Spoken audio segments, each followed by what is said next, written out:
that as well. So it could get messy out there.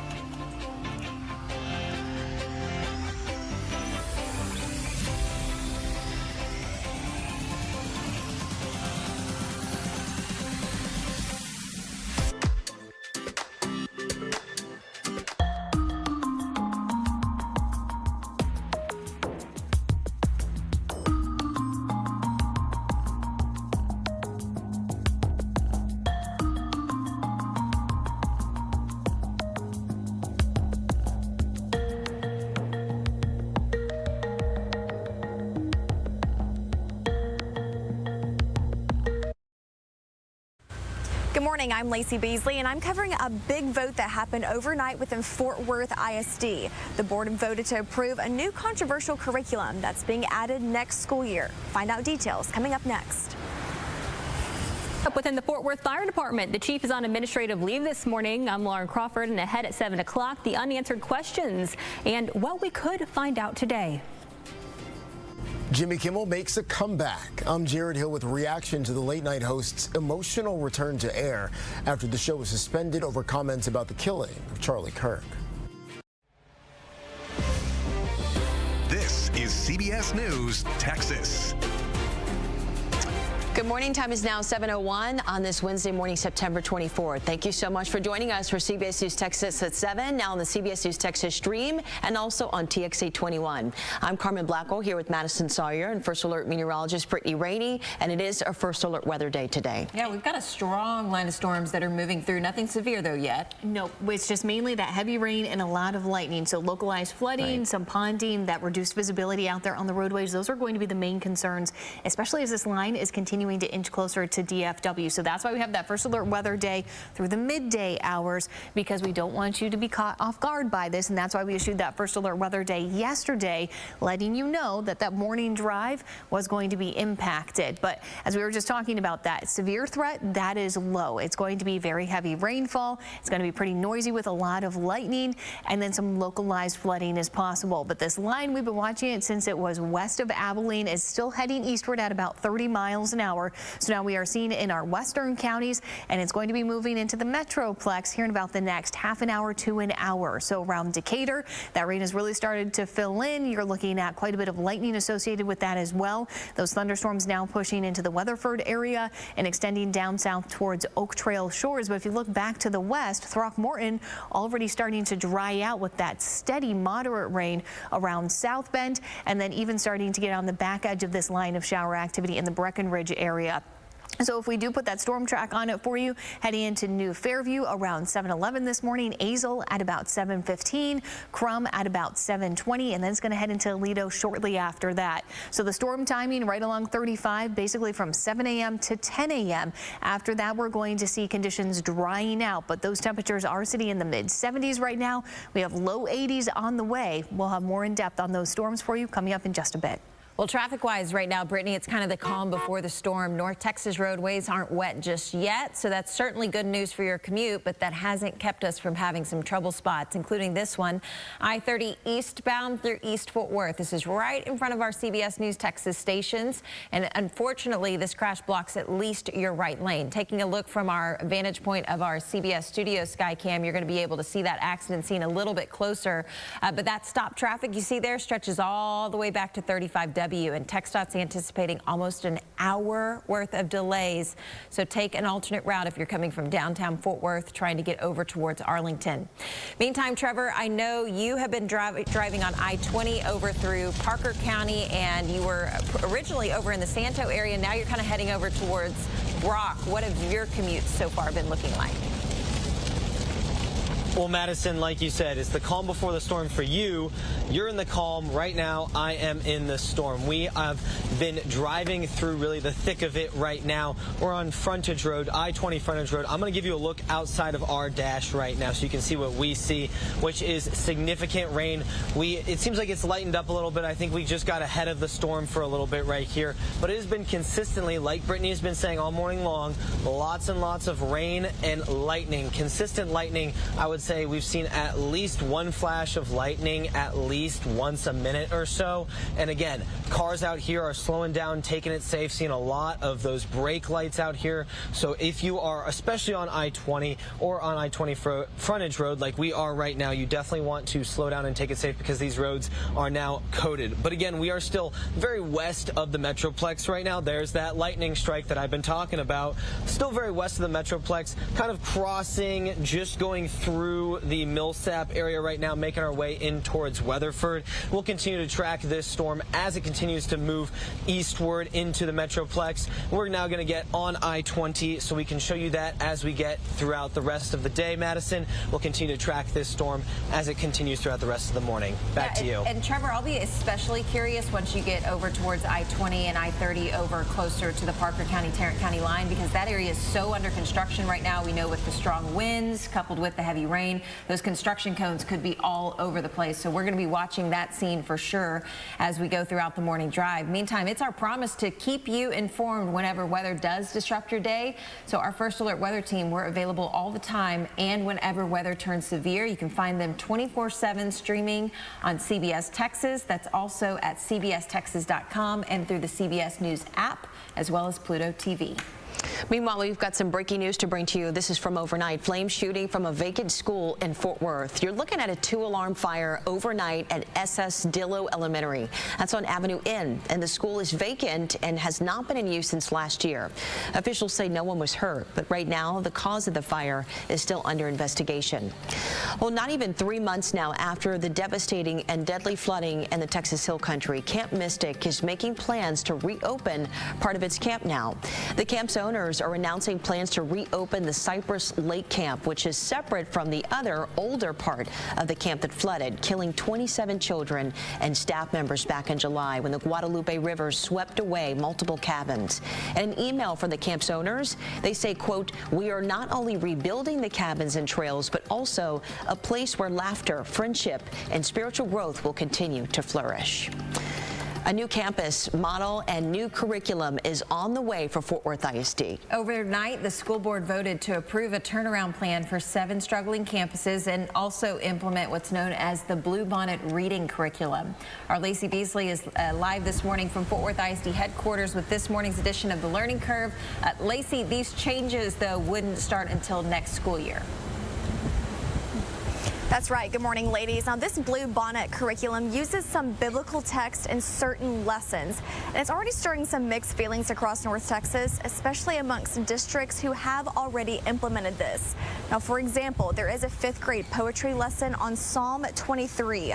Critics of the Bluebonnet curriculum say it pushes Christianity into public schools, which violates the separation of church and state, while supporters say Christian references make up a small portion of the overall curriculum, and it's used because of its historical and cultural relevance. Now, adopting Bluebonnet learning is optional for school districts, but for those that do, the state provides $60 per student in funding, which is $20 more than other state-approved curriculum. The Fort Worth ISD board voted to approve Bluebonnet reading for grades K through 5, and this starts next school year. Now, the board also voted to approve a turnaround plan for these 7 schools. It's called the Resource Campus Initiative, which is a model used by the Texas Education Agency. Superintendent Dr. Karen Molinar says these schools have rated unacceptable for many years. Teachers and administrators at these campuses will need to reapply for their jobs for the next school year. There will be higher quality materials, more teacher training, and longer instructional time. In some cases, a longer calendar school year. And these campuses will receive more funding. Parents at last night's vote weighed in. We expect this growth to continue, and we are committed to contributing to this upward trend in any way. Now that we are under a TA microscope and seats are on the line, we are now seeing these campuses receive what they should have had all along.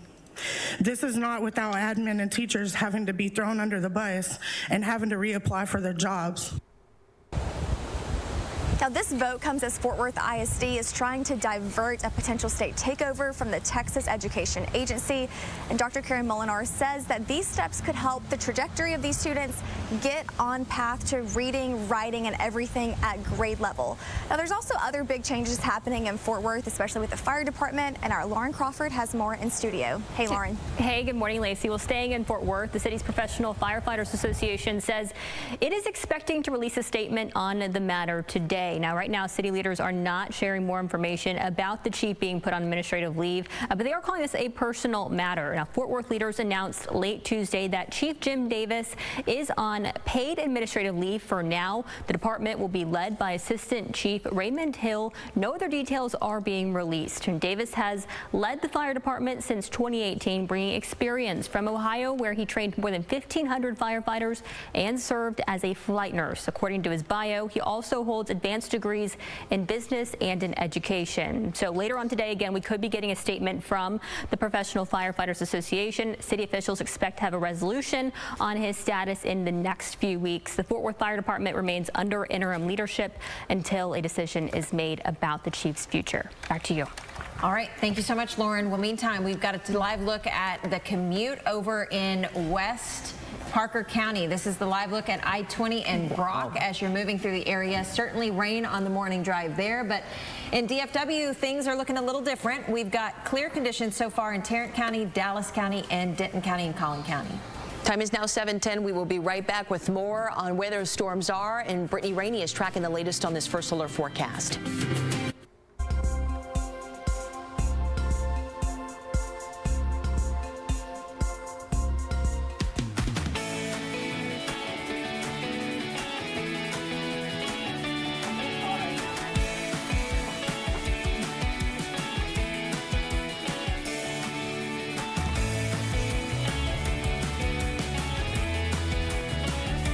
Hey, Brian, do they hear you in TOC when you talk on that?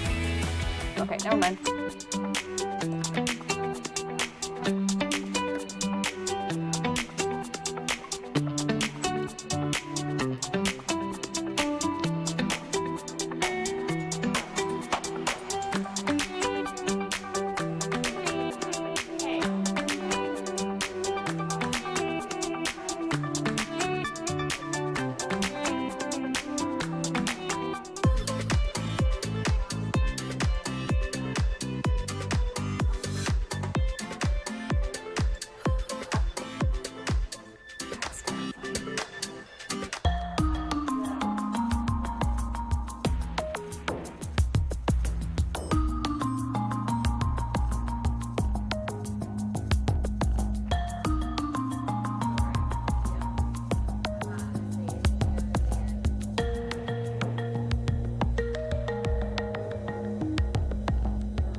We're following breaking news just into our newsroom. I want to show you the TxDOT cam on 35E near Empire Central. Now, what you're seeing is basically all we know at this point. There is a massive police response in the area of 35E at Empire Central. If you're not familiar with where Empire Central is, that's basically right at the 183 35E interchange, just to the southwest of Love Field Airport.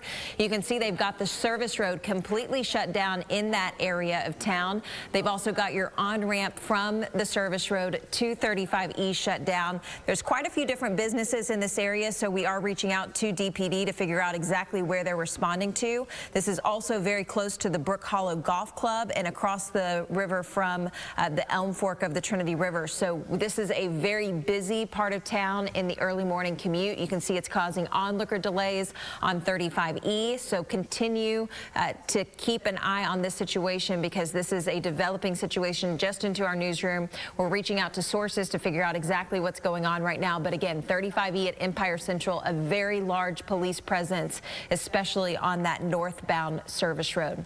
Meantime, we are watching the weather closely this morning as well because, Brittany, you're tracking a big line of storms moving towards us. We definitely are, and that's why it's a first alert weather day through midday for disruptive heavy rain and thunderstorms. We're not looking at severe weather, but you could get some gusty winds, very heavy rain that's going to drop off that visibility and maybe even cause some localized flooding as well. So you are going to want to be careful out there on the roadways. You'll notice it's still pretty quiet around the DFW. We're starting to see some of those showers moving into western Denton County right now. But if you look a little bit further back to the west around Jack County and Jacksboro, we've got that steady moderate rain. And then out ahead on that leading edge, that's where we're getting some of those heavier downpours. That's where we're seeing some of that lightning moving right through Decatur and Boyd. And this is just about to move over 35W right into the Denton area there. So we'll take a closer look at this for you and put that storm track on it. So this means from around 7:18, it's going to be moving into your area, UNT around 7:28, heading into Keller around 7:32,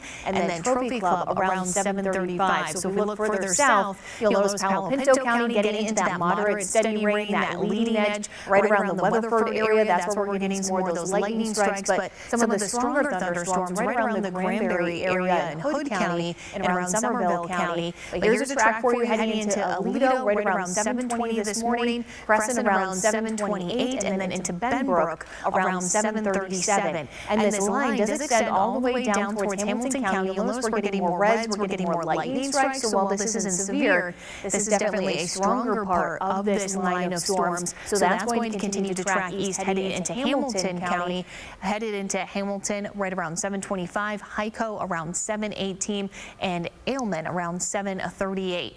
So here's First Alert Futurecast. We're going out for that larger view for you. A lot of you are getting out there on the roadways, and we are going to see that rain picking up right along 35W. The closer we get towards 8 a.m. this morning with steady rain through about 10 a.m. right through the heart of the Metroplex. By noon, that's when a lot of this activity is coming to an end. We're drying out, and we're getting some breaks in the clouds in our afternoon hours. That will allow our temperatures to get back into the lower 80s. And this particular model is picking up on maybe another disturbance moving in from the northwest, so you guys could get a very isolated shower later this evening, but we're not expecting anything severe with that. It would just be a quick shower. But here's a look out over Dallas right now. We've got those low clouds that have moved in. We're sitting at 76 degrees. We're still dry out there. That is going to change though over the next half an hour to an hour. And as we look over Denton, we're definitely seeing those gray skies as well, sitting at 72 degrees. Plan for extra time on those roadways as you're heading out, especially if you're in with those thunderstorms. You're going to want to leave extra space between you and the car in front of you, and no cruise control if you're driving in those thunderstorms. You want to be able to feel what your vehicle is doing, and hydroplaning is going to be a concern this morning. So temperatures are still in the low to mid 70s around Fort Worth. Notice those cooler temperatures back towards Graham and Bowie with that rain cooled air. Highs today will be around 82 degrees this afternoon. Definitely not a complete washout today. It's just through lunchtime that we're going to have the showers around. We wake up to quiet conditions tomorrow morning, even in the upper 50s in some locations, and then highs are going to be in the mid 80s. It's going to feel great. We'll have low humidity and a lot of sunshine, and those conditions will stick with us as we head into the weekend with temperatures steadily warming back up into the upper 80s in that First Alert 7-day forecast. We'll be right back.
Now 7:20. Welcome back. We're going to have a little bit of fun this morning. Joining us this morning is Morgan Wallace with the area Texas Rattlers. Now she's also giving us a sneak peek at what to expect during the 2025 Rattler Days. So first of all, we're talking about bull riding.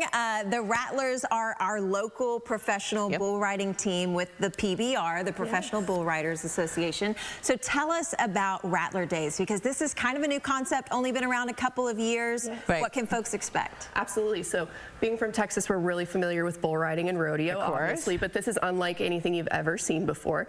The PBR Team Series is a team versus team competition, and Rattler Days is our home event. So your championship team will return this weekend, starting on Friday. Super. Cool. I know. I'm really excited. I'm learning lots of new things, by the way. Not that I'm new to Texas, but like all things bull riding, I'm learning. Anyway, so let's do some trivia. I think that would be a little bit of fun for us this morning. So Morgan, you came prepared to stump us. So I did. Go easy on us. All right. Okay. First question. This should be easy. How many seconds does a bull rider have to stay on to earn a qualified ride? 8 seconds. Good job. Yay. Very good. Really? Absolutely. Okay. All right. This one's a little bit harder. Okay. How many riders compete in a game in the PBR Team Series? So this is, again, the team series. So there's only one rider on the bull's back, clearly, but how many riders are on a team? You see how now she's asking you the question? She knows. Your turn. I know. It's just so, I mean, that's the cool part. There's 5 team members, right? Yes. Yeah. Can I phone a 5 friend? on 5. Yeah. Yes. Okay, tell me. 5 games every night. 5 on 5. And what's cool about that is, and I love this concept because we were talking about this yesterday, y'all basically have drafted these teams. So maybe the typical viewer is familiar with one name on that team, but by rooting for the Rattlers, they're able to then follow all 5 of those riders throughout the year. Yes. It's cool. It's kind of similar to like football, right? You have Dak Prescott. He might be injured one weekend and you don't know who to cheer for, but you're obviously going to cheer for your favorite team. Yeah. So that's what the PBR Team Series is all about. Okay, so let's talk a little about scoring. I know scoring is really special in bull riding because not only is the rider getting a score, but also the bull. Yes, so the next question is, in the bull riding, does just the rider receive a score or does the bull rider receive a score as well? Both. Sorry, you just told me. I just answered the question as I posed the question to the questionnaire. Yeah. Okay, so it's both. Yes, right. But the guy has to make it to the 8 seconds to receive his score. So if the bull bucks and the guy doesn't make it to the 8 seconds, the bull still receives a score, and it's out of 100 points. So it's 50 and 50. And that's the part that's really cool about bull riding because these bulls are just as much important athletes to the sport as the actual riders themselves. Yes, we say there are 2 athletes in every bull ride, and the bull is very important. Okay, all right, I'm learning new things. No pressure. Okay, all right. Well, Morgan is going to stay with us this morning. So up next, she'll actually reveal the new 2025 Rattler City jersey. That's coming up in our next half hour. Yeah, it's pretty cool to see. Meantime, we're still tracking all that rain and storms that's approaching the Metroplex this morning. We've got Cruz keeping an eye on things, not only here in the studio, but also out in the field. You're watching CBS News Texas on TXA 21. We'll be right back.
is CBS News Texas. Good morning and thanks for joining us for CBS News Texas. We're now streaming online and on the CBS News app. I'm Madison Sawyer here with Carmen Blackwell, and we've got many stories to get you updated on. But first, we've got breaking news out of Dallas. 35E at Empire Central, there is a massive police presence. I want to show you the TxDOT camera at 35E and Empire Central, because what you can see is that the southbound service road, basically from Empire Central all the way to Regal Row, is shut down. And that's because we're hearing that there's police activity at the Dallas ICE field office that is right in that area. That service office also serves as an administrative detention center and temporary processing and holding area for immigration detainees before they're transferred to other detention facilities for more long-term stays. We do have multiple crews heading to this scene. We're also tapping into multiple sources right now to figure out exactly what is going on, but you can see it is a massive police presence 35 East southbound right at Empire Central. Meanwhile, while we are still covering a number of stories and also some breaking news this morning, Brittany, you're also tracking a band of storms that's moving its way through the Metroplex this morning, and you're trying to track the radar as well. So tell us where we stand with this first alert weather day. It goes through midday today, and unfortunately, it's just going to get messier from here as we head through the late morning hours. This is for disruptive heavy rain and thunderstorms. We're going to get some localized flooding out there as well. But here's a look at that line of storms. We've been watching it since it was west of Abilene, but it's continuing to head eastward at about 30 to 35 miles an hour. So now it is starting to move into the Metroplex right on time into Denton County. So right along a 35, right at the split there, we're looking at some heavy rain and quite a bit of lightning, even getting a couple of showers developing out ahead of it, just crossing over into Collin County. And then we have that steady moderate rain shield back through Jack County down to Palo Pinto County. If you look into Fort Worth, we're starting to see that rain moving in as well, but a pretty active morning in Weatherford with some pockets of heavy downpours. But where we're seeing some of those stronger thunderstorms, where we're getting that gust front out ahead of it, that's the southern edge of this line, right from Hyco down towards Hamilton. This is where you're really going to see that visibility dropping off, and this will continue to head over towards Bono and Johnson County.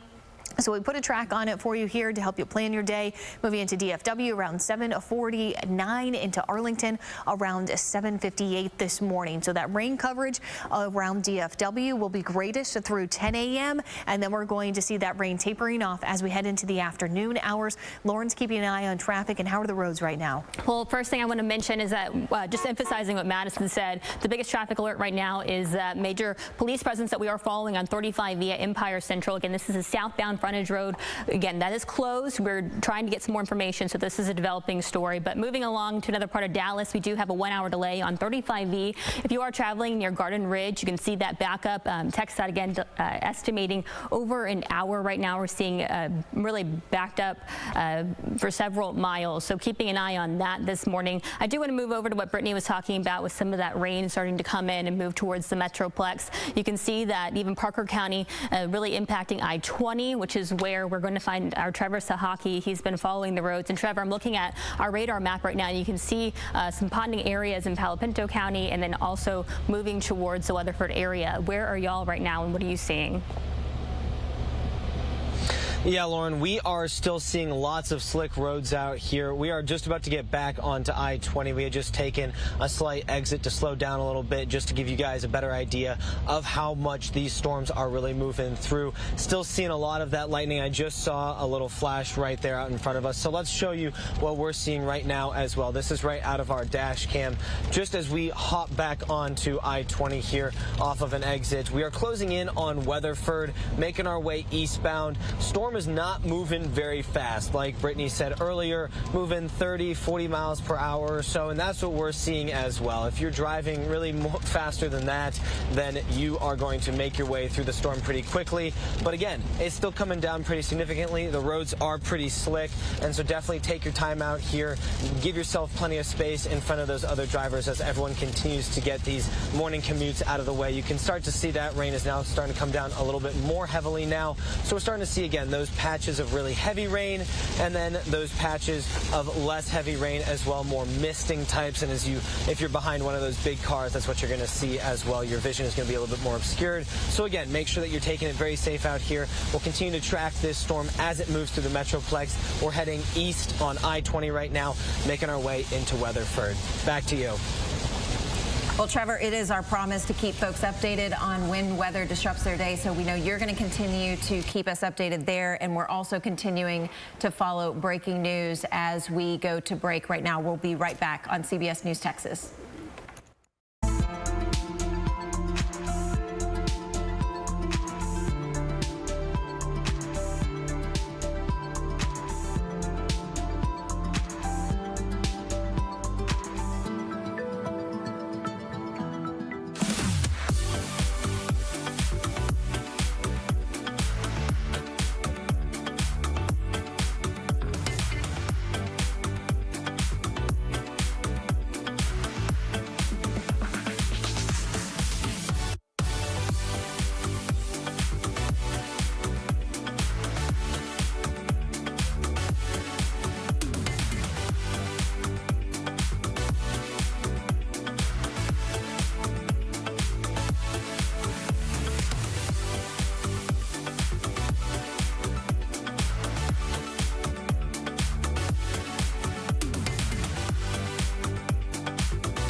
Time now is 7:39, and we're following breaking news out of Dallas this morning. This is a live look from our TechStock camera at 35E and Empire Central.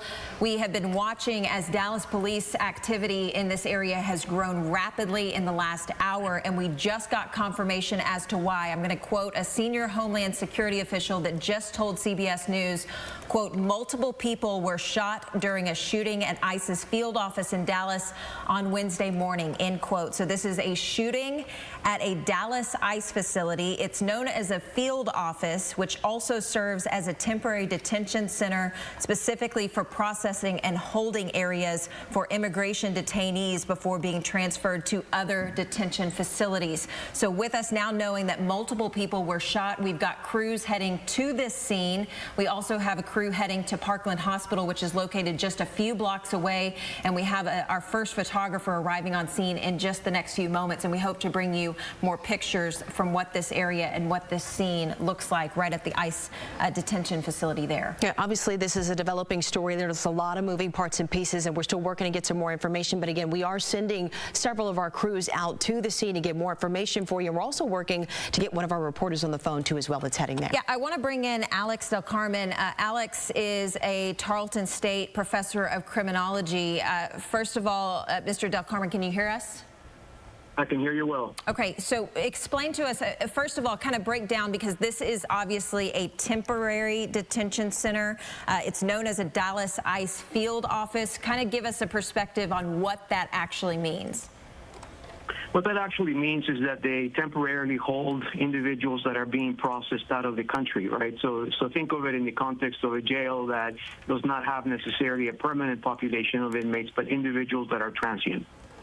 Okay, so we want to know what exactly is confirmed of this situation. We know that obviously anytime we hear that there's multiple injuries in this situation, especially when we're dealing with an ICE detention facility, what exactly does this mean, and how many do we know that this might impact? Well, what this means is that obviously there was a report of an active shooter in the area. We don't know what we don't know at this point, but what we do understand is that law enforcement responded immediately, that the threat has been neutralized, whether with a self-inflicted wound, as some people are reporting, or law enforcement was able to neutralize the threat. Nevertheless, the threat is over as far as the immediate area is concerned, but law enforcement still has to process that scene. They have to ensure that everyone is safe. They have to ensure that individuals that were injured receive the proper medical attention, and that more importantly, we try to understand as to why this would have happened. And this is obviously happening in a time when immigration is top of mind for so many folks. It's been a hot button issue in the United States over the past couple of years. But speak to me from a criminology standpoint as far as what these ICE field offices go through as far as potential training to respond to a situation like this, as well as Dallas Police and the Dallas Sheriff's Office in a moment like this.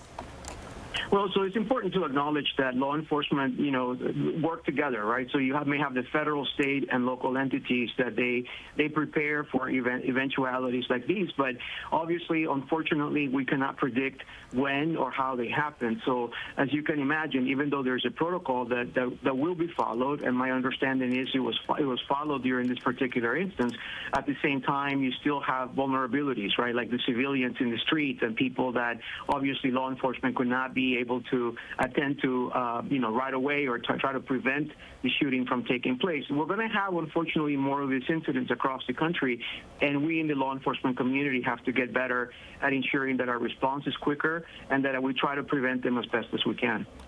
Now, this is not the first ICE facility that has had some sort of a shooting attack, much like we are reporting on this morning. We know that the ICE facility down in Johnson County, specifically Alvarado, a few months back was also a very active police scene. What's going through your mind right now whenever we think about the history of these ICE detention facilities being targeted in a certain way? Well, given the publicity and the negativity that's associated oftentimes with what's going on around the country, I think what we would be able to see is that many of these ICE facilities are going to establish even stricter protocols as it relates to security, right? There's going to be probably some perimeter discussions that they're going to have to close out the immediate areas so that shooters like this one will not be able to hurt innocent people, right? So across the country, I promise you this morning, there are many conversations taking place out of Washington, D.C., as to how they're going to be able to ensure the protection of those that actually work in those facilities, the individuals that are being detained, and those individuals in the immediate area. I mean, Dr. Del Carmen, speaking of, we know that this is obviously a hot button issue. We've seen a lot of these incidents pop up more frequently all across the country. Is it common that they would hype up or step up the security at some of these facilities, knowing that tensions are sort of rising? Yeah, I think that it's going to be common for them to step up the security. The question is, when do you get to a point where you feel that you are safe enough that you don't have to increase it, right? And that's all based on previous assessments of other shootings that have taken place. In addition to that, are there any credible threats that are coming into that facility through social media? Do we have any intelligence that would suggest that there is immediate danger? All of those factors come into play. But as you can imagine, there are hundreds of these facilities across the country, sometimes in places that are incredibly vulnerable, where there's a lot of traffic, i.e. what happened this morning, and there are people commuting to or from work. And then, unfortunately, shooters don't necessarily, choose the facilities based on where they're going to be the least amount of wounded. At the opposite, they actually try to bring chaos and harm to as many people as they possibly can. When we're talking about an area like 35E at Empire Central, I mean, many people probably drive by this area. They don't even know that this was an ICE field office, nonetheless serving as a temporary detention center. You kind of touched on it earlier this morning when we spoke to you a few minutes ago, but this was specifically being used as a temporary holding site. So folks would not have been kept there very long before they were then transferred to other facilities, right? It would have been a pretty short stay. That's right. So it is very likely that whoever, obviously shot at the facility or had a connection with this facility was either connected to an individual that was being held temporarily or simply had some sort of an agenda, ideological agenda against ICE, and simply chose this facility randomly because of the fact that it was a quote-unquote easy target in this person's viewpoint. So yes, it is in fact a facility where individuals are held temporarily and then they're processed out. Alex, I know that you have quite a few contacts in law enforcement. Is there anything you're sensing, not necessarily from this specific situation, but just kind of a temperature that officers and detectives are feeling right now when it comes to these potential type of attacks? Well, I can tell you that in the law enforcement community, things are pretty tense, and they have been now for some time, in the sense that I think we expect sadly, for these active shootings to take place in schools, in churches, and various other facilities. The public is concerned, as they should be, but law enforcement is perhaps even more concerned because the job that they have, the burden that they have, is to protect citizens at all times. And so we're sitting down across the table, oftentimes discussing or having discussions about how to beef up security, but there's only so much that can be done with limited budgets, with limited manpower. And so the bottom line here is they're trying to do the best that they can given the circumstances, but there is no question that these incidents, brings the level of intensity and the tension in the law enforcement community to a higher point. So one other question for you, just to clarify, the Prairie Land Detention Center, which was the site of an attack on July 4th down in Johnson County in Alvarado, which is again in North Texas. We know that just this week that the defendants were facing terrorism-related charges due to that alleged pre-planned ambush of that ICE facility. What kind of charges could we be looking at here for a potential active shooter type situation? Well, assuming that the individual is still alive, I would say that you're probably going to have to, law enforcement is going to have to identify and find out what the motive behind this was. Was this part of a coerced attack with other people being involved? Were there other people helping this person out? Was this an ideological issue versus a personal issue? All of those things have to be ruled out. But assuming that the suspect will still be alive, I would say to you that all of those factors are going to govern the prosecutor as to what charges are going to be brought up. But, time will tell. Well, another incident that we want to kind of bring back up just to get some context here. Back in August, the Dallas field office was threatened with a bomb threat that we're just wondering, we're talking about threats in this case. This continues to happen. How is this possible? A bomb threat there, they're showing up with guns and snipers and things like that. What is the overall response to these things that continue to happen? Well, first of all, there's very, sadly enough, there's very little that we can do to prevent those instances from taking place. But secondly, what I can tell you is that there are protocols and then protocols, right? So in the law enforcement community, we know that things can happen very quickly. And in our job, those of us that work with law enforcement in the criminological sense, we actually try to help them understand what possible threats there are. So we have to imagine the unimaginable. We have to think about the unthinkable. We have to oftentimes sit down and say, are you ready for this eventuality? Could this happen? Are these things possible? And then law enforcement's job is to ensure that they have a plan to prepare themselves for that, and then when or if it does happen, address it immediately.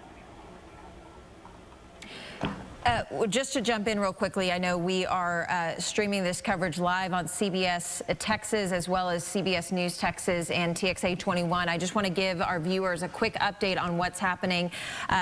Dr. Del Carmen, just stay with us just for a second. We want to give viewers an idea of the scene they're looking at. This is 35E at Empire Central in Dallas, right to the southwest corner of Love Field. So this is a very populated, very heavily traveled area during the morning commute. That large police activity you see there is from, quote, multiple people being shot during a shooting at ICE's field office in Dallas on Wednesday morning. That is the quote from a senior Homeland Security official that spoke to CBS News earlier this morning. The Dallas ICE facility where the shooting occurred was known as a field office, which also serves as a temporary detention center, mainly for processing and holding for immigration detainees before being transferred to other detention facilities. So again, we are hearing that multiple people were shot as a result of an active shooter situation at the ICE facility in Dallas, right off of Stemmons Freeway. And just if you could take a look at your screen too as well, and walk on over and just take a look, you could see that this is a very heavy police presence. There are dozens of cop cars that you see lined up along the freeway here. It just goes to show you the magnitude of this situation. Again, multiple people shot here at this Dallas ICE field office. Again, a temporary holding center for those there at this detention facility. And to give you a timeline, so we've been talking to Alex Del Carmen, who is a criminology professor at Tarleton State. Dr. Del Carmen, we know back in July we had the attack at the Johnson County Prairieland Detention Facility. That was an ICE facility. And then in August, or earlier, just a little over a month ago, we had that Dallas field office threatened by a bomb threat. And now we have this just basically a couple of weeks later. What are you seeing and feeling when you hear that timeline kind of illustrated for context? I mean, it's obviously concerning in the sense that we see a string or a pattern here where many of these facilities are being targeted, right? So in the end, what we have to do is ensure that law enforcement is ready for the next eventuality, and we have to start figuring out what the pattern is. Are there facilities that are being targeted because of their vulnerability, their accessibility, or is it a matter of a random choice that is done by the bad guy? But either way, we have to be ready for it, react to it immediately, and ensure that people are safe. So breaking news just into our newsroom. We now have heard from two Homeland Security officials, Dr. Del Carmen, that two Homeland Security officials are telling CBS News that suspected shooter is confirmed dead. Now, one official is saying that 3 people right now are in critical condition. We're sending, again, 3 crews there to the scene and also to the hospital as well, just to follow exactly what's happening. Yeah, Parkland Hospital is located basically a half mile from this scene. So hopefully they were able to get those folks to the hospital quickly. But 3 people, again, in critical condition. And we are hearing that the shooter is no longer a threat. So that is new information just into our newsroom that CBS is confirming right now. I just want to look at this TxDOT camera really quickly because it's getting darker, which we know that those storms are about to roll through this area as well. So if you are on your morning commute, be aware that 35E is basically a parking lot right now. There is traffic all the way from downtown Dallas up to this scene at Empire Central. And I'm also hearing the traffic on 183 because this is right at the merge of 183 and 35E is also really stacking up. So if your commute takes you through any part of this area of Dallas, you are going to find it very difficult to get around this morning. Again, we're joined on the phone with Alex Del Carmen. He is a criminology professor at Tarleton State. Dr. Del Carmen, you've been around this area of North Texas for many years. You have so many sources within the Dallas Police Department and Dallas Sheriff's Office. You mentioned earlier to our viewers the kind of cooperative approach that these scenes will take on whenever you're dealing with a scene that is not only local but also has federal ties. So again, kind of paint the picture for us of the number of agencies and the agencies you expect to be involved in this investigation. Yeah, so I expect for multiple agencies to be involved at the federal, state, and local level. So for starters, you remember that this is happening in jurisdictions where the local law enforcement authority has primary jurisdiction. So they're likely responding to the scene, ensuring that traffic is blocked, ensuring that, other people are not going to get hurt by virtue of their curiosity to slow down at the scene, or simply, that they're going to be inspired to, to stop and ask questions, right?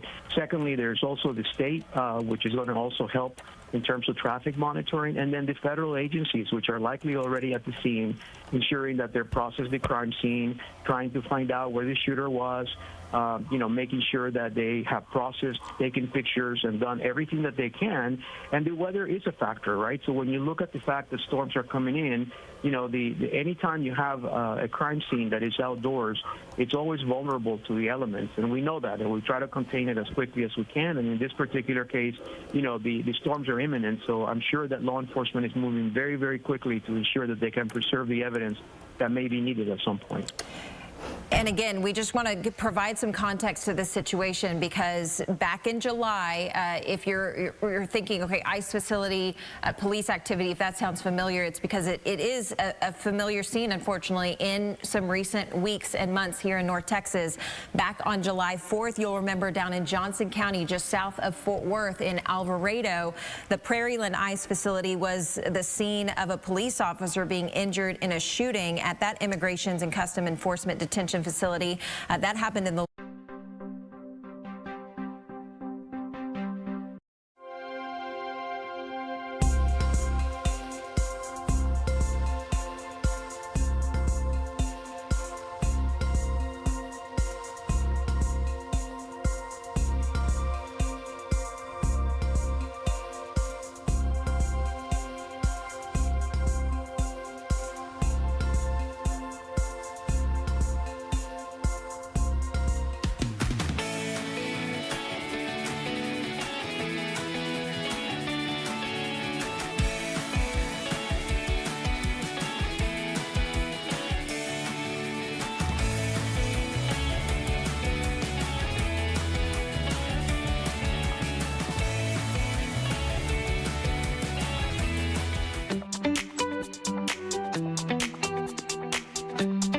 over on KTVT here.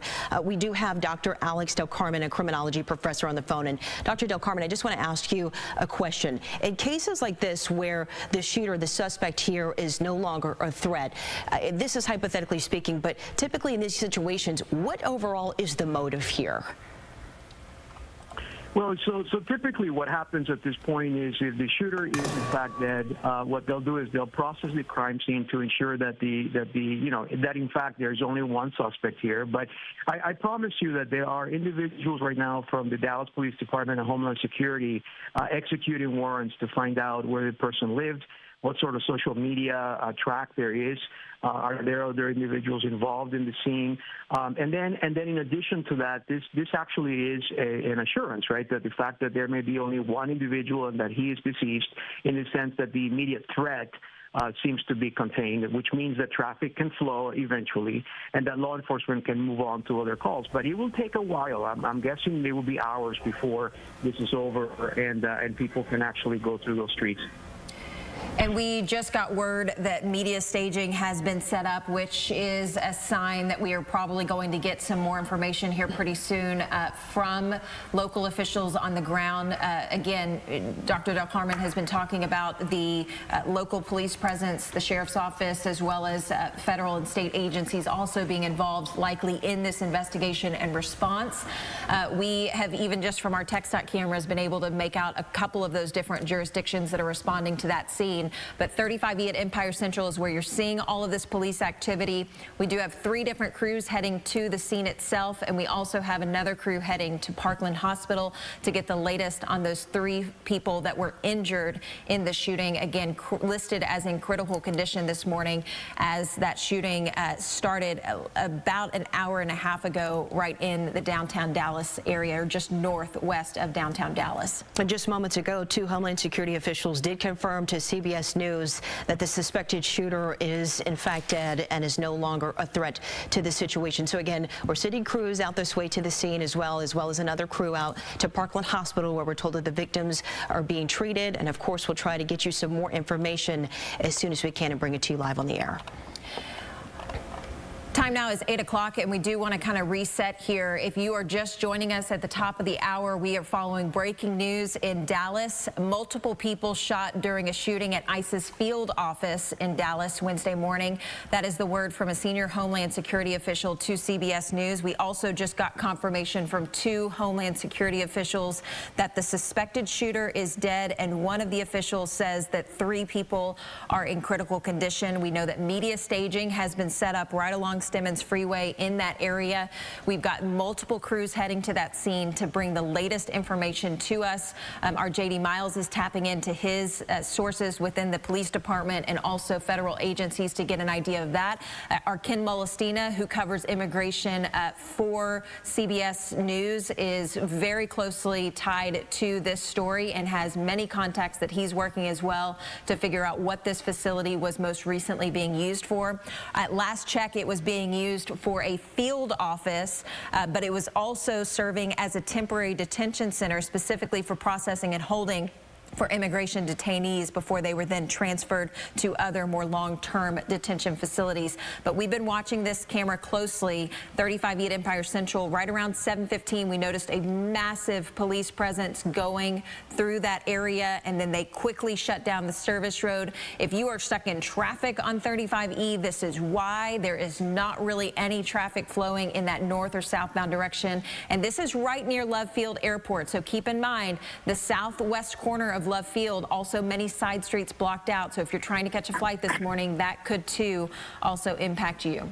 And we also just got confirmation from CBS News that shooter, the suspected shooter that is, has confirmed. We just actually pulled up the tweet here. If you could look at your screen on X, that the shooter is in fact dead, and it's confirmed that it was a self-inflicted gunshot wound. This is a tweet, a post on X from Secretary Kristi Noem, who says, quote, "There was a shooting this morning at the Dallas ICE Gov detention facility. Details are still emerging, but we can confirm there were multiple injuries and fatalities. The shooter is deceased by a self-inflicted gunshot wound.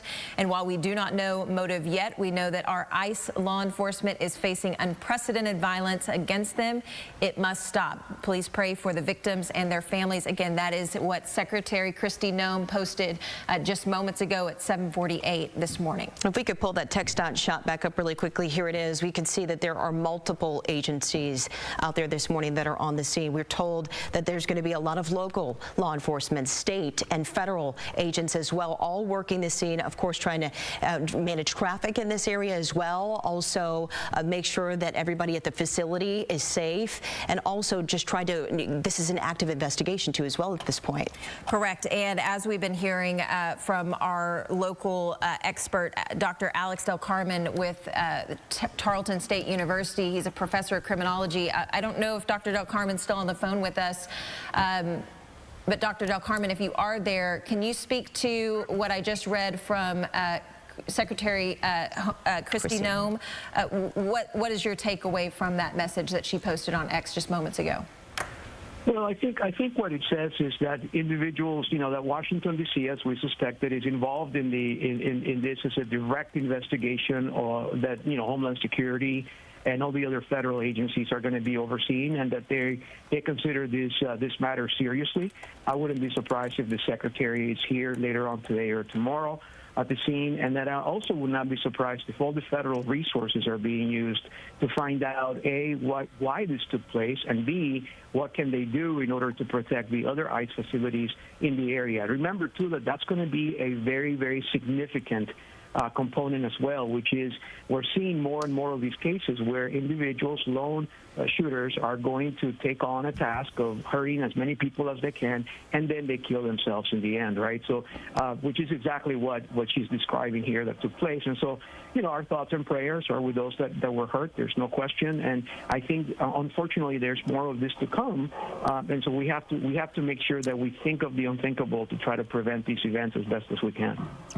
Dr. Del Carmen, we certainly appreciate you. Really quickly, we would like to go out to our reporter, J.D. Miles, who is live out there right now. Instead, his picture is actually up. He's there with a photographer. He's one of the first crews that's there on the scene of this.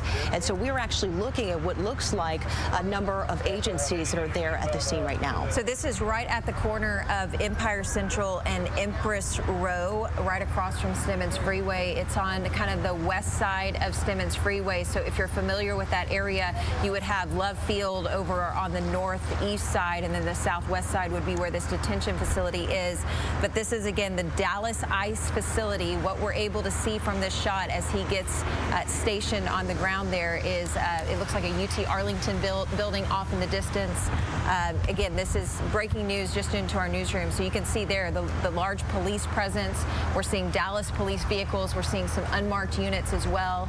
But this kind of speaks to how even those side streets, as you get closer to that ICE facility, very jam-packed with emergency vehicles. And again, if you are just now joining us on the CBS News Texas stream, let's just kind of give you a lay of the land of what exactly has happened this morning. Around 7 o'clock or so, 2 Homeland Security officials have confirmed to us, to CBS News, that a suspected shooter of this situation is confirmed dead by a self-inflicted gunshot wound. And so far, 3 people are in critical condition, and they've been sent to Parkland Hospital at this Dallas ICE detention facility. Now, we also know that, okay, so that gives us a better perspective. That is the service road of 35E that you're seeing on the right-hand side of your screen. So this is, again, giving you just a little better idea of where this is all unfolding. So basically, if you're looking at the left-hand side of your screen, that's kind of the aerial perspective from our TxDOT camera in that portion of town. But Robert is basically in the midst of those emergency vehicles that you're seeing there on the service road. So as he's kind of getting set, you're seeing those raindrops on the lens as well. We spoke to Dr. Alex Del Carmen with Tarleton Criminology. He said that, preserving the evidence in the midst of these storms rolling into town, that is certainly going to be top of mind as these local, state, and federal crews respond to this scene, trying to preserve that evidence, trying to get whatever they need to continue their investigations. Because we've been talking about it all morning. There's a large swath of thunderstorms that are approaching Dallas right now. Yeah, and it's looking like it's just making its way through, obviously, the Metroplex. We're just starting to see a lot of these raindrops obviously hit the screens and also fall in the streets too as well. This area looks like it is completely blocked off. So if you were trying to head to work in this direction, you're certainly going to want to try to find an alternate route here. It's going to be blocked off for quite some time. Yeah, and we also just want to give you a little bit of context. So ICE detention facilities have been in headlines in North Texas within the past few months, and I kind of want to give you a little bit of a timeline here of the different scenes that we've been covering. So down in Alvarado on July 4th, there was the attack at the Alvarado ICE Detention Center, precisely known as the Prairieland Detention Center. That actually ended up injuring one officer in that area. Those charges have been happening this week. In fact, we've seen multiple people just on Monday being arraigned for charges in that situation. Then in August, we know that a Texas man was arrested for allegedly making bomb threats outside of the ICE facility in Dallas. That man ended up being charged with what's known as a false reporting of an incident in order to elicit an emergency response. That ended up being a Class A misdemeanor, but that was certainly another story we covered very closely for you. And then now this morning on September 24th, we're tracking another story involving an ICE detention facility. This specifically a mass shooting that happened with 3 people being critically injured at that facility, and the shooter, again, being told by multiple sources that they have died from a self-inflicted gunshot wound, but a very large police presence unfolding in Dallas this morning. And just to add a little bit more information and context to those victims, those 3 victims so far that we're learning, they're being sent to Parkland Hospital in the meantime. Yeah, in Parkland Hospital, to give you kind of a lay of the land here, maybe you're joining us from another portion of Texas or maybe another portion of the country and don't know exactly what area of Dallas this is. You probably know about Love Field Airport. It's one of the major airports in DFW, and this is happening basically about a mile to the southwest of Dallas Love Field. Parkland Hospital is located right on the same interstate 35E, just a couple of exits further south. So it would be about a mile probably to get to Parkland from this ICE detention facility. But again, the quote that we got from a senior Homeland Security official earlier this morning was that multiple people were shot during a shooting at ICE's field office in Dallas on Wednesday morning. If we can, I want to pull up Secretary of Homeland Defense Kristi Noem's tweet from earlier this morning. She posted on X just a few minutes ago saying and giving a little bit more context to potentially those injuries. She said details are still emerging, but we can confirm there were multiple injuries and fatalities. Now, she used the plural word of fatalities there. We know that the shooter was one of them killed, but fatalities would make it seem like there could potentially be some other deaths involved. We're, of course, digging into our sources to figure that out. She went on to say, while we don't know the motive yet, quote, we know that our ICE law enforcement is facing unprecedented violence against them, and it must stop. Yeah, and we also are sending a number of crews to the scene right now, as well as to Parkland Hospital, of course, to bring us the very latest developments. And of course, we'll bring them to you both on air and online in the meantime. And our JD Miles has been tapping into his sources as well. He is currently in traffic. I'm reading an email from him right now that he is in traffic trying to get to that scene. And you can see from this TxDOT camera, there's not much traffic flowing on 35E. And that's not because there's no traffic. It's because it literally is stopped all the way to Dallas. So if you are trying to get through that area, trying to get to Love Field, you're going to want to approach it from kind of that northeast corner of Love Field, because the southwest corner of Love Field is stacked with traffic right now. I'm looking at a couple of maps. It is all the way backed up into downtown Dallas, and then it's all the way backed up towards 635 and the 35E interchange. So this is a part of town where if you do not have any reason you have to be there right now, certainly give law enforcement the space they need to be able to work. I'm hoping that we can maybe get JD Miles on a phoner interview. Producers, directors, if you can hear me, maybe we can get him on the phone, because I know he's tapping into his law enforcement contacts, and he's trying to get some more information specifically on the injuries that those 3 people that were critically hurt possibly have. And while JD is trying to get there to the scene, his photographer is actually this camera that you're seeing right here on the left-hand bottom right corner of your screen here. That's actually his photographer that's there as well. So you see that the camera is kind of wobbling around just a little bit. He's trying to get set up. They've just allowed media in order to stage here at this location. So again, we're waiting for JD to get set up and to get settled so he could bring us the latest from what he's learning. And we know so many of you are tuning in at different times, but this is the Dallas ICE facility where this shooting occurred. It was known as a field office, but it was also serving as a temporary detention facility, which meant that they would process and hold certain detainees before then transferring them to other detention facilities. We've been talking about kind of our inner workings here at CBS News Texas, but we've got JD Miles and his photographer heading to the scene. Our Lacey Beasley also heading to the scene. Steve Pickett is heading to Parkland Hospital. He has a lot of hospital contacts there, so we're hoping to get more information as far as those injuries and what kind of situation the hospital is dealing with. And then also we're working and tapping into our law enforcement officials, because as Secretary Kristi Noem said, I mean, this is not the first type of threat that ICE detention facilities have faced. So we know that there are other ICE detention facilities in North Texas. So what does the ramping up of security look like at those facilities, and what does the response look like as far as protecting those units as well? Meanwhile, our producers are telling us that we are hearing from the ICE director right now. So we're trying to get some sound from them and obviously hear what they have to to say. In the meantime, though, we still want to bring to your attention what we're seeing here from TxDOT cameras as well. This is a very active scene here this morning from this Dallas ICE detention facility. Yeah, is there a way, by the way, I don't even know if this is possible, but could we show radar really quickly? Because I think this rain is going to play a big factor in this investigation this morning. And right now we have a line of thunderstorms that our First Alert Weather team has been warning folks about for the last couple of days, and it is just approaching Dallas County. We talked to Dr. Alex Del Carmen earlier this morning. He's a criminology professor at Tarleton State, but he was emphasizing the need for them to be able to hopefully process the key elements of that crime scene before the rain really started coming down in this area. So that's certainly something we're going to be watching unfold in the next few minutes. You can already see the roadways there are wet, even amidst those crime scenes already. Well, meanwhile, we did mention that we were hearing from the ICE director this morning, so we do want to go ahead and just play a little snippet of the sound that he just spoke to reporters in Cruz.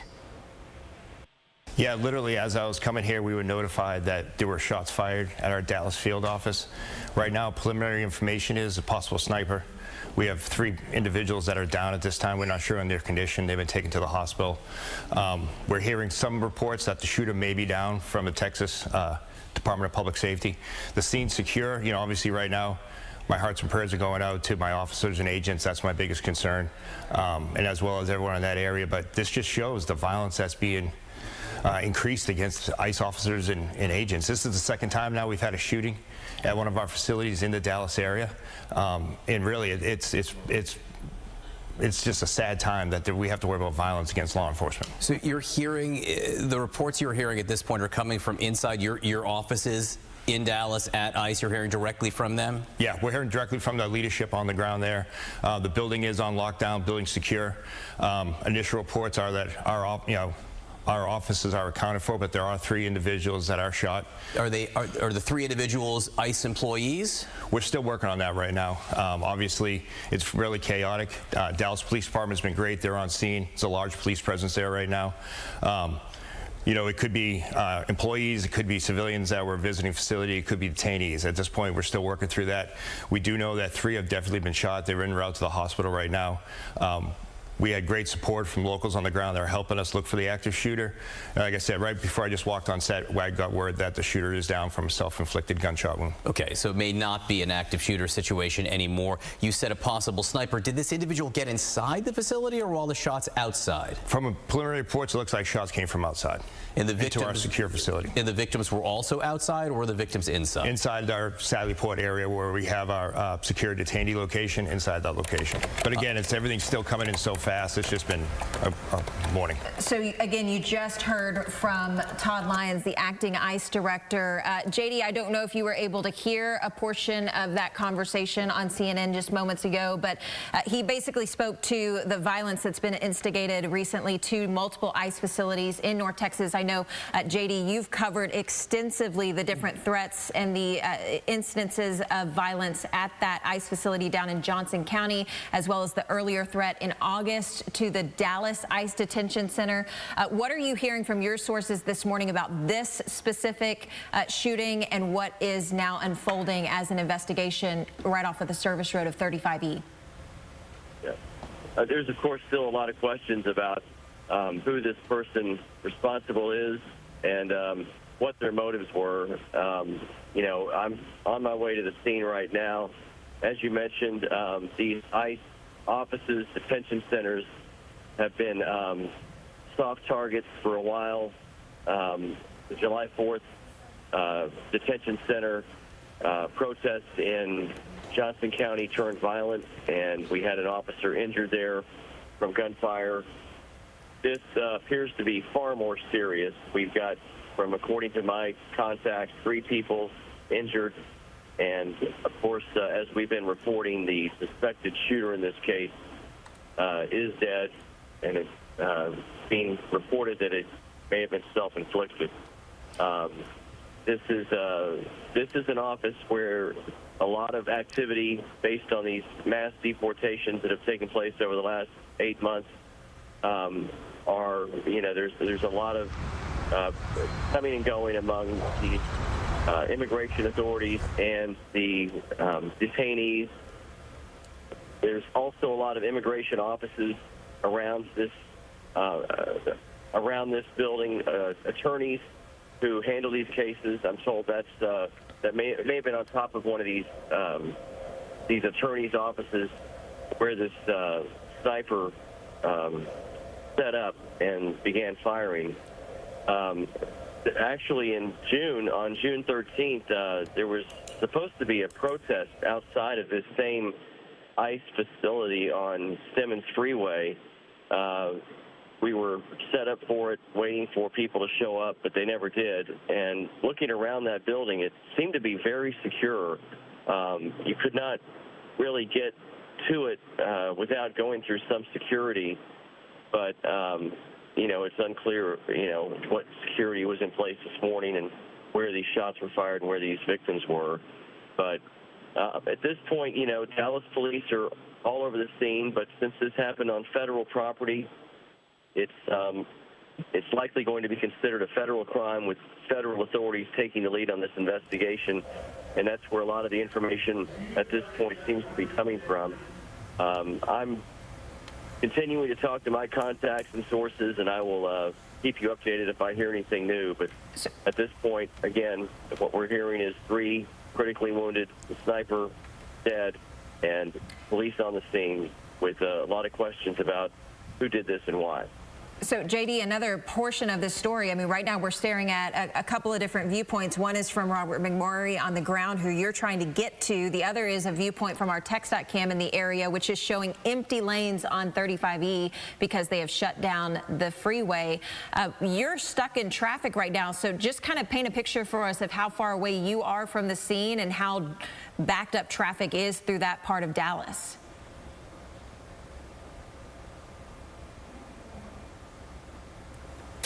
We may have lost the connection.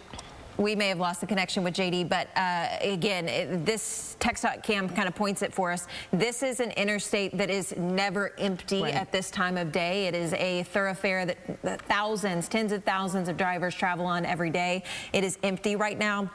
I just checked TxDOT. They are telling me that it is shut down basically all the way from Empire Central to Regal Road. So that means that traffic can't get northbound out of downtown Dallas up towards this portion of town. It also means that southbound traffic out of North Dallas and Louisville can't get into downtown Dallas.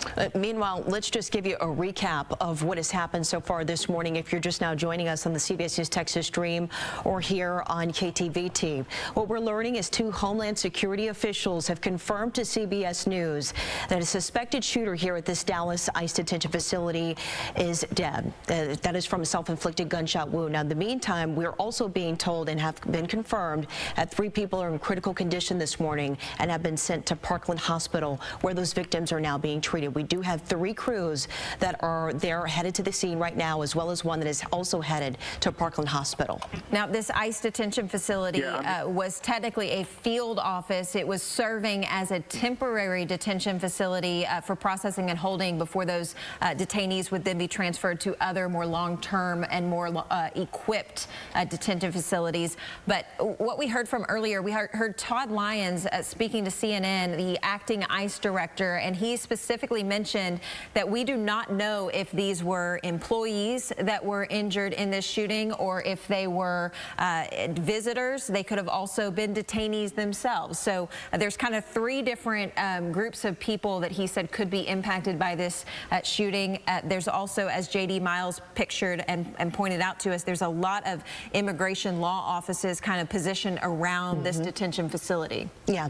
Meanwhile, we do also have Ken Molestina, who's one of our senior reporters here at CBS News Texas, who has been working this story, obviously, since the news broke into our newsroom. And Ken, from our understanding, you do have some new information for us this morning. Good morning. Yeah, good morning. I was able to confirm a couple of new details, not too much more than what you've already reported, but I did speak to an ICE official here locally. He was reporting that the 3 shot are not ICE agents. So they are saying that, they are going on the record saying that no ICE agents were shot. But again, just to sort of reiterate some of the key points that you all have been making throughout the morning, there are 3 people who've been shot. Of course, the shooter is dead. And this happened in the Sallyport area. I think we heard Todd Lyons, the acting director of ICE, making those comments earlier this morning. It was important to point out what my source told me within ICE, what they confirmed, that This facility, even though it is a temporary facility, it does operate 24 hours a day. So what you would have had at this hour of the morning when all of this would have happened was a normally sort of a staffed operation there. He said so you would have had ICE agents in the area. You would have had some detainees if they were being brought in. We know that ICE does a lot of operations overnight and in the early morning hours, sort of the element of surprise that they have on their benefit, on their side. So we know that early in the day, early in the morning hours, overnight, it's not unusual to be bringing detainees into that area. So again, that Sallyport area, you can imagine if it's a 24-hour operation that's taking place here, you would have had the agents, as I mentioned, you would have had some detainees, perhaps even some staff, some non-sworn law enforcement ICE staff there as well. So right now they cannot confirm who the three people who are shot are. We do know that it happened again in the Sallyport area, but we are aware of some reports out there, just so you know, of who exactly was shot. We can't confirm that at this hour, so we're not saying that, and neither could my source within ICE earlier today, just about a couple of minutes ago.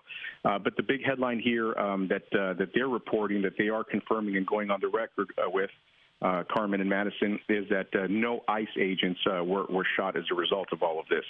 And again, the facility that we're talking about here, this is a field office where you would have most of the admin offices for ICE.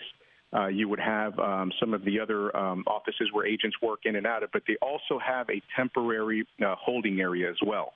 And I think you guys touched on that earlier today. This is a place where you can go for initial processing if you are detained by ICE before being transferred over to a more permanent facility. So that sort of gives you an idea of the kind of activities that happen there at this facility, and it also speaks to perhaps the volume of activity that maybe we would have seen earlier this morning when all of this would have happened. But again, no ICE agents shot per my source within ICE as of at this point, maybe 5 minutes ago when I got off the phone with them. That's what they're reporting, guys. Ken, real quickly, while we're talking about the source that you spoke to within ICE, what was kind of their take on just kind of the temperature of these threats, these situations unfolding at ICE facilities, specifically ICE facilities in DFW? I mean, Ken, we've been following here at CBS News Texas the July 4th incident that happened down in Johnson County at the ICE facility, the Prairie Land Detention Facility, and then, of course, the Dallas ICE facility as well had another threat happen earlier in August. A bomb threat being made there. What was their take on that, or did they even mention anything about that? Well, this time around, we didn't get into that conversation. But as you mentioned earlier, I cover this almost daily, the happenings with ICE, and I can tell you that the overall temperature has not changed. ICE has been warning that this kind of activity is taking place, this sort of aggression towards ICE agents and towards their organization. This is one of the reasons why we have seen the ICE agents, when they're out in the field, cover their faces. There's been a lot to be said about that, whether they should be doing that or whether they shouldn't. The head leadership of ICE has said many times now that they're not going to dissuade their agents from covering their faces if it makes them feel safer. We know that any ICE facility, not just the one that we're talking about now, but throughout the entire country, they are heavily guarded because of these kinds of threats. And so this is, as you mentioned, what we had here in July. Down there in Johnson County. Now we have a second. So to say that these are empty threats, I think would be false. I think these are threats, and these buildings, these facilities have become targets for folks who want to take out aggression, who find ICE's work to be controversial, perhaps. But again, that's all information that right now they're working to sift through. We do know that ICE agents and ICE investigators are also trying to figure out who this person was. At some point, we're going to find out exactly what the motive was, and maybe we can pinpoint some more details at that hour. But you know, again, this what we're talking about here is exactly what ICE agents have been warning about. When you talk about the temperature of this debate, when you talk about just how heated some of these arguments and this controversy has become throughout the country, these are the kinds of acts that they're afraid of.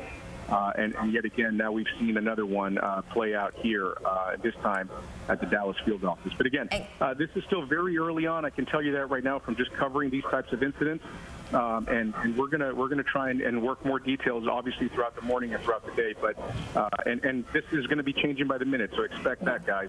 Ken, as of right now, again, real no quickly, you speak about the ICE law enforcement facing unprecedented violence. That was actually something that Secretary of Homeland Security Kristi Noem mentioned earlier this morning when she posted on X in the wake of this shooting. She said, quote, "We do not know the motive yet, but we know that our law enforcement, ICE law enforcement, is facing unprecedented violence against them, and it must stop." And I bring that to your attention because J.D. Vance, the Vice President of the United States, just reposted rather, Secretary Kristi Noem's post on X and said, quote, "The obsessive attack on law enforcement, particularly ICE, must stop. I'm praying for everyone hurt in this attack and for their families." We're also getting some local reaction from some local officials in Dallas about this attack this morning.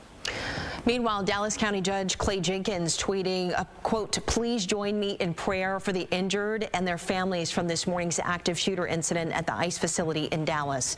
Violence and terror is never the answer to anything," end quote. And again, I mentioned that J.D. Vance just posted on X. Here's a look at that tweet. "The obsessive attack again on law enforcement, particularly ICE, must stop. I'm praying for everyone hurt in this attack and for their families." We're also monitoring for a post or from a statement from the White House, specifically President Donald Trump, to see if he weighs in and responds to this latest act of violence. We also just heard from J.D. Miles, who is talking to local on-the-ground DPD officials. We would likely hear from the DPD police chief later this morning about their response specifically to this, because we know that this response will be both local, state, and federal officials responding to this scene. Meanwhile, we just want to give a quick recap of exactly what has happened so far this morning. Obviously, we know that 2 Homeland Security officials are telling CBS News and have confirmed with us that the shooter here at this Dallas ICE detention facility is confirmed dead from a self-inflicted gunshot wound. 3 people are right now in critical condition. They've been sent to Parkland Hospital. Now, multiple sources of ours have confirmed to us that those 3 victims, they're either civilians or detainees. They are not ICE agents. And again, we just heard Ken Molesina confirm that as well. And we actually have some breaking news just into our newsroom. Guys, if we can pull up the X account of Dallas Police Department, they just posted the following, and I'm going to quote them directly. On September 24th, 2025, at 6:40 a.m., Dallas Police responded to an assist officer call in the 8100 block of North Stemmons Freeway. The preliminary investigation determined that a suspect opened fire at a government building from an adjacent building. 2 people were transported to the hospital with gunshot wounds. 1 victim died at the scene. The suspect is deceased. This is an ongoing investigation, and we hold a media briefing later today. Again, that is from Dallas Police just moments ago, posting on X with the latest on the scene. The newest information from that being that the shooting happened from an adjacent building targeting that government building, and that 1 of the victims has died at the scene, as well as the suspect. Again, so we want to read that tweet just again one more time. This is from Dallas Police Department as well. They actually just confirmed that there's 3 victims here in the shooting. 1 of those victims is in fact confirmed dead at this hour. Yeah, so again, this is new information into our newsroom. We've also heard from the Dallas County Judge Clay Jenkins. He's offering his prayers and support to those victims and their families. We've heard from J.D. Vance. We've heard from Secretary of State Kristi Noem. But again, the Dallas Police Department just posting that latest information that this was a shooting of a government building. They're not calling it the ICE facility. They're calling it a government building, and they say that the shooter was positioned at an adjacent building. As you heard J.D. Miles describe earlier this morning, this portion of town, which is again just to the southwest of Dallas Love Field, is home to not only that ICE facility, but also multiple different immigration attorneys' offices that are positioned kind of around that building. So we will be in the coming hours digging into exactly how that shooting occurred and where that person person was positioned on another adjacent building. But the latest information from Dallas police, again, saying that not only did one of the victims die, but also that suspect is deceased as well. 2 other people transferred to hospitals. We likely imagine that that would be Parkland Hospital, which is positioned less than a mile from this scene. We also heard from ICE Director Todd Lyons earlier this morning. He spoke out to the media this morning. If we could just play that sound again one more time. Yeah, literally, as I was coming here, we were notified that there were shots fired at our Dallas field office. Right now, preliminary information is a possible sniper. We have 3 individuals that are down at this time. We're not sure on their condition. They've been taken to the hospital. We're hearing some reports that the shooter may be down from the Texas Department of Public Safety. The scene's secure. You know, obviously right now, my hearts and prayers are going out to my officers and agents. That's my biggest concern, and as well as everyone in that area. But this just shows the violence that's being increased against ICE officers and agents. This is the second time now we've had a shooting at one of our facilities in the Dallas area, and really it's just a sad time that we have to worry about violence against law enforcement. So you're hearing, the reports you're hearing at this point are coming from inside your offices in Dallas at ICE. You're hearing directly from them? Yeah, we're hearing directly from the leadership on the ground there. The building is on lockdown, building secure. Initial reports are that our offices are accounted for, but there are 3 individuals that are shot. Are the 3 individuals ICE employees? We're still working on that right now. Obviously, it's really chaotic. Dallas Police Department's been great. They're on scene. It's a large police presence there right now. You know, it could be employees, it could be civilians that were visiting facility, it could be detainees. At this point, we're still working through that. We do know that 3 have definitely been shot. They're en route to the hospital right now. We had great support from locals on the ground that are helping us look for the active shooter. And like I said, right before I just walked on set, I got word that the shooter is down from a self-inflicted gunshot wound. Okay, so it may not be an active shooter situation anymore. You said a possible sniper. Did this individual get inside the facility or were all the shots outside? From preliminary reports, it looks like shots came from outside. And the victims, into our secure facility. And the victims were also outside, or were the victims inside? Inside our Sally Port area where we have our secure detainee location, inside that location. But again, everything's still coming in so fast. It's just been a morning. So that interview with Todd Lyons, the acting ICE director, is a little bit dated now. That happened about 20 minutes ago, that conversation, but we did just get new information into our newsroom from Dallas Police. And if I can bring up some details to give you a little bit of context, we now know that 1 person has died. 2 others were injured in that shooting at the ICE facility this morning in Dallas. But this is not the first time that there's been violence at ICE facilities in North Texas. That's right. Back on the night of July 4th, the Department of Justice says that there was an organized attack against officers. This was at the Prairie Lane Detention Center in Alvarado. Now, a police officer from Alvarado was shot and wounded. More than a dozen people have been charged in that investigation. And then on August 25th, a 36-year-old Dallas man was arrested. He is accused of making bomb threats outside ICE's Dallas field office. He claimed to have a detonator on his wrist and then a bomb inside of his backpack. After 1 hour on that day, it was all clear and was given as well. That all clear was given. The man was taken into custody later.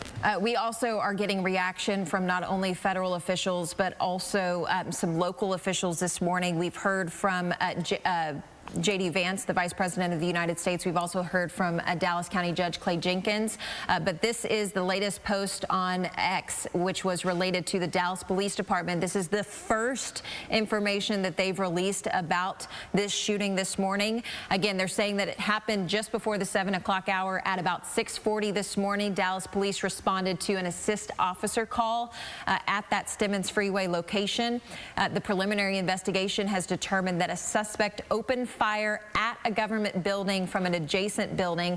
2 people were transported to the hospital with gunshot wounds. 1 victim died at the scene. The suspect is also deceased. Todd Lyons, the acting ICE director, went on to say in that CNN interview that it was a self-inflicted gunshot wound that killed the suspected shooter. But obviously this is an ongoing investigation. We do expect, you see it there on the post as well, Dallas Police will hold a media briefing later today.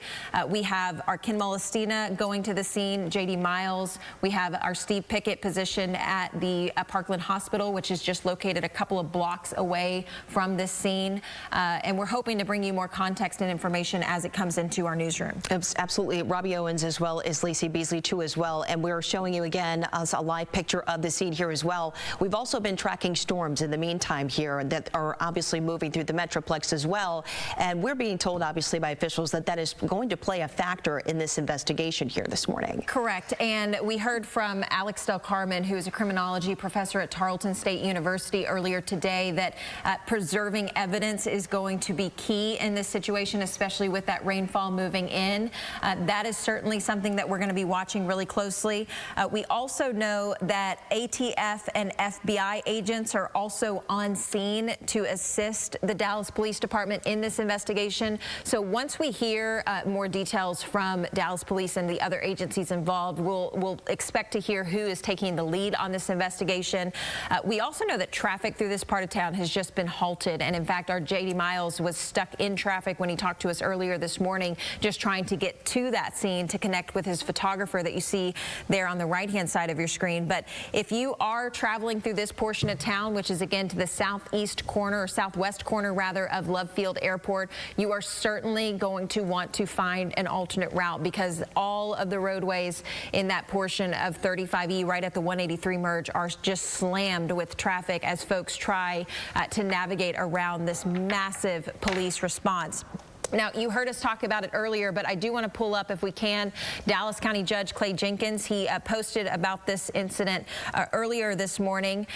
He spoke specifically offering prayers for the injured and for their families. Quote, "Please join me in prayer for the injured and their families from this morning's active shooter incident at the ICE facility in Dallas. Violence and terror is never the answer to anything." Again, that is the post on X from Dallas County Judge Clay Jenkins earlier this morning. We also are hearing from J.D. Vance, the Vice President of the United States. He actually reposted Kristi Noem, Secretary of Homeland Defense Kristi Noem's tweet from earlier this morning. She posted not only addressing the situation that's unfolding in Dallas, but also just kind of the temperature surrounding ICE facilities right now. J.D. Vance went on to say that he specifically was talking about, I'm going to pull up his tweet really quickly for you to be able to see it yourself. But J.D. Vance said the, quote, "obsessive attack on law enforcement, particularly ICE, must stop. I'm praying for everyone that is hurt in this attack and for their families." Kristi Noem is who he reposted when he said those things. And she was saying in her post that while we don't know the motive yet, we know that our ICE law enforcement is facing unprecedented violence against them, and it must stop. And that was a very similar comment that we just heard earlier from ICE Director Todd Lyons too as well. He said, quote, "It's a sad time that we have to worry about violence against law enforcement. Violence obviously should be decreased against agents, or increase it is against agents and facilities too as well, just like this one." So we're going to unfortunately be trying to follow this investigation as closely as possible. We're showing you both the TxDOT camera here on the left, as well as one of our crews are already on scene here on the right-hand screen too as well. And meanwhile, we know that weather is playing a factor into this. We've issued a first alert weather day earlier this morning. Brittany Rainey has been in the weather center all morning long, tracking the storms as they're making its way through the Metroplex this morning. Brittany, where do we stand with where those showers and the storms are coming in? They've been moving right through the heart of the Metroplex. We don't have any severe storms out there, but we're definitely getting some normal thunderstorms with those pockets of very heavy rainfall. So you can see that line all the way from the Red River down into central Texas. So we'll take a closer look into DFW, and right over downtown Dallas, we are seeing some of those heavier downpours right now. They're also going to be dealing with some lightning and gusty winds in the area as well. So it's really in the heart of Dallas that we're seeing some of that heavy rain. This will continue to track off to the east right along I-30 there. But you'll notice we did have more showers back to the west. Those are still going to be working in from Tarrant County. So this rain, it's going to be sticking around through about 10 to 11 a.m. this morning. So that's what we have on First Alert Futurecast.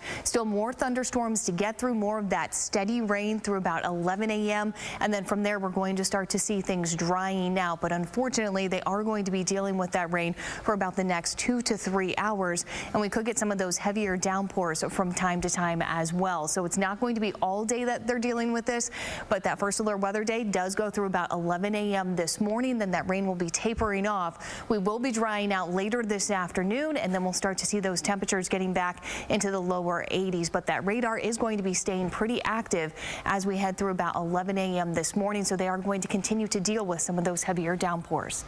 All right, Brittany, thank you so much. Well, if you are just joining us here on CBS News Texas, we want to bring you the latest information on the breaking news out of Dallas this morning. We know that there has been a shooting at an ICE detention facility that was specifically an ICE field office.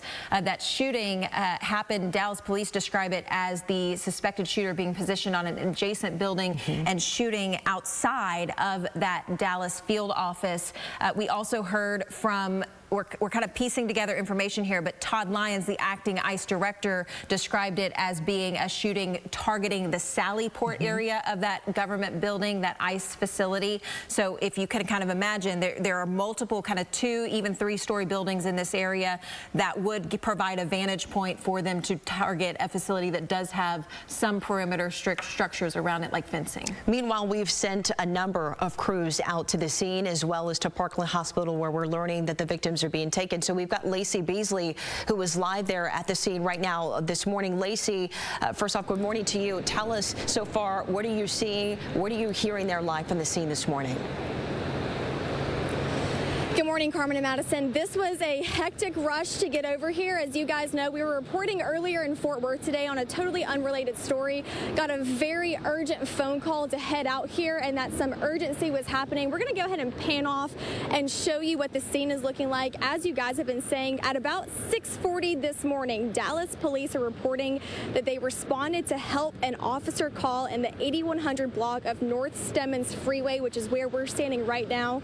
That preliminary investigation found that a suspect opened fire at a government building from an adjacent building, and we are learning that government building is an ICE facility here in Dallas. Now, 2 people were transported to the hospital with gunshot wounds, and Dallas police is reporting that 1 victim died on scene. That suspect is also deceased, and we are learning that is from a self-inflicted gunshot wound. This is an extremely active scene. In fact, one of the busiest scenes that I've seen in Dallas so far with my time working here. Within, I would say, a mile radius of this area, it is totally blocked off. I had to get some police officers to help me reroute to here, which is where we are at the media staging area. They were moving cones, moving traffic so that way I could get in. Highly secure area, and I'm telling you, there's every level of law enforcement out here right now, from Dallas police to sheriffs, ATF. We've seen SWAT out here, multiple SWAT vehicles, a very active investigation. So once again, let me just reiterate what we're learning from Dallas police. This first happened at around 6:40 this morning. That's when Dallas police responded to an officer assist call in the 8100 block of North Stemmons. That's exactly where we are right now. That preliminary investigation says that a suspect opened fire at an ICE facility. We are learning that those victims were standing in the Sallyport area. Those 2 people, 2 of the victims, transported to a local hospital, and we are learning from Dallas police that 1 of those victims did die on scene, as well as the suspected shooter, who we are learning from a self-inflicted gunshot wound. Very active scene. Carmen, Madison, it is also a very rainy morning out here in the Metroplex. We've got a lot of elements that we're dealing with right now. A lot of media is out here. We're trying to get you guys information as quickly as possible. Know that this is a very fast-going investigation. There's a lot of people out here having the same questions that you guys at home probably have, and we are diligently working to get you guys all those details. Yeah, and Lacey, we just want to add a little bit of context to your reporting. That is the ICE facility that you are standing in front of. That is the same ICE detention facility where last month in August, a man was arrested for issuing a bomb threat right outside of that building. He was arrested and did face some charges, but this is also a scene where not only DPD responds, but also state and federal agencies. So just kind of looking around you, what agency, what vehicles are you seeing respond to this scene? Yeah, I mean, for sure, we've seen tons of Dallas police, lots of sheriffs. We've seen SWAT vehicles. When I was pulling in, there were about 3 SWAT vehicles back to back to back that were pulling in at around the same time. We've also seen ATF and we've seen FBI agents. I mean, any law enforcement agency that you can think of is out here right now in Dallas. You can see Dallas police is coming in right now. I will say with my route trying to get here just a few minutes ago, they were very cooperative, very kind. They do know that this is a very secure area, and we are also respecting boundaries and staying back. As you know, we're getting as close as we can, but also staying back. But yeah, you guys, you can see all the flashing lights, every color, every law enforcement agency is out here, and they're all keeping this area secure and working on this investigation. All right, Lacey, thank you so much. Again, just to recap for anyone that might be joining us live this morning on CBS News Texas or our CBS News Texas stream, which is currently airing in multiple markets across the nation. We just want to update you that this is a scene unfolding in Dallas, Texas this morning. We know that 3 people were shot in what Todd Lyons, who is the acting ICE director, described as a possible sniper-type shooting situation. In those 3 people that were injured in this shooting at an ICE facility in Dallas, 2 people have critical injuries. 1 of those victims died at the scene, and then the shooter themselves was killed of a self-inflicted gunshot wound. The quote we got from a senior Homeland Security official earlier this morning said that this unfolded right around 6:50 this morning, and that time frame was confirmed by Dallas police earlier this morning as well. This Dallas ICE facility where the shooting occurred, it was working as a field office, but also as a temporary detention facility, which meant that it was a processing and holding facility for immigration detainees before then being transferred to other detention facilities. We want to point out, Ken Molestina said that this was not necessarily ICE agents that were shot in this attack. And we know that Todd Lyons, the acting ICE director, mentioned that it could be anywhere from employees to visitors to even detainees that were involved in this shooting and unfortunate victims. Yeah, I do believe that Ken Molestina actually confirmed from his sources that he does feel it's either civilians or detainees. They are not any ICE agents. Back on the night on July 4th, the Department of Justice actually says that there was an organized attack against officers at the Prairie Land Detention Center. This was in Alvarado. A police officer from Alvarado was shot and then wounded. More than a dozen people have been charged in that investigation that we've recently reported on and tried to update you on as well. Then on August 25th, a 36-year-old Dallas man was arrested, accused of making a bomb threat outside of ICE's Dallas field office. That's the one that we were just mentioning happened at the same facility. He claimed to have a detonator on his wrist and then a bomb inside of his backpack. After an hour on that day, or after 1 hour on that day, the all clear was given and the man was then taken into police custody. Now, one of the things we're hearing in light of this kind of string of different ICE facility incidents is multiple people calling on the temperature on law enforcement to be taken down. We've heard from Vice President J.D. Vance. We've also heard from Secretary of Homeland Security Kristi Noem. If we're able to, I would like to pull up the Vice President's post on X just moments ago. He said, quote, "The obsessive attack on law enforcement, particularly ICE, must stop. I'm praying for everyone hurt in this attack and for their families." Now, that post was made in reference to and retweeting and reposting Secretary of Homeland Defense Kristi Noem's post, which said, quote, "There was a shooting this morning at the Dallas ICE field office. Details are still emerging, but we can confirm there were multiple injuries and fatalities. The shooter is deceased by a self-inflicted gunshot wound. While we do not know the motive yet, we know that our ICE law enforcement is facing unprecedented violence against them. It must stop. Please pray for the victims and their families." We had Ken Molestina on the phone with us a little bit earlier, and he was walking us through the conversations that he was having with his contacts over at ICE 2 as well. And he said that this incident, we know it happened earlier this morning around 6:40 or so. And he said that that's usually overnight hours into early morning hours is typically when ICE detention facilities would do their work. Yeah. And this is when this incident happened. Correct. A 24/7 facility is how he described it. But this is, again, kind of a picture that we're painting painting for you of the emergency response. Now, I will say in the last hour, we've seen a few of the police cruisers and other vehicles move away from the scene, potentially even moving closer to the facility itself now that they know that the scene is secure. But we've also seen traffic kind of starting to flow again on 35E. I know in the control room we don't necessarily have this to pull up, but we just saw a post from Tarrant County Judge Tim O'Hare. He would be kind of the Tarrant County counterpart to Dallas County Judge Clay Jenkins, but he reposted Secretary Kristi Noem's post on X saying, quote, "It shouldn't be unexpected with the violent political rhetoric that we see from so-called leaders and the constant bashing of law enforcement. This must stop. Praying for the victims and their families." Again, that is the quote from Tim O'Hare, Tarrant County Judge, on the other side of the Metroplex, responding to this latest incident. Meanwhile, we've got a number of crews that we've sent out to the scene too as well that are on their way right now. We've got Robbie Owens as well as Steve Pickett. He's headed to Parkland Hospital where we're told that the victims were being sent. We've also got Lacey Beasley, who we just heard from moments ago. JD Miles is on his way there too as well to meet his photographer. And we've also got another crew as well, Steve Pickett. If we're able to get JD Miles or Ken Molestina back on the phone potentially, is that possible?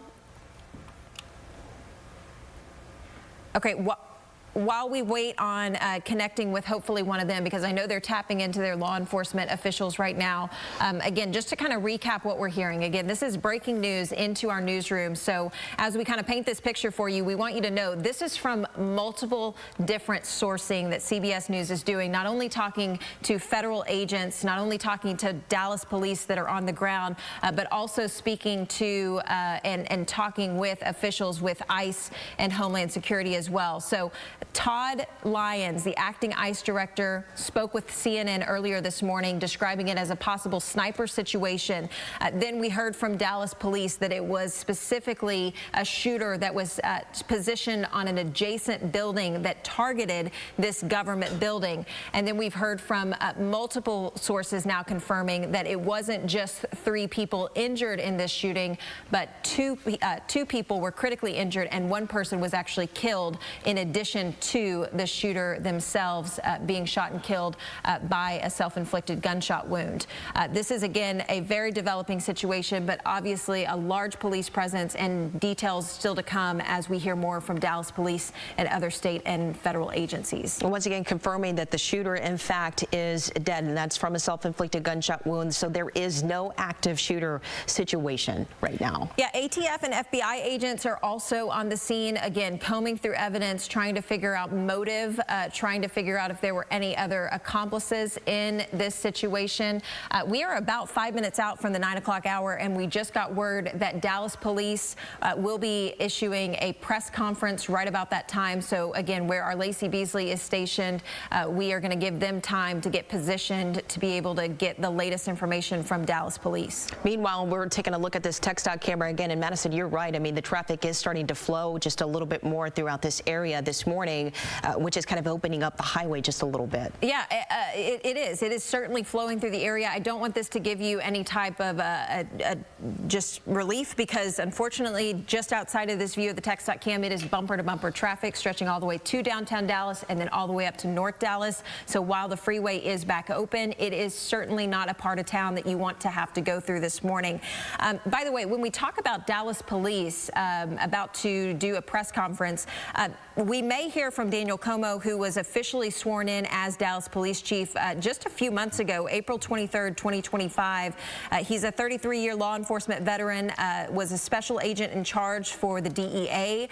So this will be one of the first major scenes that he is potentially addressing, that DPD is potentially taking the lead on. We have not heard which law enforcement group will be taking the lead on this investigation, but obviously DPD units were probably one of the first to respond to this shooting scene earlier this morning, right around 6:40. Dallas police, in fact, saying that it was an assist officer call that they were initially responding to. Another point that I just want to make, this is, again, not the first threat that this specific Dallas ICE detention facility has faced. Last month, there was an arrest from a bomb threat made at this exact same facility. Yeah, that's right. And so just earlier, we were just talking to Ken Molestini, and he was telling us a little bit about the contacts that he was hearing from, or the information that was being given to him by his ICE contacts there as well. They do believe that those shots, they came from outside the facility there. And this was kind of almost a sniper-style attack. Yeah, Dallas police confirming to us that this was, in fact, a sniper-type situation with the shooter positioned on an adjacent building. That's, again, the montage of microphones you see there awaiting word from Dallas police. I'm looking to see if I see Dallas Police Chief Daniel Como there. I don't see him right now, but once we get word on who will be addressing media, we will certainly bring that to you. We are standing by for that conversation. But if we can, while we wait for that representative to speak on behalf of the Dallas Police Department's response, if we can pull up the history of ICE incidents that have happened in North Texas in the last few months. If you'll remember, back on the 4th of July, a Texas immigration detention center was the source of an attack. That was the Prairieland Detention Center. An Alvarado police officer was actually wounded, shot in the neck from that incident. That happened again 4th of July. Then the following month, August 25th, that's when the bomb threat against this Dallas ICE field office occurred. That's where a 36-year-old Dallas man was arrested, accused of making bomb threats outside of that field office. He claimed to have a detonator on his wrist, a bomb in his backpack, and after about an hour that day, the all clear was given and that man was taken into custody. But I just want to speak really quickly. I mean, we have been following these stories even earlier this week. On Monday, we reported that 6 of the individuals in the Prairieland detention attack had been arraigned on charges. We know that earlier this month, the man that did allegedly did the bomb threat outside of the Dallas field office faced charges. So we've been following this kind of temperature at ICE facilities very heavily in the past few weeks here at CBS News Texas. Meanwhile, our reporter Lacey Beasley is live there on the scene, and she's going to be following, of course, the press conference from DPT that we know is coming up in just moments away. But she did confirm that Police Chief Daniel Como is in fact there and is prepared to speak to us this morning. You're seeing more members of the media get those microphones prepared and ready. But again, if you are just joining us and wondering why we are wall to wall with breaking news coverage this morning, again, Dallas police telling us that 1 person is dead, 2 others injured, critically injured in a shooting at a Dallas ICE facility. The suspected shooter dead of a self-inflicted gunshot wound. We're getting information from now multiple sources that say that there were not law enforcement officers that were wounded in this shooting. So we're digging in to figure out who was injured. We heard from the Todd Lyons, the acting ICE director, earlier this morning, who said that there could be kind of 3 different groups of people at this facility at the time of the shooting. It would be employees, it would be visitors, it could also be detainees. So we're waiting to get more information on that.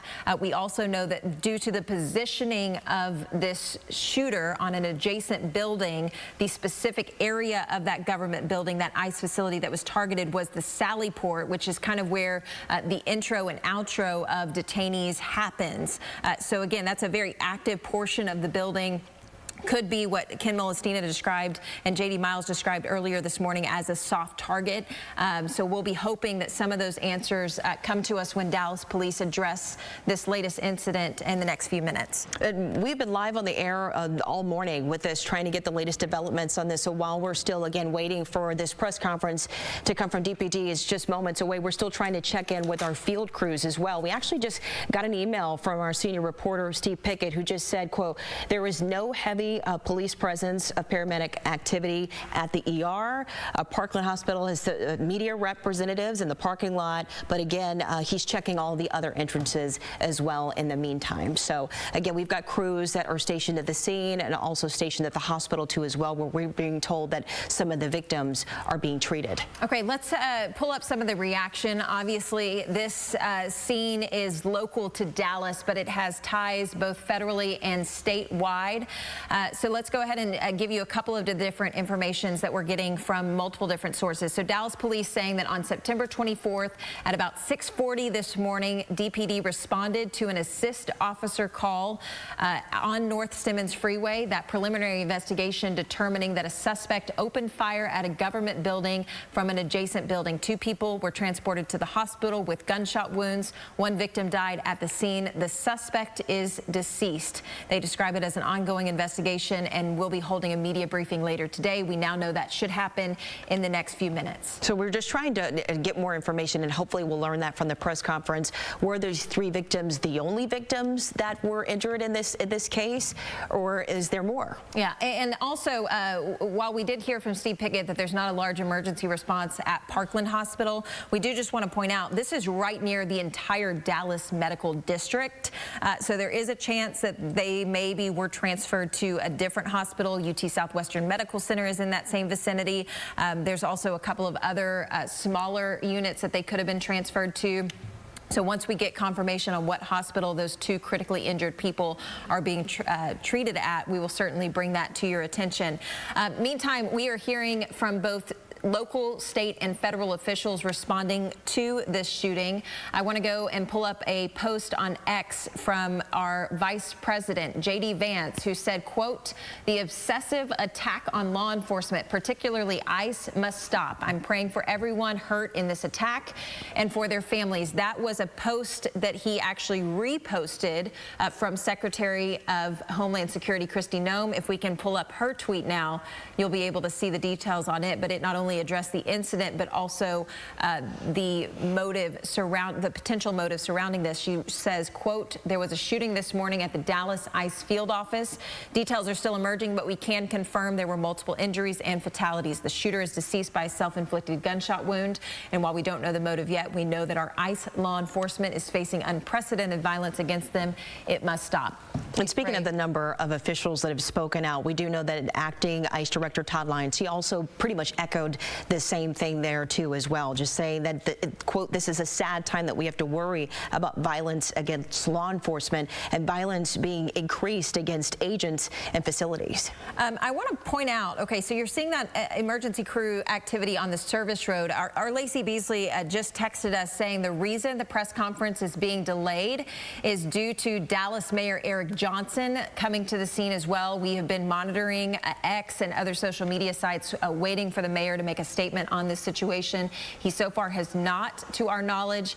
So that is, again, he is going to be arriving likely on scene here in the next few moments. We're expecting an address not only from the mayor, but also from DPD. Again, potentially Dallas Police Chief Daniel Como, who was officially sworn in back in April to the job. He is certainly no stranger to law enforcement, 33 years as a veteran with experience specifically in the DEA, the Federal Drug Enforcement Administration, but certainly new-ish to the job as Dallas Police Chief, only on the job for a few months. So this would be one of the largest police responses that he's had to take the helm of. Yeah, and as you're looking here on the right-hand side of your screen, this is obviously media that is setting up for that press conference that we're expected to start hopefully within minutes away now. This is going to be from DPD. You could see that there's a Dallas police cruiser that's right there in front of the shot as well. So we're seeing a number of crews that are just trying to set up their cameras. You probably saw somebody wiping down their lens and just getting ready to set up microphones and things like that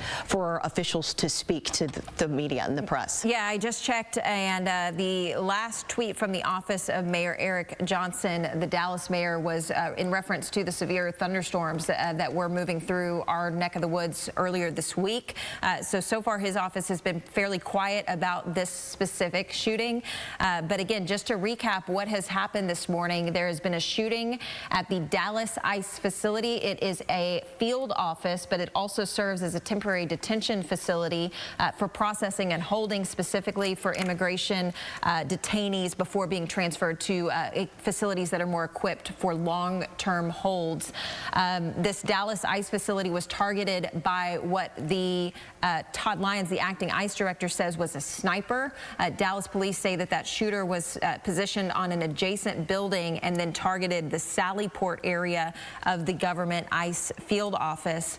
We know that 3 people were shot, 2 of them critically, 1 of them killed on scene, and the shooter themselves also died of a self-inflicted gunshot wound. And of course, we're still hoping to get a little bit more information on the exact motive from that shooter as well, the suspected shooter as well. Even though they unfortunately deceased from a self-inflicted gunshot wound, investigators, as you can see, have been on scene. We're talking multiple agencies here, local, state, federal, all working this scene to get more information, and obviously also working against the elements too as well this morning. Yeah, there's been rain that's moved through the area throughout the morning. It's been a little heavier at times, but lighter at times as well. It looks like it's certainly lightened up this morning. You saw Lacey Beasley earlier this morning with her raincoat on.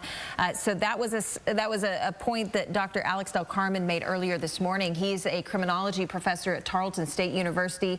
When we first talked to him about this scene unfolding in Dallas, he said, man, one of the main concerns for law enforcement right now is going to be preserving evidence, specifically with those storms rolling through. So that is probably what we've been seeing happening in the last 2 hours with Dallas police as well as local and federal officials trying to preserve as much evidence as they can to hopefully get more answers to the question of what was the motive in this situation. Yeah, with sources also seeking more information about this shooting, in fact, happening outside the facility with the elements that have moved in. It may sort of put a little bit of a delay on their investigation too, as well as they're trying to comb through the scene for a lot more evidence. And we know the Dallas Police Department, while they may be taking the lead on the investigation, we also know that ATF and FBI agents are on scene to assist the Dallas Police Department.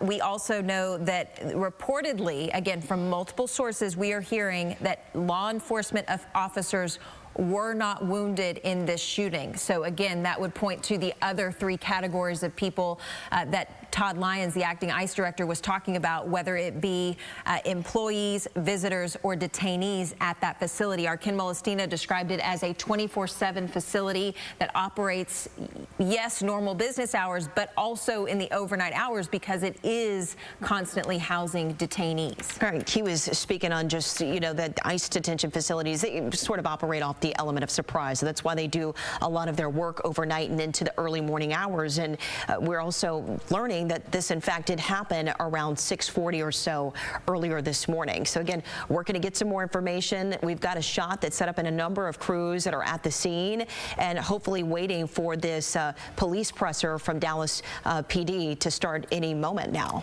While we're waiting on that presser, if we can, I'd like to pull up the incidents that have happened in North Texas, specifically targeting ICE facilities. One of the situations occurred actually at this exact same ICE facility in Dallas earlier in August. There was also a facility targeted in Johnson County back in July, on July 4th. But a July 4th attack at the Prairieland detention facility centered around an injured police officer who was shot in the neck.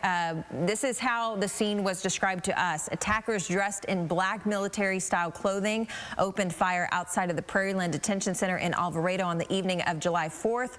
Southwest of Dallas, which federal prosecutors described as at least 11 people now being charged in connection with that attack. Then on August 25th was when there was a bomb threat outside of the same Dallas ICE office that we are now responding to a shooting at.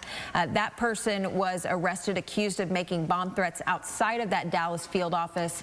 He claimed to have a detonator on his wrist and a bomb in his backpack. And after about an hour that day, the all clear was given, and that man was taken into custody. But you heard it from Vice President J.D. Vance earlier this morning in the post that he made on X. The quote, obsessive attack on law enforcement, particularly ICE, must stop. He's praying for everyone hurt in this attack and their families. You also heard Secretary Kristi Noem also echoing that same idea. We don't know the motive yet, but quote, we know that our ICE law enforcement is facing unprecedented violence against them. It must stop. Ken Molestina, you mentioned he has covered immigration for us for a number of years here at CBS News Texas. He is very well versed in the threats that these officers face, the threats that these detention facilities face, and he's been talking to some of his contacts within the Homeland Security Department as well as the ICE department, trying to figure out, okay, was this a targeted attack? or is ICE, is Homeland Security now ramping up security at other facilities to potentially hedge off and prevent other similar style attacks? Yeah, and if you're just now joining us earlier or so, about an hour or so, we actually had Dr. Alex Del Carmen on the phone. He is a criminology professor at Tarleton State University, and he was telling us that we have seen an increase in a lot of these incidents happening, specifically here in the state of Texas. And what's happening is tensions are rising, as we know that a lot of these incidents are becoming a lot more common. There's a lot of scarcity, I should say. There's a lot of apprehension, and so within these communities that are being targeted right now, and so that is why we're seeing an increase in this activity. Now, still, again, we're waiting to hear a motive. We just don't know when that's going to be. So Dallas Police, again, you see the microphones positioned there. We are awaiting a statement from Dallas Police on the latest on this investigation. We also know that Dallas Mayor Eric Johnson will be arriving on scene shortly, likely stuck in traffic like so many of our news crews have been, just trying to get to this scene. If you're just joining us, this is happening on 35E right near Empire Central, so just to the kind of southwest corner of Dallas Love Field. I just checked traffic in that area.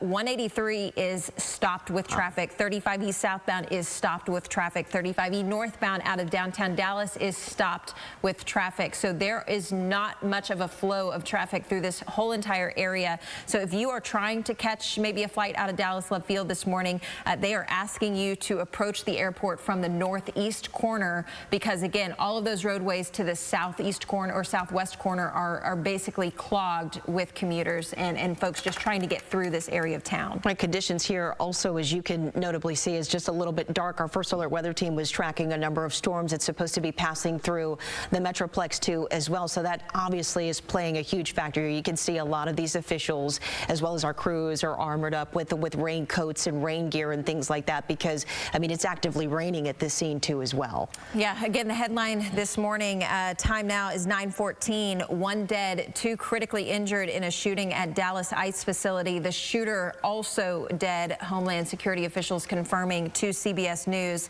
This is all occurring in the last few hours in downtown Dallas, just north of the medical district. Acting ICE director confirming to CNN the shooting initially this morning. Dallas Police confirming some of the details, including that there was a shooter positioned on an adjacent building that targeted a Sallyport area of that government building. And then we're also confirming through multiple sources that this was not law enforcement officials that were shot and wounded, that it was likely other individuals that were on that property. Again, Todd Lyons, the acting ICE director, saying that it could be 3 different groups of people. It could be employees, it could be visitors, people going to visit detainees, or it could be detainees themselves. Yeah, and unfortunately in these situations, 3 victims is more than enough. Unfortunately, the suspected shooter obviously, died from a self-inflicted gunshot wound and was unable to injure any others in this case, which in this case is a good thing.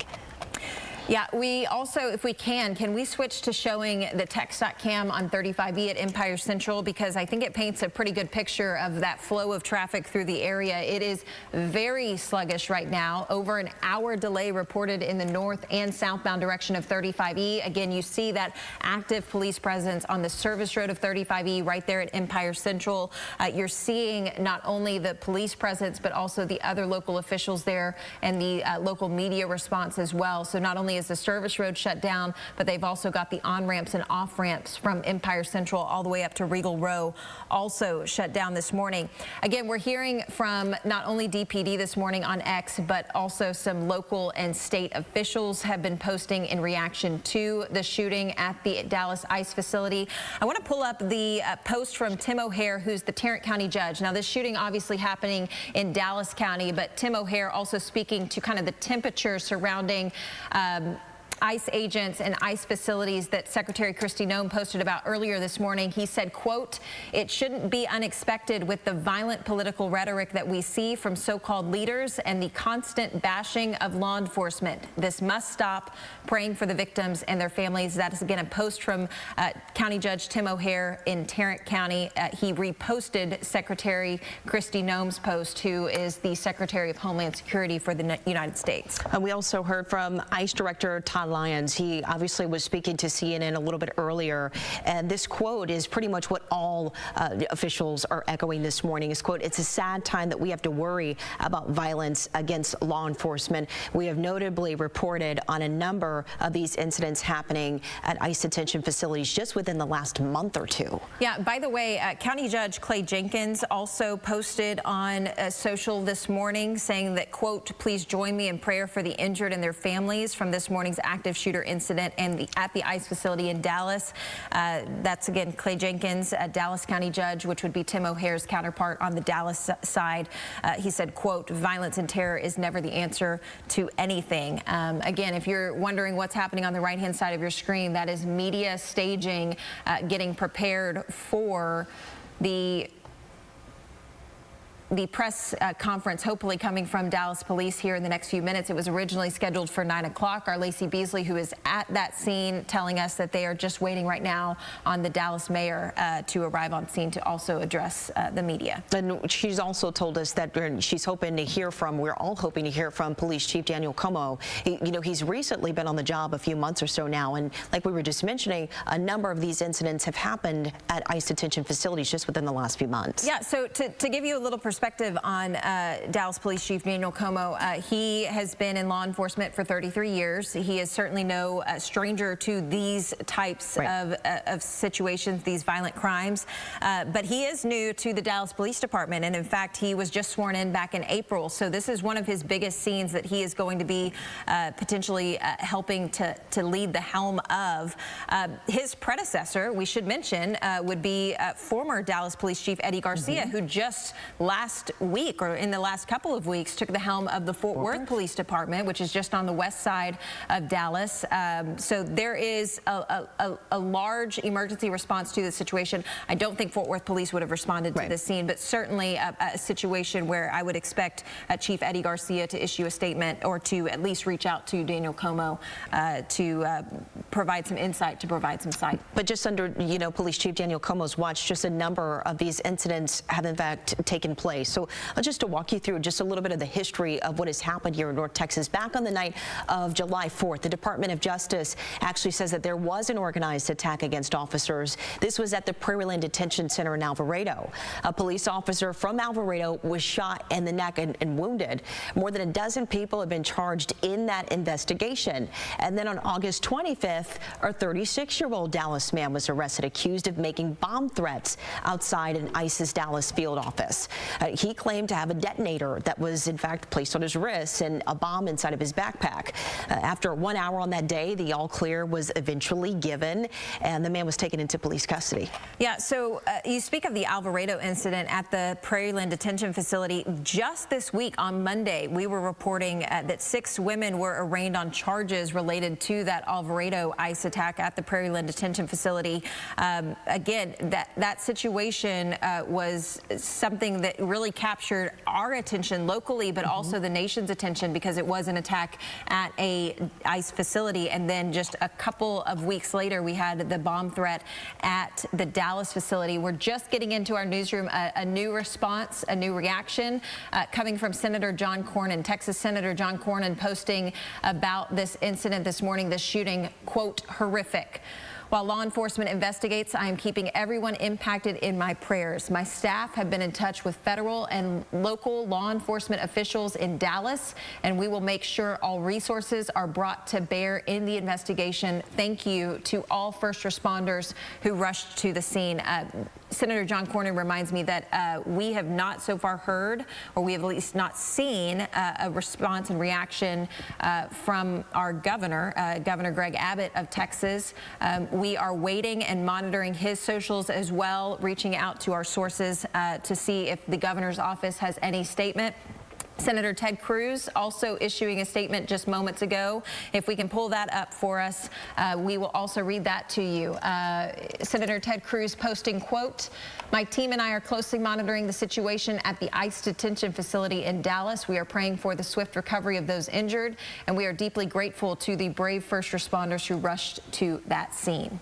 Again, a number of officials and all speaking out this morning. And again, typically, Governor Greg Abbott is very active, at least on X he is. So interesting to see what he has to say to speak out about this situation too as well. We also just saw a post from Homeland Security. If we can also pull that up on X, Homeland Security, the Department of Homeland Security's official X account posting, quote, this morning at the Dallas ICE field office, there was a shooting resulting in multiple injuries and fatalities. The shooter died from a self-inflicted gunshot wound. This violence against our ICE law enforcement must stop. Please keep the victims and their families in your thoughts and prayers. Again, that coming from the official account of Homeland Security for the United States of America. We're also continuing to monitor the shooting from both on the ground and also from our newsroom as well. Let's talk about the scene a little bit from earlier this morning. We know that this, we're being told, at least by sources that are confirming to us, that the suspected shooter had actually set up and staged as a sniper-style shooting outside of the facility, making his way and targeting what we don't know are civilians or if they were detainees. All we know is that those victims were at least not ICE agents. Correct. We've got that confirmed from multiple different sources, including Todd Lyons, the acting ICE director, and then multiple sources within ICE and local law enforcement as well. We heard from Dr. Alex Del Carmen earlier this morning. He's a criminology professor at Tarleton State University.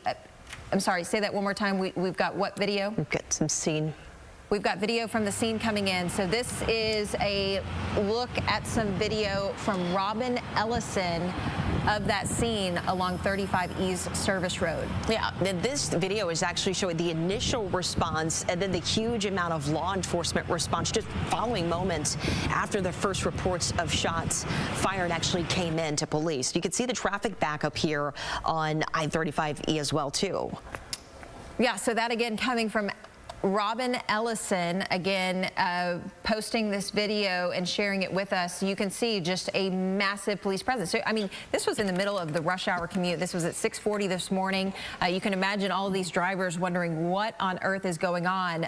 Little did we know, just a few moments later, we would get confirmation that it was, in fact, an active shooter situation unfolding at that Dallas ICE facility, operating as a field office, but also as a temporary detention center, a processing and holding area for immigration detainees before then being transferred to other detention facilities. Now, what I want to contrast here, you saw that image from earlier this morning. Now you're looking at live footage from the scene. The emergency response has dwindled down significantly, but the area is still completely shut down. 35 East Service Road southbound shut down. So you're not going to be able to flow through that area or get to any of those related office buildings in that neck of the woods between basically Empire Central and Regal Row. But this does kind of indicate that now that they know that the suspected shooter is dead of a self-inflicted gunshot wound, but they know there's no longer a threat to the surrounding area, so that would allow for the decrease in emergency response to that area. Yeah, while it hasn't been confirmed if this suspected shooter had acted alone in any way, we do know that at least that there was only one active shooter, and of course that shooter is dead at this point. So the FBI Deputy Director Dan Bongino actually posting on X in the last half hour or so, the FBI saying, quote, the FBI is fully engaged in conjunction with our state and federal law enforcement partners at the crime scene here in Dallas, end quote. Yeah, and that confirms what our CBS sourcing was already telling us earlier this morning. The FBI and ATF were on site working to provide any assistance they could to Dallas police. Again, you're seeing the media staging area on the right-hand side of your screen. That's because Dallas police had originally told us at about 9 o'clock they were expecting to be able to address the media, to address all of you living in Dallas or even other parts of the country wondering what is going on this morning, hopefully to clear up some of the details and some of the questions that all of us have regarding this tragic situation that unfolded this morning right off the highway in Dallas. But 30 35E continues to be very impacted by this. Empire Central also completely shut down. And for those of you that are watching it, maybe are not as familiar with Dallas, this is happening just kind of to the southwest corner of Dallas Love Field, which is one of the major airports in DFW. So if you have maybe friends or family that are trying to catch a flight out of Love Field, or maybe arriving to Dallas, flying into Love Field, this is certainly something that they're going to notice and that they're going to have to figure out a way around as they navigate the streets in this area. If you're just now joining us on the CBS News Texas stream, or even here on KTVT, on the right-hand side of your screen, you're probably seeing some microphones that are set up, and obviously a police cruiser there in the back. That's because we are preparing and hoping to hear from very soon a press conference from Dallas Police Department. We're also hoping that we will hear from Police Chief Daniel Como. We've got a number of crews that are there at the scene, Lacey Beasley, as well as J.D. Miles, and then we've got as well Steve Pickett that is at Parkland Hospital too as well. Yeah, if we can, I just noticed that the Fort Worth Police Department just posted on X. If we can pull up their account. Just a few moments ago, I was telling you that Chief Eddie Garcia took the helm of the Fort Worth Police Department just weeks ago, but he previously led the Dallas Police Department before Daniel Como took over. So I want to read, if we can, the post from the Fort Worth Police Department. It says, quote, "The violence that occurred in Dallas, Texas this morning is uncalled for. Moments like this are deeply disturbing as it creates more division in our community at a time when the focus needs to be on how we can come together. We continue to ask our community that if you see something, say something." That is, again, a post on X from the Fort Worth Police Department just moments ago. And we've heard from officials all morning long, from local, state, on to federal levels, that have pretty much echoed the same sentiment, as that violence is, of course, at these facilities. It is deeply intolerable and obviously unnecessary too as well. Yeah, Ken Molestina, I know, is on his way to the scene. Ken, if you can hear us, I know you've covered immigration deeply for CBS News and CBS Texas in recent years, specifically covering this new administration's targeted effort to deport illegal immigrants. What was the temperature that was currently at these ICE facilities and the history of ICE incidents in North Texas, and how does that play into how they're responding to this scene today? Yeah, you know, it's important to point out, Madison, that for some time now, ever since the new administration began sort of this aggressive approach to deporting immigrants who are in the country illegally, there has been heightened concern, not just for the safety of the ICE agents that are out in the field conducting this work, but also for the facilities that they work out of. We've obviously seen here in North Texas what happened down at the Prairie Land facility back in July. Now we have this situation that's unfolded here at the ICE field office in Dallas. So the concern has been there for a while. Folks, proponents of the work that ICE has been doing, as well as ICE officials themselves, have been warning about increased attacks, increased aggression towards ICE. That's when we began seeing the ICE agents covering their faces. There were reports of ICE agents being doxxed as well. And, of course, now what we're seeing is, events involving active shooters and threats at these facilities. So these are things that have been happening now for quite some time. And quite frankly, my sources within ICE tell me that a lot of times these things happen and they get foiled quickly and they never make the headline. These things never happen and they just kind of go about their business. But unfortunately, there are times like what we see today where these attacks are carried out. Now, it's important to point out right now, though, I was able to confirm this with an ICE source here in Dallas earlier this morning, that the event that we're talking about right now at the Dallas field office, no ICE agents were shot there. So I want to point that out, because then we start to sort of narrow down who may have been shot, right? We know that at that hour of the morning, there are activities taking place there. We know that there are detainees that are being brought in. We know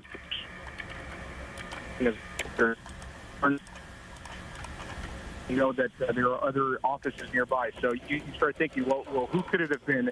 Who could it have been that was shot? So we're working to confirm all of that.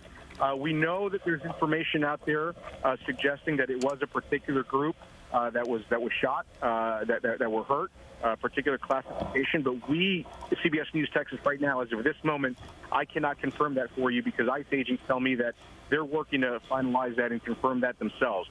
as soon as we get that information, we will, of course, get it to you. I know that there's a news conference that is expected to take place here at any moment, and I'm hoping we're going to get more clarification to those points. But again, Madison, your original question, you were talking about the temperature.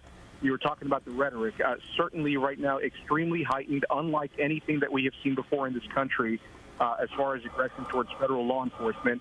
And, but again, we'll have to wait to see who, in fact, it was that was shot, because this is one of those conversations, one of those debates that, while obviously this is not okay under any circumstances whatsoever, depending on who we know who the victims are, that conversation might pivot. It might change as well.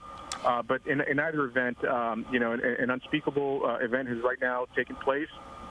It's still unfolding. The investigators right now, what I'm being told from ICE, is they're in the very, very, very early stages of trying to figure out who this shooter was, their identity, trying to figure out any possible motives, and so on and so forth.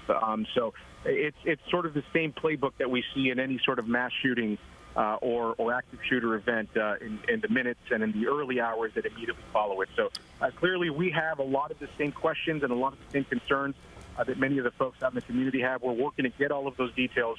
But the good news is that we are in contact with law enforcement directly, and we should be getting all that information relatively soon here. And Ken, while I've got you on the phone, I've got one more point of context that I just want to hopefully allow you to provide some color to. Dallas Police Chief Daniel Como, he was just sworn in back in April of this year. Of course, he took over for Chief Eddie Garcia. This is one of the probably biggest scenes that he is going to be at the helm of for the Dallas Police Department so far in his tenure. He's certainly no stranger to law enforcement. We know he has a lengthy career with the DEA and with other law enforcement agencies. But speak to, you have a relationship with these people. You know how the Dallas Police Department works. You've been at these scenes before. What kind of reaction do you expect him to have if he does address media today? So right now, just so you know, especially in these early moments following an event like this is an all-hands-on-deck effort that's taking place right now. Specifically as it pertains to Chief Cuomo, you mentioned his ties to the DEA. He was the acting, he was the supervisory field agent for the Houston office for the DEA. So this is a man that understands how to work with federal law enforcement hand in hand. This is somebody who, although he did not work for ICE, understands the workings of federal law enforcement and in their investigation. So what I'm expecting is that he is going to lean into that experience that he has. He maintains a very good working relationship with all federal partners right now because of his ties and because of his experience with federal law enforcement. So you can expect that Dallas Police will work hand in hand every single step of the way. It should be a seamless approach into this investigation. And that's one of the reasons why, quite frankly, so many people are confident that we're going to start getting these details. We're going to start getting this information just as soon as possible here. And it's not going to take too long. I don't expect, because of the kind of collaboration that Chief Cuomo has with federal law enforcement. He knows who the players are on that side. They know who he is. They've worked with him in the past. And so at this point, like I said, when we're in the fact-finding portion of this investigation, this is the moment that we're going to see Chief Cuomo really step in and use all of those connections and lean into that experience and hopefully, bring resolution to this right now, because as you all can see, as you've been reporting all morning, it's still pretty much a chaotic scene, not just physically, but the sort of conversations that are taking place right now. Who is the shooter? Why did he do it? Who are the victims? Until those questions get answered, unfortunately, we live in a time right now where people start making up their own conclusions of these things. We ask that folks, are hesitant with that and that let law enforcement do what they got to do, because I do believe that we're going to start getting information. And, of course, we're asking all of these questions, too. So we're pressing the officials as well, Madison. We know what people are asking, and we're out here trying to be the vehicle to get those answers to those questions as well. Right. And Ken, making conclusions is certainly not something that we ever want to do. I know that you have a lot of contacts there within the ICE, detention facility department and things like that. Just tell us, do they have any leads with what possibly the motive may have been in this particular case? No, at this point, no. It's too early. I've talked to several folks within ICE this morning. There are plenty of assumptions that are being made, but in law enforcement, we know that part of the work that they do, they have to check out these I guess, rumors, if you will. And they go one by one. It's sort of a process of elimination that law enforcement goes through, and then they can provide factual details to the best of their knowledge. But right now, it's too soon to start coming up with any sort of factual explanation as to why this happened. Obviously, we've been speaking about the rhetoric and the climate that we're in right now, some of the tensions and some of the things that people are saying and things that they're standing for. So you can draw some assumptions right now as to potentially what that could be, but that's a long list of assumptions. We don't know right now. But again, we're asking those questions, and we want to know. The public wants to know, and we will find out in due time.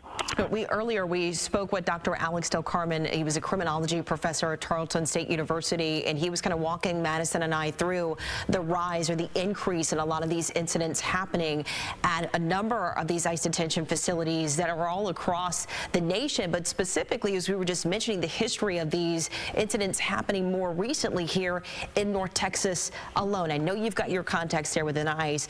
What are your thoughts on the increase in these, these incidents happening more often here? Tensions, certainly, without a doubt, you could say they're rising. Yeah, well, we know that, and we report on that. That's sort of the nucleus of the news that we report on this. At the center of everything are these heightened emotions, these heightened tensions. We have heard government officials as well as advocacy groups on both sides of this debate sort of warn that this can sort of reach a boiling point. I think it's no surprise when you hear something like this happening that people believe that we're at a boiling point already, that we're not just reaching there, that we are in fact there. When you hear of events like this happening, when we consistently have to report on these kinds of things, this is not anything that you can ignore, and you can't ignore the fact that this is the way that people are feeling right now. We're coming off of something, the Charlie Kirk assassination last week. There was a lot to be said about that, about heightened tensions and the way people are feeling right now. And I would say, as a reporter, just looking at all of this stuff unfold, this is one of those events that kind of falls into that same category where it seems that some of the tensions in this country right now are leading to some of this aggression. Again, it's hard to speculate, to go too far down that road, because law enforcement has to make that determination. They're the ones that are going to come up with those details right now. But as an outsider looking in, as we continue to report this, we do know that this is all sort of tied in, and this is the reason why so many folks on both sides of the aisle right now, all the way locally, all the way up to Washington, they're asking people to cool it, cool it, and let's bring down the tension, and let's get back to some civil discourse. And we've heard that certainly voiced this morning from the Secretary of Homeland Security, Kristi Noem. We've also heard it from Vice President J.D. Vance, both of whom have posted on X their reaction to this morning's shooting at the Dallas ICE facility. I also want to just kind of paint the picture for folks, the context. When we're talking about these recent incidents at ICE facilities in North Texas, we're specifically referring to two different dates. One of them happening on the night of July 4th. That's when the Department of Justice says there was an organized attack against officers at the Prairieland Detention Center in Alvarado. That's just south of Fort Worth. A police officer from Alvarado was shot and wounded in that incident, and more than a dozen people have been charged in that investigation. And then on August 25th, there was a 36-year-old Dallas man who was arrested, accused of making bomb threats outside of this exact Dallas field office where this morning we've had the shooting. That man on August 25th claimed that he had a detonator on his wrist and a bomb in his backpack. After about an hour that day, the all clear was given and that man was taken into custody. But I also just got confirmed through CBS News and through our national reporting office that threat that was made to the same ICE office on August 25th, the man arrested, charged for making a bomb threat and claimed to have a detonator, that man has been detained for weeks. So this would appear to be a very separate incident from those other threes with not necessarily any individuals tied to all three, but we will certainly be checking to see if there were any relations to any individuals or any ties to those other attacks as we continue to follow this timeline. We want to go to some of the reaction now from both local, state, and federal officials. You see there the post on X from Vice President J.D. Vance. He's saying, quote, "The obsessive attack on law enforcement, particularly ICE, must stop. I'm praying for everyone hurt in this attack and for their families." You see there that he retweeted Secretary Kristi Noem's post earlier this morning, again addressing the shooting. The shooter saying that she went on to say, quote, "The shooter is deceased by a self-inflicted gunshot wound. While we don't know the motive yet, we know that our ICE law enforcement is facing unprecedented violence against them, and it must stop." So again, the continued theme of law enforcement facing violent threats, violent acts. Then we also are seeing a post from Texas Senator John Cornyn. This is about the shooting as well this morning. It says, quote, "Horrific while law enforcement investigates. I am keeping everyone impacted in my prayers. My staff have been in touch with federal and local officials in Dallas, and we will make sure all resources are brought to bear in this investigation. Thank you to all first responders who rushed to the scene," end quote. That's also from Senator John Cornyn on X this morning. Meantime, we've got FBI Director Dan Bojingo, who's posting on X in the last half hour saying, quote, "The FBI is fully engaged in conjunction with our state and federal law enforcement partners at the crime scene in Dallas." We also know, in addition to the FBI, the ATF is also on scene. If you're just joining us, what we're waiting on right now is a press conference from Dallas Police. Specifically, we are expecting to hear from Dallas Police Chief Daniel Como, who is the police chief of the Dallas Department.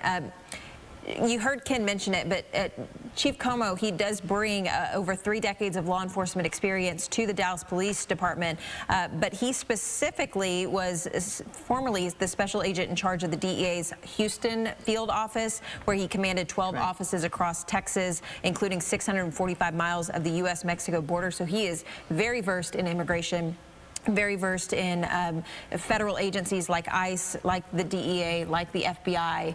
So we're expecting through his leadership that there's a very cohesive approach to this investigation, to this response, to this scene. We also know that part of why we're waiting on this press conference, it was originally supposed to happen about 45 minutes ago.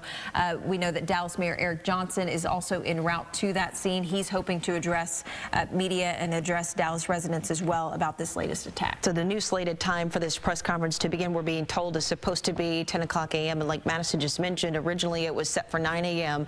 Obviously waiting for a lot of the state and local officials to arrive on scene in order for this press conference to kick off. So again, we've got about 15 more minutes or so until that happens. And by the way, we mentioned how Dallas Police Chief Daniel Como just took the helm of the Dallas Police Department. Well, before him, it was Chief Eddie Garcia, who is now chief of the Fort Worth Police Department.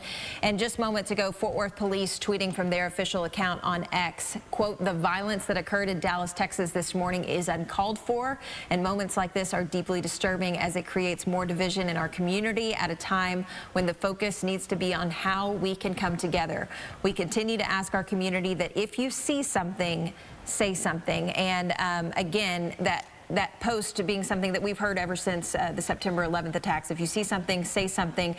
But we do know that this originally originated in Dallas as an assist officer call. We don't know if that if there were also potentially 911 calls made from citizens that observed the shooting happening in real time. But we do know an assist officer call came out from the scene of that government building, of that ICE detention facility at about 6:40 this morning. Yeah, that call again for assisted shooter call too as well. So we want to show you, this is actually a viewer video that was sent in to us here at our newsroom at CBS News Texas. It shows the initial response and then the huge amount of law enforcement response just minutes after the first reports of shots fired came in.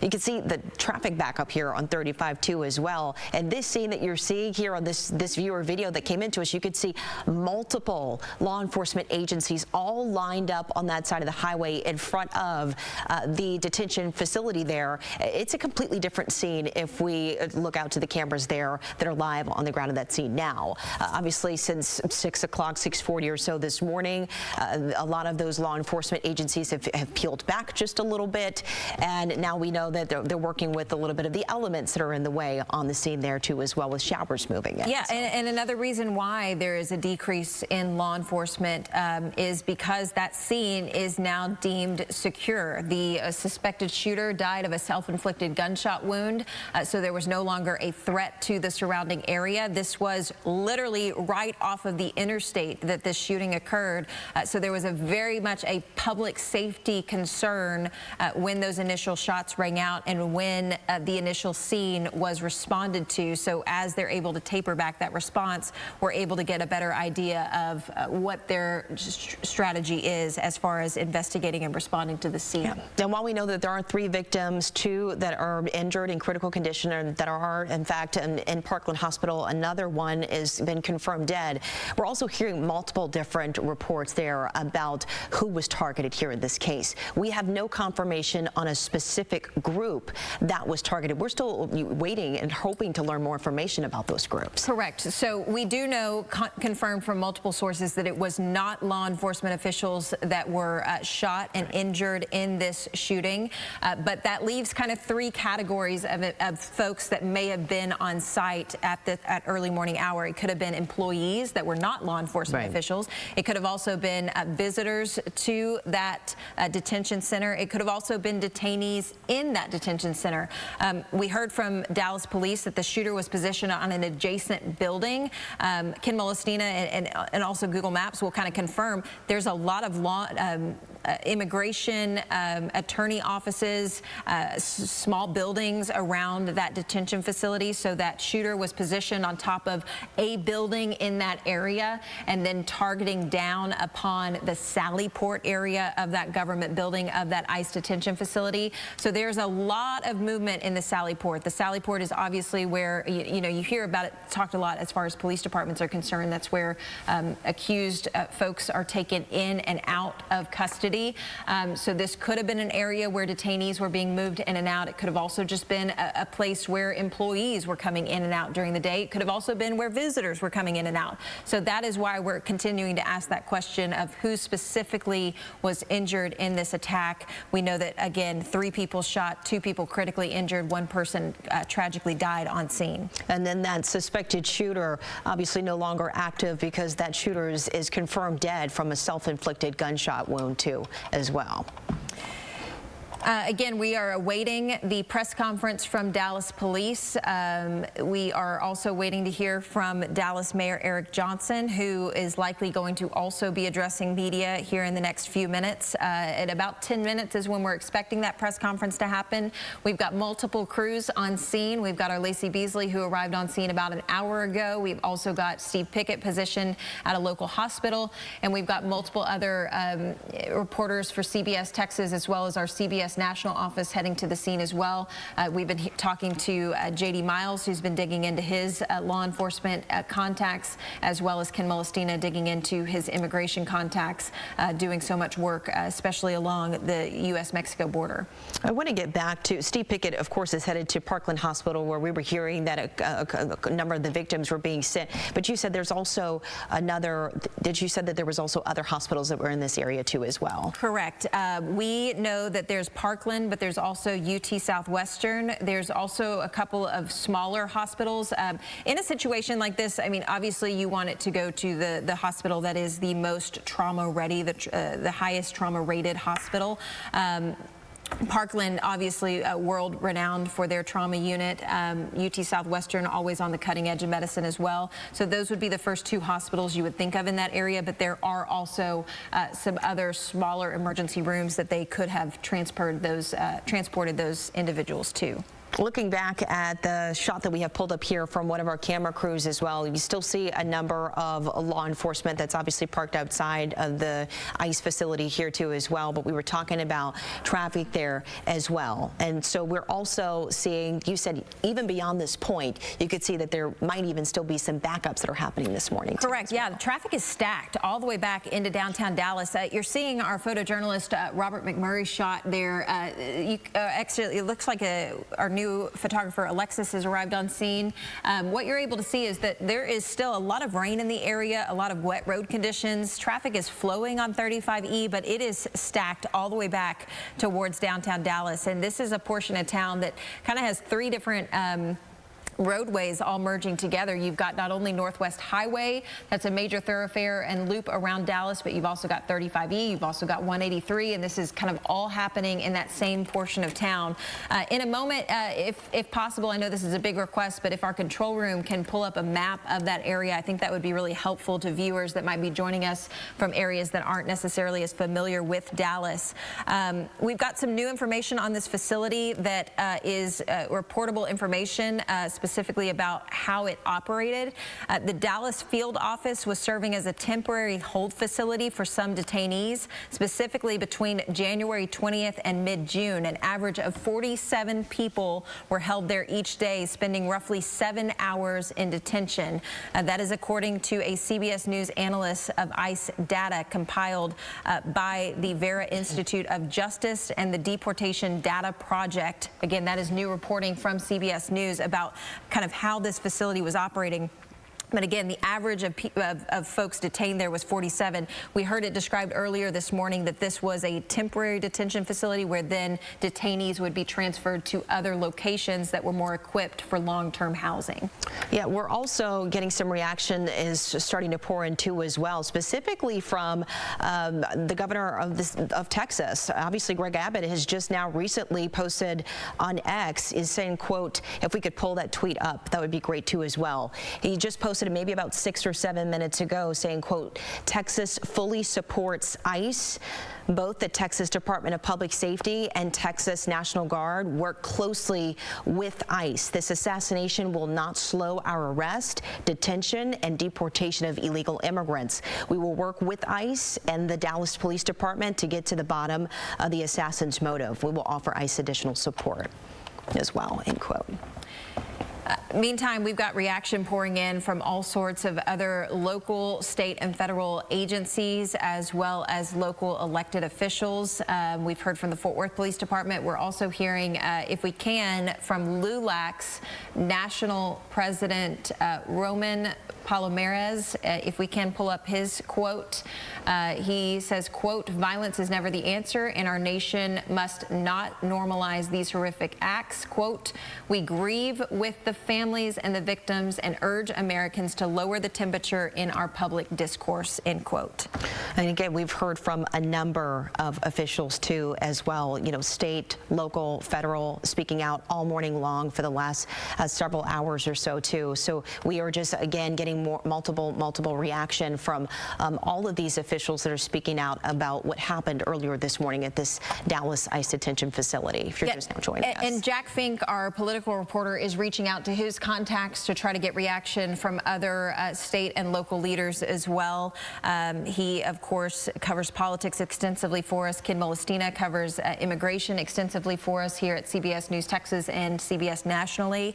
We've also got J.D. Miles, who is so in tune with the Dallas Police Department and the inner workings of how they respond to crimes like this. So we're working to get more information from him. We also know that our Robbie Owens and our Steve Pickett are so closely tied to the community that there is no telling the number of phone calls and emails that they're sending out this morning trying to provide context to the situation. And this, again, we've got a number of crews that are there at the scene right now, again, waiting for that Dallas Police Department press conference that we know is supposed to come hopefully within the next 5 or 6 minutes or so. But in the meantime, we've still got crews there that have set up shots, and we're still looking at what's left of the scene there. An active investigation still this morning. You could still see, judging by the shot, that there are a number of crews that are still on scene there as well. Now, I want to pull up the governor's post on X one more time if we can, because something that he mentions that we just want to address quickly is he refers to this shooting as an assassination. We do not know yet if there was a specific group targeted in this attack. We do not know if law enforcement agents were specifically targeted, or if detainees were specifically targeted, or if this was just a soft target that a person decided to attack. Again, Governor Abbott saying, quote, "This assassination will not slow our arrest, detention, and deportation of illegal immigrants." Again, we just want to provide a little bit of context there to say we do not know which group of individuals was specifically targeted in this attack, or if there was a target, or if they were just trying to cause a violent act at this immigration facility. This is where we're hoping to get a little bit more information from Police Chief Daniel Como in the next 4 or 5 minutes or so at this press conference. It's hopefully going to start within moments now, just trying to get a little bit more information about what exactly investigators and law enforcement is finding out this morning about this incident. Yeah, if you're seeing us, by the way, look down at our computer or at our phones. We are tapping into our local sources as well, trying to get the latest information for you. Again, this Dallas field office for the Immigrations and Customs Enforcement Federal Agency was serving as a temporary hold facility for some detainees, and our reporting at CBS News, coupled with data from ICE compiled by the Vera Institute of Justice and the Deportation Data Project, shows that between January 20th and mid-June, an average of 47 people were held there each day, with roughly them spending only 7 hours in this detention facility. So when we say this was a temporary stop for detainees, it truly was that. It was a processing location, and then they were moved to more long-term type facilities. And that again goes in conjunction with what we've heard earlier described by Todd Lyons, the acting ICE director, as well as some of our local law enforcement that's been reporting from the scene, describing this as just a temporary facility that did operate on a 24/7 basis. So there was constantly a flow of detainees coming in, detainees coming out, employees going in, employees going out, and even visitors going in and out. Right, a number of people going in and out of that facility. Julie Johnson, actually North Texas Democratic Representative Julie Johnson, also posting on X2 as well, but we'll get to that in just a moment. We're trying to get it up just really quickly. Yeah, again, you're seeing on the right-hand side of your screen those microphones positioned there. They've recently been draped with a tarp. That's all because rain has once again moved into the Metroplex. We're awaiting a conversation with Dallas Police Department, likely with DPD Chief Daniel Como. That conversation should be happening in just moments. We also know that Dallas Mayor Eric Johnson will be arriving on scene shortly to also address this situation and provide reaction from his office as well. And talk about the stretch of the scene there when we were looking at the TxDOT camera earlier that kind of shut down that portion of the highway. And, you know, we were hearing from Lacey Beasley, who was live there on the scene, that they were waiting for the mayor and, of course, the police chief to get there, and they were kind of stuck in a little bit of traffic, which is perhaps why this press conference was delayed. But we're hearing that it should start within moments. So. Yeah, and we are awaiting that. If we can, I would like to pull up the statement from Dallas Police again. I feel like it provided us the most context to the latest information from Dallas Police. They say that this all started as an assist the officer call at about 6:40 this morning when the suspect opened fire on what they described as a government building. But that post on X giving us the biggest perspective on where this shooter was when the shooting occurred, which was specifically positioned on an adjacent building. Looking at Google Maps of this area, again, this is just southwest of Love Field. There are quite a few elevated surfaces around that ICE facility that would include some law offices as well as some other just local businesses. But you see there on the tweet that Dallas Police Department posted earlier this morning, that the suspect opened fire at that government building from an adjacent building. 2 people were transported to the hospital with gunshot wounds. 1 victim died at the scene. The suspect is deceased. Again, that suspect dying of what we learned earlier this morning was a self-inflicted gunshot wound. And we do want to confirm this is not an active shooter at this point. Again, confirming that the suspected shooter is in fact dead. 3 victims in this case, 1 confirmed dead, 2 others are confirmed to be treated at the hospital and in critical condition. Now, in addition to Dallas Police, we have also heard from Fort Worth Police, them, of course, addressing not only the situation, but saying if you see something, say something, which in the coming days, I would imagine multiple law enforcement officials will echo, because when we see these threats, these incidents, these shootings happen, there is always a concern amongst law enforcement of copycats or similar style attacks taking place. So we will be asking those questions to not only the Department of Homeland Security, and ICE agents about what are they doing to ramp up security at those other facilities. There are multiple ICE facilities in North Texas that served as not only field offices but also ICE detention facilities.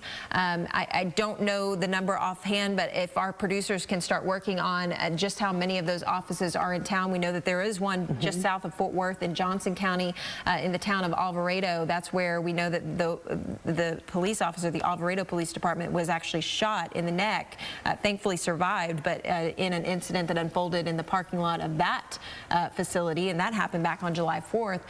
So we will be watching to see what the situation continues to be. We want to go back out to what we're seeing here live on our camera field from one of our crews that's actually there on the scene waiting for this press conference from Dallas Police to get set up here. It looks like there was a little bit of camera movement, so we're assuming that we're going to get started really soon. They've kind of set up a makeshift podium, and it looks like they've got a number of mics and different press and media that are all set up there as well, waiting to hear from officials and hopefully Police Chief Daniel Como about the latest on this investigation and hopefully get some new information. Yeah, and we also want to point out, I mean, you're seeing those raindrops on the camera lens there. It is raining right now in Dallas, and that is another reason why our photographer is getting repositioned there, trying to protect not only the equipment, but protect our live signal there so that you can, whenever Dallas Police Chief Daniel Como or whoever is representing the department decides to start making their statements, Daniel Como, as well as the Dallas Mayor Eric Johnson, likely to address the media there right off of Stemmons Freeway. You're also seeing a couple of vehicles off in the distance. Those are likely law enforcement type scene, investigative type vehicles. We know that we've got two reporters that are there on scene too. We saw JD Miles that was there in the camera a little bit earlier. We also saw as well Lacey Beasley. We heard from her a little bit earlier on the scene too. All of them trying to kind of make a mad dash in order to get there and set up in order to make it in time for this press conference that we know is supposed to start any minute now. So yeah. Meantime, we also know that Daniel Como, of course, took the helm of the Dallas Police Department back in April, so he has not even served a year on the force yet. But previously, he worked as special agent in charge of the DEA's Houston field office. He commanded 12 different offices across Texas, including 645 miles of the U.S.-Mexico border. So with that job comes a very well-versed intellect of how local and federal law enforcement agents can work together in a scene like this. Okay, right there we're seeing a few vehicles pull up to the scene. That would be very remnant of how Dallas Mayor Eric Johnson typically travels with his security detail. So it does look like potentially he's arriving on scene, perhaps. He is potentially arriving on scene. It could also be more unmarked vehicles for federal or local agents that are also arriving on scene to help with that investigation.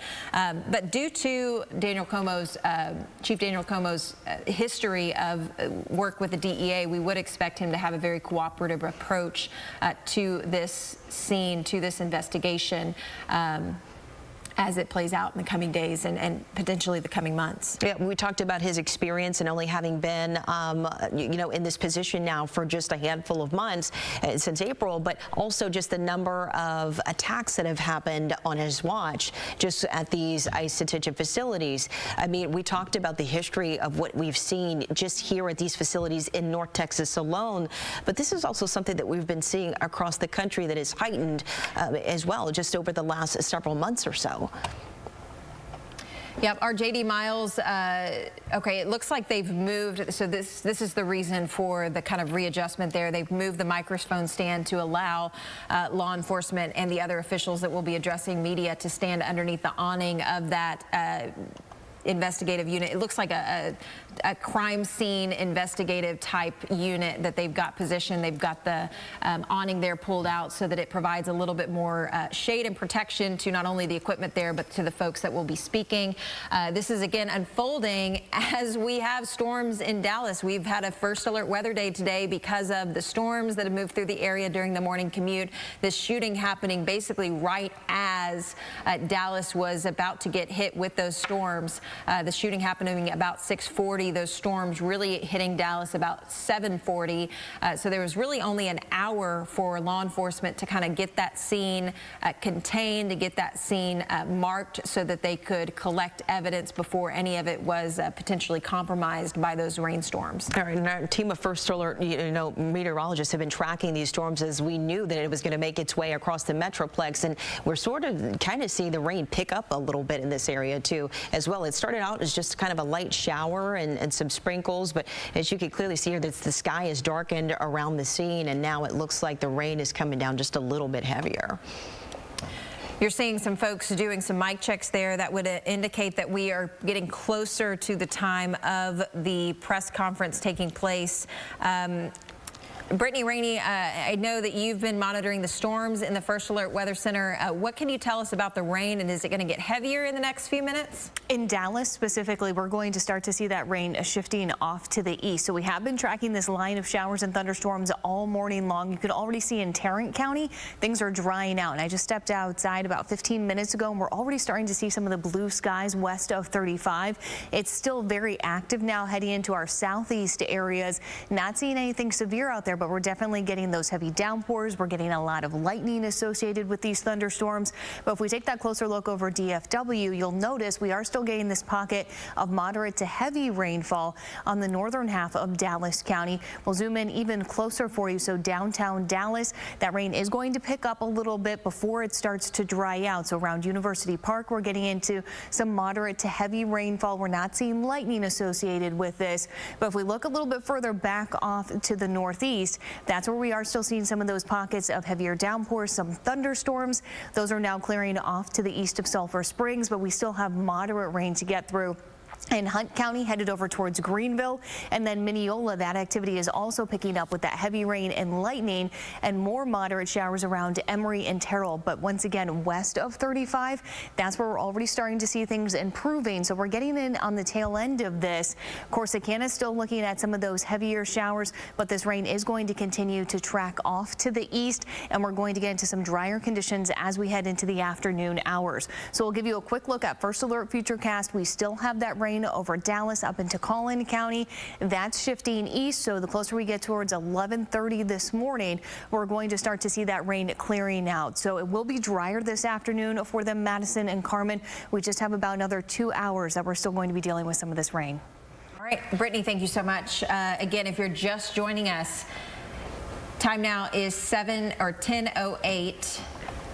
I don't know if my microphone's up. There it goes. We want to just give you an update on the situation. So at 10:08, we can report to you that at least one person is dead. 2 others are in critical condition after a shooting at a U.S. Immigration and Customs Enforcement field office in Dallas. It happened this morning at about 6:40. That field office was also serving as a temporary detention facility for processing and holding. Our CBS national team has dug into some data, and they found that basically from the first to the middle of this year, the average detainee in this facility was only held for about 7 hours before they were then processed and transferred to another more long-term facility. This facility is located right off of 35E, so just to the southwest of Dallas Love Field Airport. Law enforcement originally coming to the scene as an assist officer call at about 6:40 this morning, and then that of course turned into an active shooter investigation with that shooter taking their own life with a self-inflicted gunshot wound after injuring 3 people and killing 1. We do want to confirm that we are not sure if there was a targeted group here in this incident. We're hopefully waiting to learn more information on this with the press conference that we're expecting to start any moment now from Dallas Police. Yeah. We've been waiting for about an hour now on this press conference, but right now we want to give you some reaction from some local officials as well as state elected officials and also federal officials.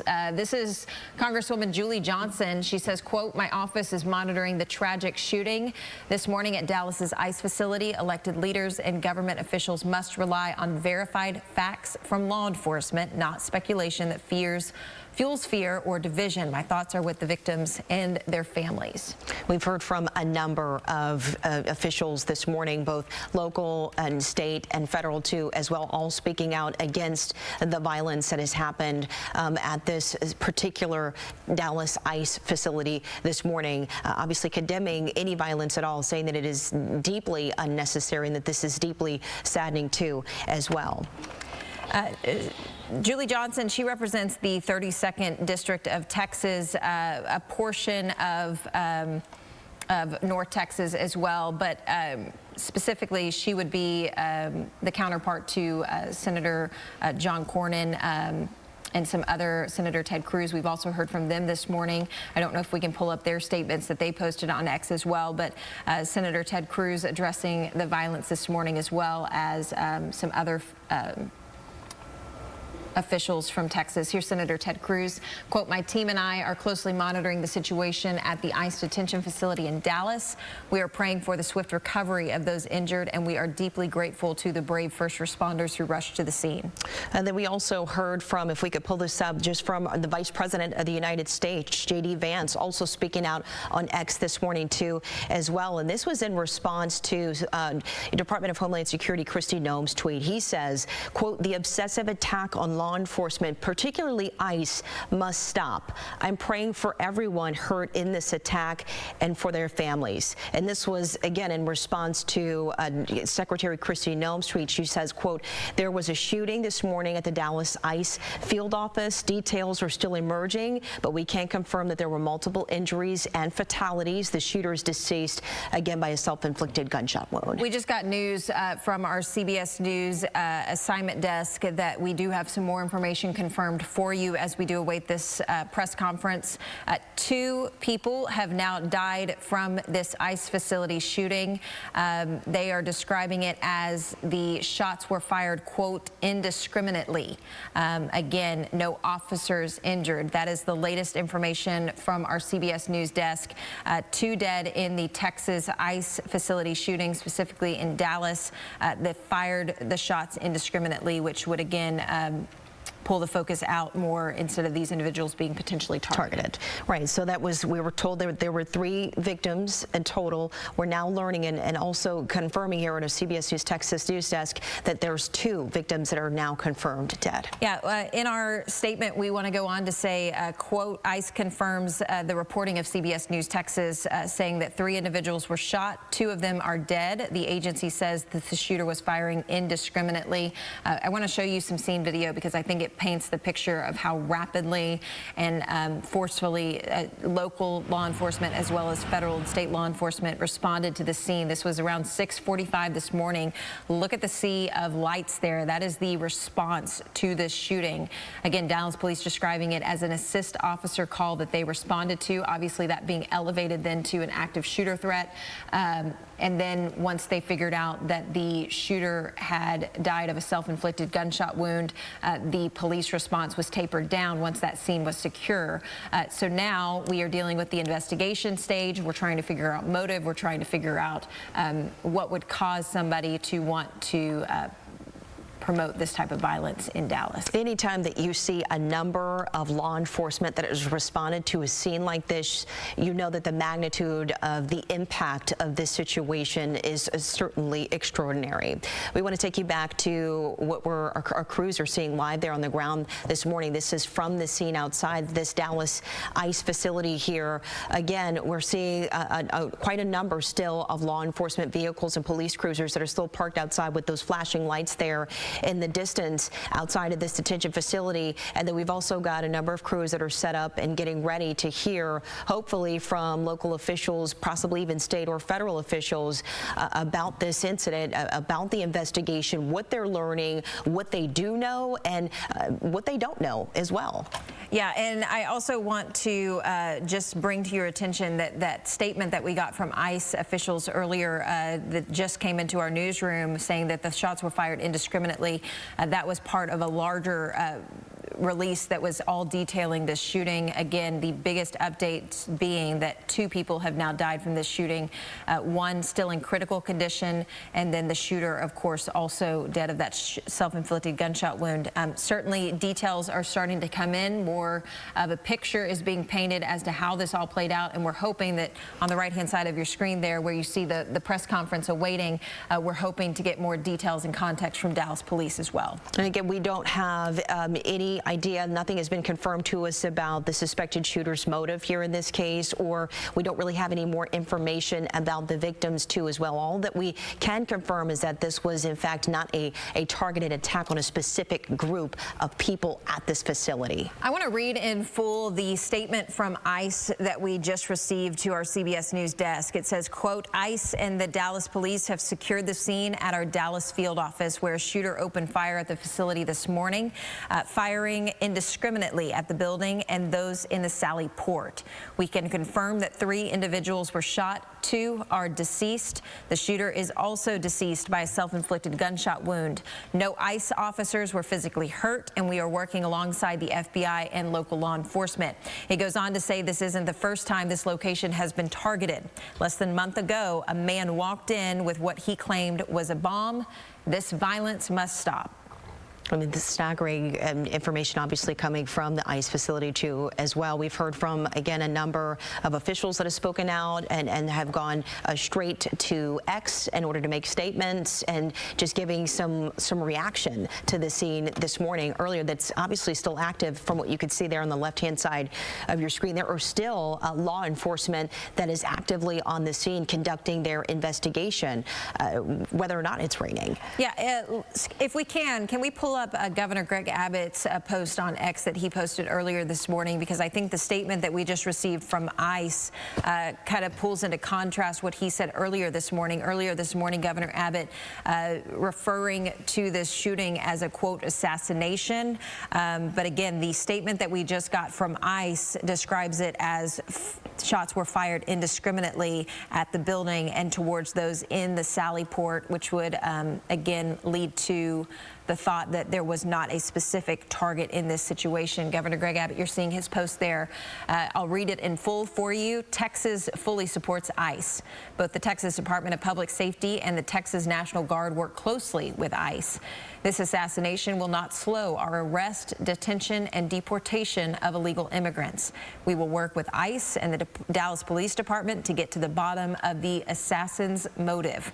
We will offer ICE additional support to assist their operations. And again, that tweet coming from Governor Greg Abbott, he just pushed that out probably about 20 to 30 minutes ago. It was the first time that we had heard a response from him so far this morning regarding the situation. Yeah, if we can, I want to provide a little bit more context to you as far as what the ICE officials just released to us, as far as saying that this is not the first time that this specific location has been targeted. We know that earlier in August there was a bomb threat at that facility, a young man approaching that building saying that he was wearing a detonator on his wrist. He then claimed that there was a bomb in his backpack. We know that that young man has been detained for a few weeks now. This is Dallas Mayor Eric Johnson. He's walking up right now. I see some other local leaders as well as Dallas Police Chief Daniel Como as well. So we will await statements from them. Again, this is Dallas Police Chief Daniel Como on the left, Dallas Mayor Eric Johnson on the right, as well as it looks like some federal and state officials as well from the ATF.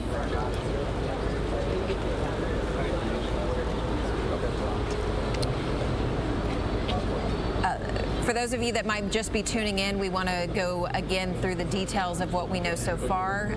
There was a shooting at a Dallas ICE facility this morning. As we know them, that happened this morning. And the Dallas mayor is addressing, Dallas Mayor Eric Johnson. All right. Let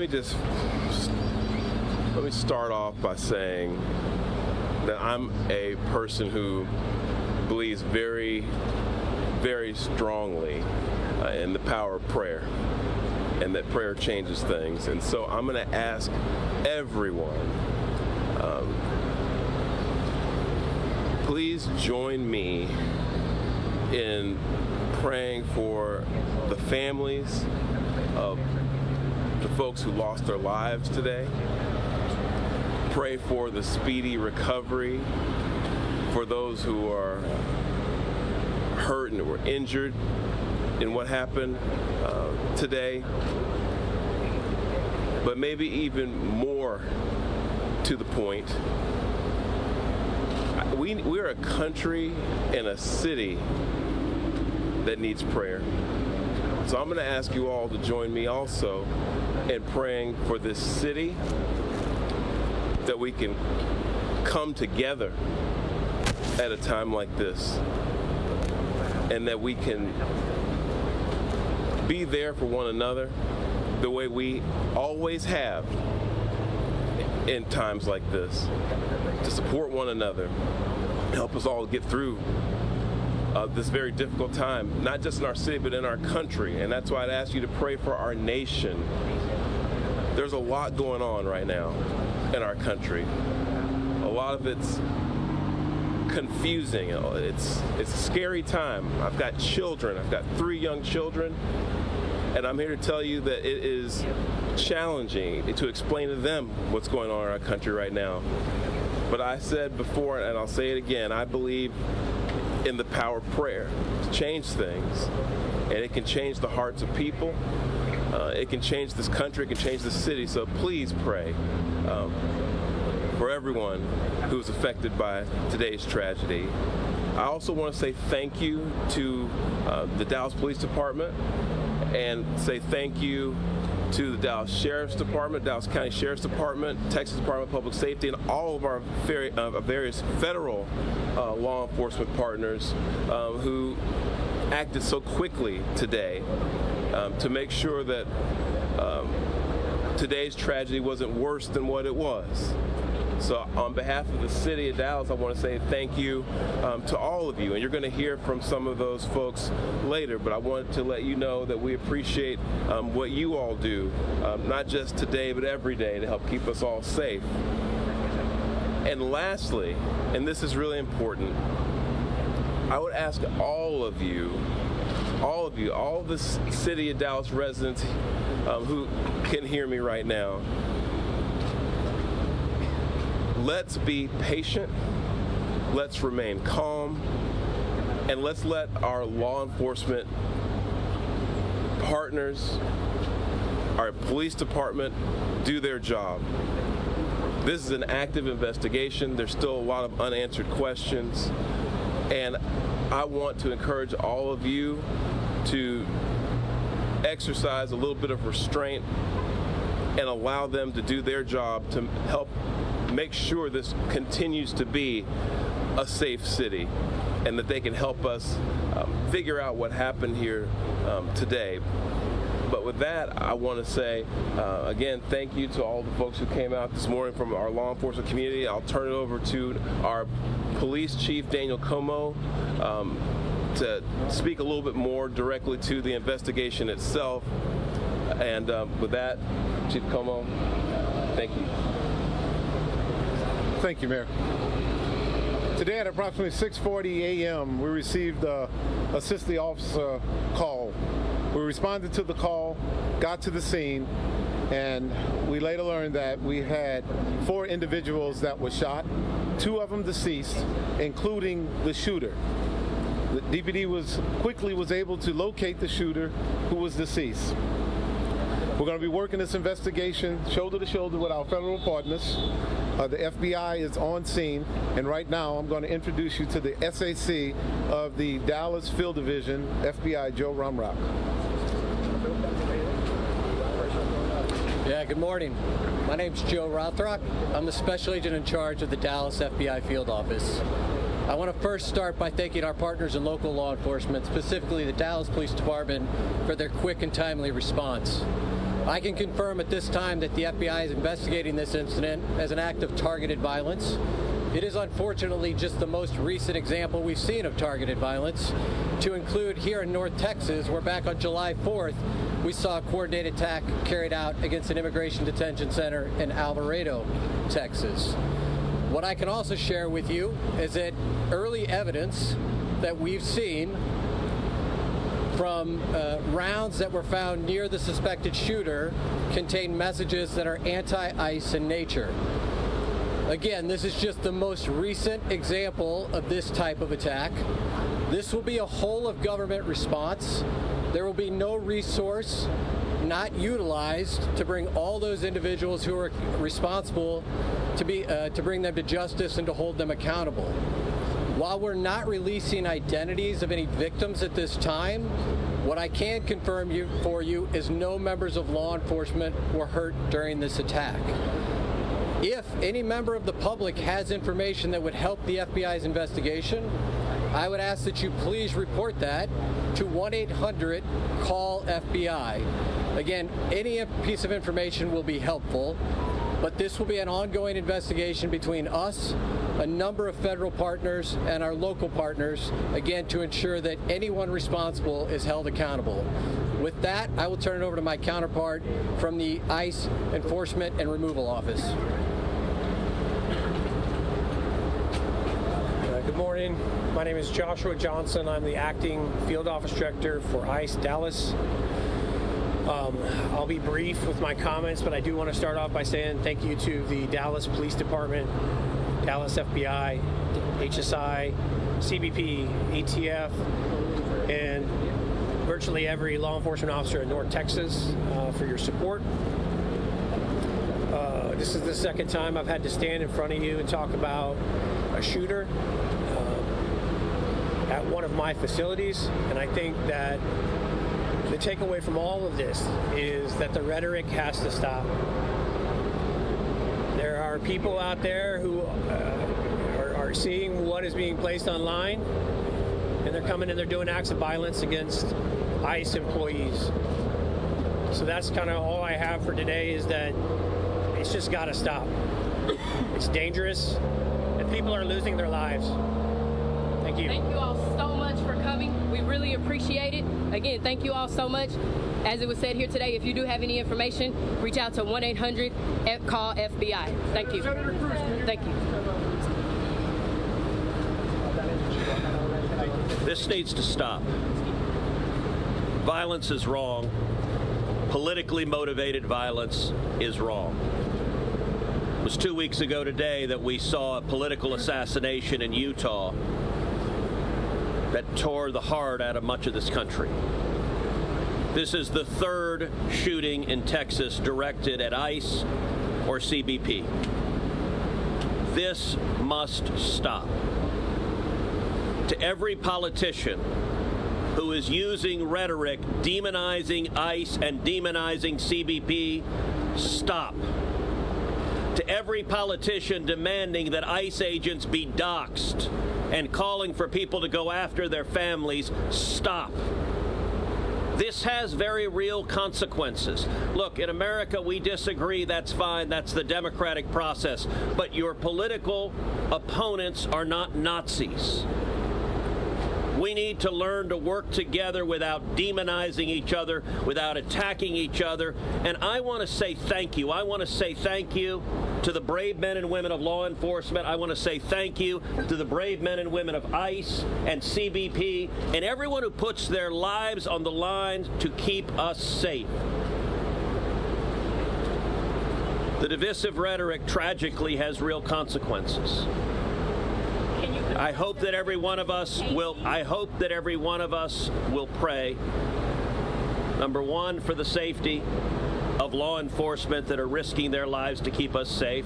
Number two, for the health of those who were shot and injured today. We still don't know the full details of who was injured, but for the families also of the victims of this shooting. Violence has no place. It is wrong. And we should come together. If we want to have a debate about immigration policies, we can do so in the halls of Congress without demonizing each other, and especially without demonizing the men and women who every day put on a badge and go risk their lives to keep us safe.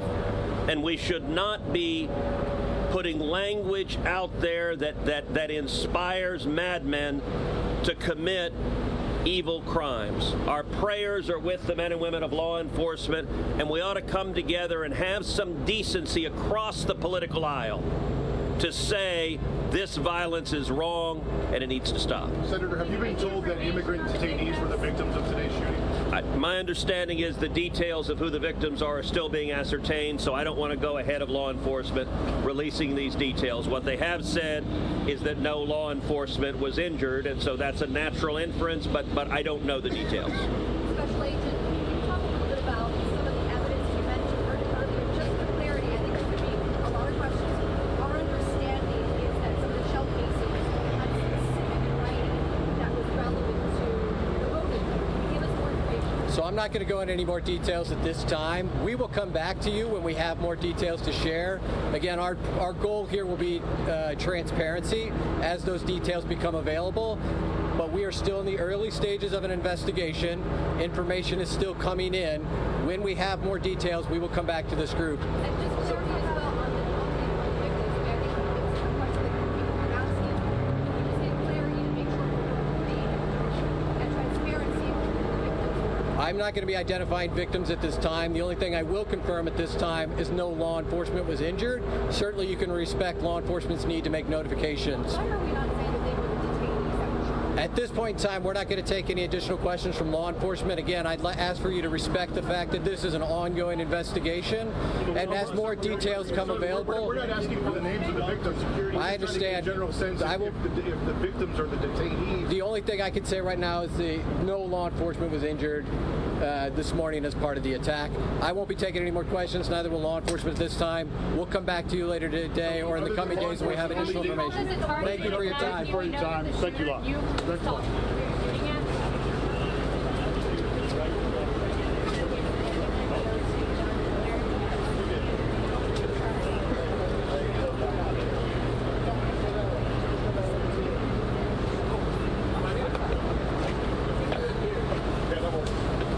You were just hearing from Dallas Mayor Eric Johnson, DPD Chief Daniel Como, Special Agent in charge of the Dallas FBI Field Office, Joe Rothrock, Joshua Johnson, the Acting Field Officer Director for ICE Dallas, and Senator Ted Cruz.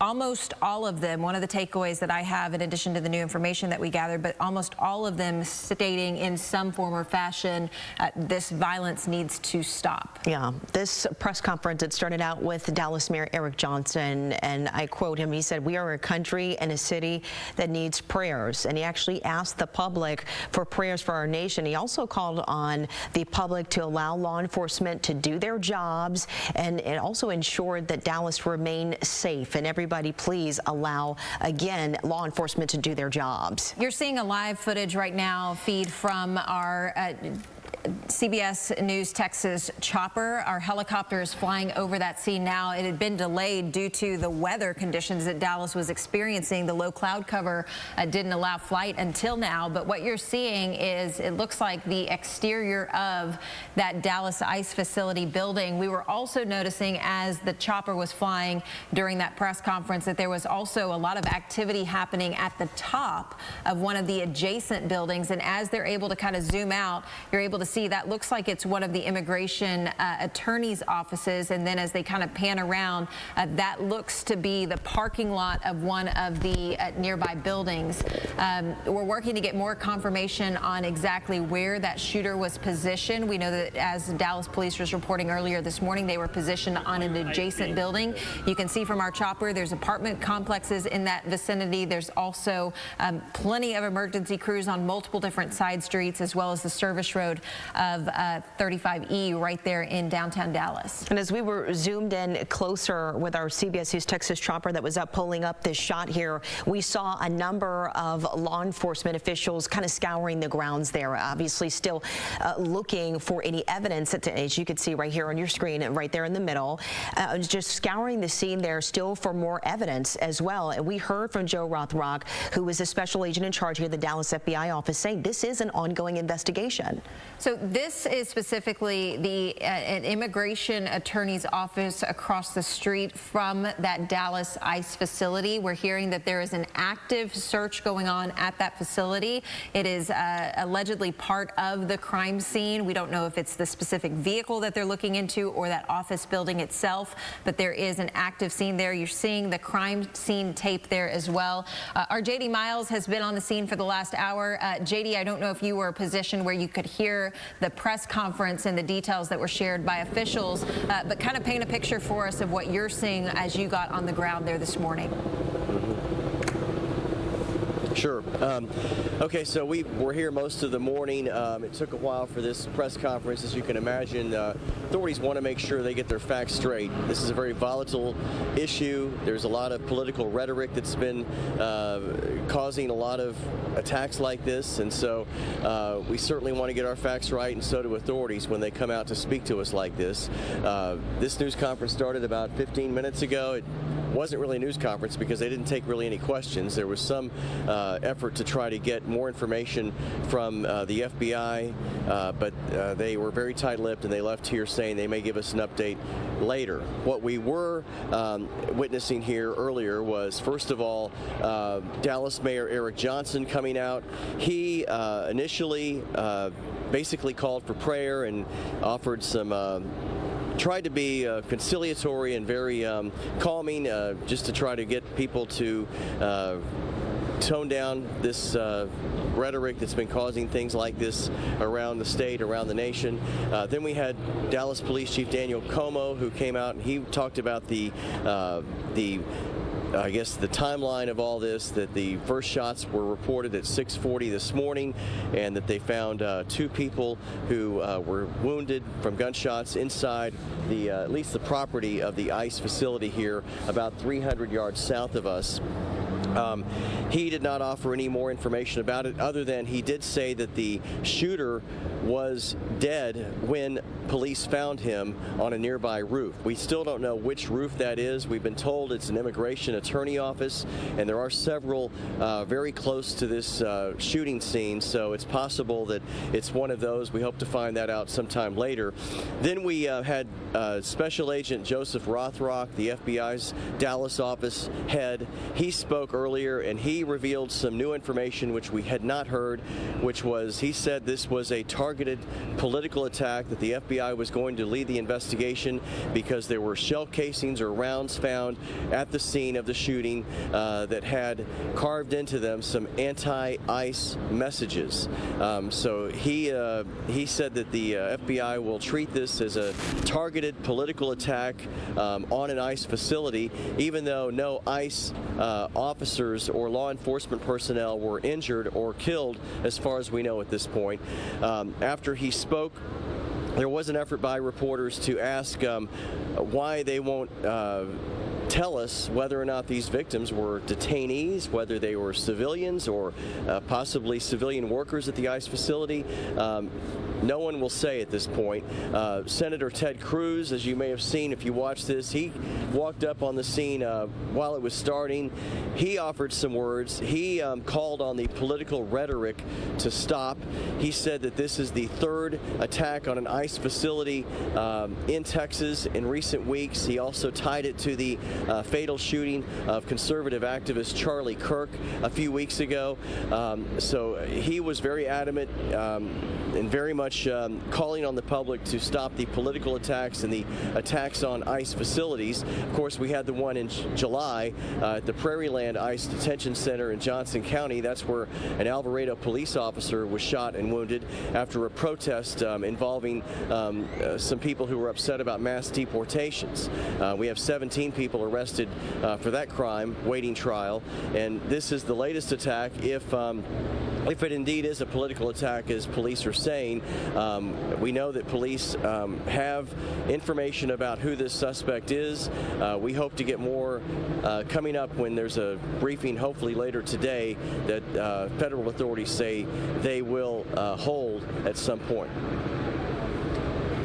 And JD, we're getting a little vantage point that I know you can't see. The chopper is flying overhead right now, and you mentioned that immigration attorney's office. That is an active crime scene right now. We're seeing a vehicle underneath the office building, which is kind of on a pier and beam type structure. So there's a kind of a carport area underneath. There's a car that's being investigated there. And then across the street, we're able to see the actual ICE detention facility, ICE field office, as well as FBI agents that are investigating that scene as well. And speaking of the FBI Director Kash Patel actually just posted a tweet up to X moments ago. It says, and I'll read it to you aloud if we could also pull it up, but this also attached was this image, it looks like, of bullet casings there that were found at the scene. It says, quote, "This morning just before 7 a.m. local time, an individual fired multiple rounds at a Dallas, Texas ICE facility, killing one, wounding several others before taking his own life. FBI, DHS, ATF are on the ground with Dallas PD and state authorities while the investigation is still active." He goes on to say that while this investigation is ongoing, a review of the evidence shows that it is an ideological motive. This again kind of refers to what Governor Greg Abbott was posting about earlier this morning, calling it a, quote, assassination. Now, again, we do not know the identity of any of the individuals hurt or killed in this shooting. We do not know if they were related to ICE. We know that there were no law enforcement officials that were injured in this shooting. We know that there were also detainees as well as employees and also visitors at this facility at the time. So while this person may have been targeting a certain group, we do not know if that specific group was in fact the people that were injured. That is, again, the immigration attorney's office that you're seeing there as part of this crime scene. We know that from Dallas police that the suspected shooter was positioned on top of an adjacent building. This building is right across the street from that Dallas ICE facility, so this would fit the description of the adjacent building, but we do not have confirmation yet if this was in fact the building that they were positioned on when they fired those shots. Now we want to talk about the shot that our CBS News Texas choppers pulled up here, because they seem to be really focused, and law enforcement that is, on this particular vehicle. We don't know the make and model. We can't really see that clearly, but what we can see is that the hood is sort of propped up. They keep circling around it, and they seem to really be focused on that piece. We have no idea, and it has not been confirmed if that vehicle in particular could perhaps have belonged to the shooter. Correct. We will be asking those questions of law enforcement. J.D. Miles also on the ground working to figure out if there are any more details that he can get out. One thing I want to point out from the press conference that we just listened to, there was not a lot of new details released by Dallas police, the FBI, or the ICE agency that we heard from during that press conference. The main details that they are referring back to is the initial post that we got from DPD on X, and also the statement that we here at CBS News got from ICE. So I just want to go back over the details that ICE released earlier this morning, saying that Dallas police and ICE have secured the scene at the Dallas field office, where a shooter opened fire on the facility this morning, firing indiscriminately at the building and those in the Sallyport area. Again, the Sallyport area was kind of that awning area that you saw on the other side of the street. Right now, Chopper is pointing at that immigration attorney's office. The actual field office was located on the other side of the street.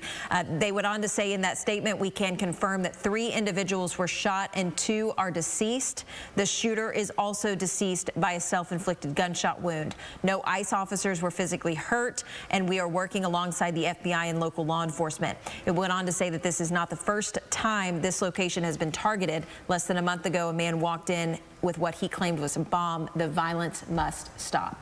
And we heard from a number of local and state officials earlier at this press conference that was held and led by Dallas Mayor Eric Johnson and also Dallas Police Chief Daniel Como, but we also heard from the special agent in charge of the Dallas FBI office, Joe Rothrock, and he did confirm the FBI is investigating this shooting as a targeted attack. So right there on the right-hand side of your screen, that would be the Sally Port area where they would move detainees in and out of the facility. Again, that's a common practice for police departments, other law enforcement agencies to have a specific secured area where they can move those accused of crimes or the detainees in this situation of immigration enforcement in and out of areas where their vehicles can be secured behind a fence. The Dallas Field Division Office, the special agent in charge that Carmen just mentioned, Joe Rothrock, he went on to say that the FBI is investigating it as a targeted violence. Again, you saw FBI Director Kash Patel post earlier of the photo of the bullet casings, again with the text on them that would again have an anti-ICE message. If we can pull up his full post on X, I want to just read the bottom portion of that post because he speaks specifically to the state of the temperature of law enforcement right now. He says, quote, "These despicable, politically motivated attacks against law enforcement are not one-off. We are only miles from Prairieland, Texas, where just 2 months ago an individual ambushed a separate ICE facility targeting their officers. It has to end, and the FBI and our partners will lead these investigative efforts to see to it that those who target our law enforcement are pursued and brought to the fullest extent of justice. Thankfully, no law enforcement personnel were injured, but please pray for the injured and deceased," end quote. That is again from FBI Director Kash Patel on X earlier this morning, posting about 11 minutes ago. If we scroll down, we're able to see more clearly the picture of the bullets that he's referring to. We could drop the lower third. With yeah, the message, quote, anti-ICE being visible on at least one of those shell casings. And if you could see, we're trying to make it a clearer picture there for you, but it's the second bullet casing there to your right, and it does very clearly state anti-ICE on that bullet casing. Again, that was posted just minutes ago from FBI Director Kash Patel, who was in fact, confirming what the FBI is learning this morning. Now, of course, Governor Greg Abbott, if we can pull up his post from earlier this morning as well, Governor Greg Abbott posting about this shooting as well, condemning the crime, but also saying, again, the rhetoric surrounding this has got to stop. He said, quote, "Texas fully supports ICE. Both the Texas Department of Public Safety and the Texas National Guard work closely with ICE. This assassination will not slow our arrest, detention, and deportation of illegal immigrants. We will work with ICE and the Dallas Police Department to get to the bottom of the assassin's motive." Again, we just want to provide context here to say, while this may have been a targeted attack as far as the suspected shooter targeting ICE agents, we know that no law enforcement officials were hurt in the midst of this shooting. So that could mean that there were either detainees or potentially visitors to this facility or potentially employees that are not considered or classified as law enforcement that were injured in this shooting. We are awaiting details from Dallas Police and the FBI on who were the victims in this tragic shooting this morning in Dallas, Texas. Meanwhile, a very familiar face we also saw during that press conference too, which was Senator Ted Cruz, and he was very emotional during this press conference, just very adamant, saying, quote, "This needs to stop." To every politician demonizing ICE and DPD, please stop. He thanked the men and the women of ICE and also DPD for all of their work there this morning, but just really calling on, the state and the nation as a whole to stop the attacks. He went on to say that this is a politically motivated violence that is wrong. Third shooting in Texas directed at ICE or CBP, condemning politicians for demonizing ICE, saying that political opponents are not Nazis. And he went on to thank law enforcement, CBP, and ICE as well. Again, this is not the first time that an ICE detention facility in North Texas has been targeted. We know that previously earlier in August, this exact same facility was targeted by a bomb threat. That suspect has been detained for the last few weeks as a result of the charges that he is facing. And then we know down in Johnson County, just south of Fort Worth, the Prairieland Detention Facility was also recently the site of an incident that happened where, again, protesters then were gathered together. There were shots fired, and that ended up shooting a Alvarado police officer who was shot in the neck, thankfully survived. But again, a shooting situation that unfolded at an ICE detention facility on the other side of the North Texas area. Now that we just heard from officials and law enforcement just moments ago, and we have a little bit more information, we want to turn things back over and bring in one of our senior reporters and anchors, Ken Molestina here. Ken, we know that you have covered immigration for years, and you have contacts over at ICE. You know, tell us now that you're there on the scene, what are you hearing? What are you learning this morning? Well, you know, first things first, I think we should point out a couple of things that really stood out earlier today with this news conference. Dallas's Mayor Eric Johnson asking not only the city, but really the country right now, asking for prayers for Dallas. And I think the reason that stood out to me is because that speaks to the sort of situation that we're dealing with right now. That speaks to the attention that this event has now drawn across the country and presumably across the world right now. We know now that this was a targeted attack. That was what the FBI is telling us. As you just mentioned a little bit ago, there are even pictures now on social media indicating that the bullets, the casings that were recovered here on the scene had some sort of anti-ICE messaging on them. So obviously that leads investigators to believe that this was some sort of a targeted attack. The one thing that we kept asking over and over that officials would not confirm is exactly who the victims are. The only thing that they would say over and over again is that there were no law enforcement officials that were hit as a result. We also wanted to know how many rounds were fired, what type of a weapon was used, and really from what area this may have happened in the event that this was some sort of a sniper attack. We don't know that right now. That's not information that officials are willing to confirm. They would only once again say that no law enforcement officials were shot in this, and that in fact that this was a targeted attack as they are investigating it now. Earlier this morning, in an earlier conversation that we had with Carmen and Madison, we spoke about Police Chief Cuomo's previous work with federal law enforcement, his position with the DEA, leading the DEA's field office out of Houston, and how he would be leaning heavily into that experience right now as this investigation continues. That was something that was reiterated once again here at this news conference about working hand in hand with all the federal law enforcement partners. To that extent, I can tell you we have seen FBI out here, we have seen ATF, obviously Department of Homeland Security, and that includes the ERO and other departments, or other divisions rather, within ICE that are handling this investigation right now.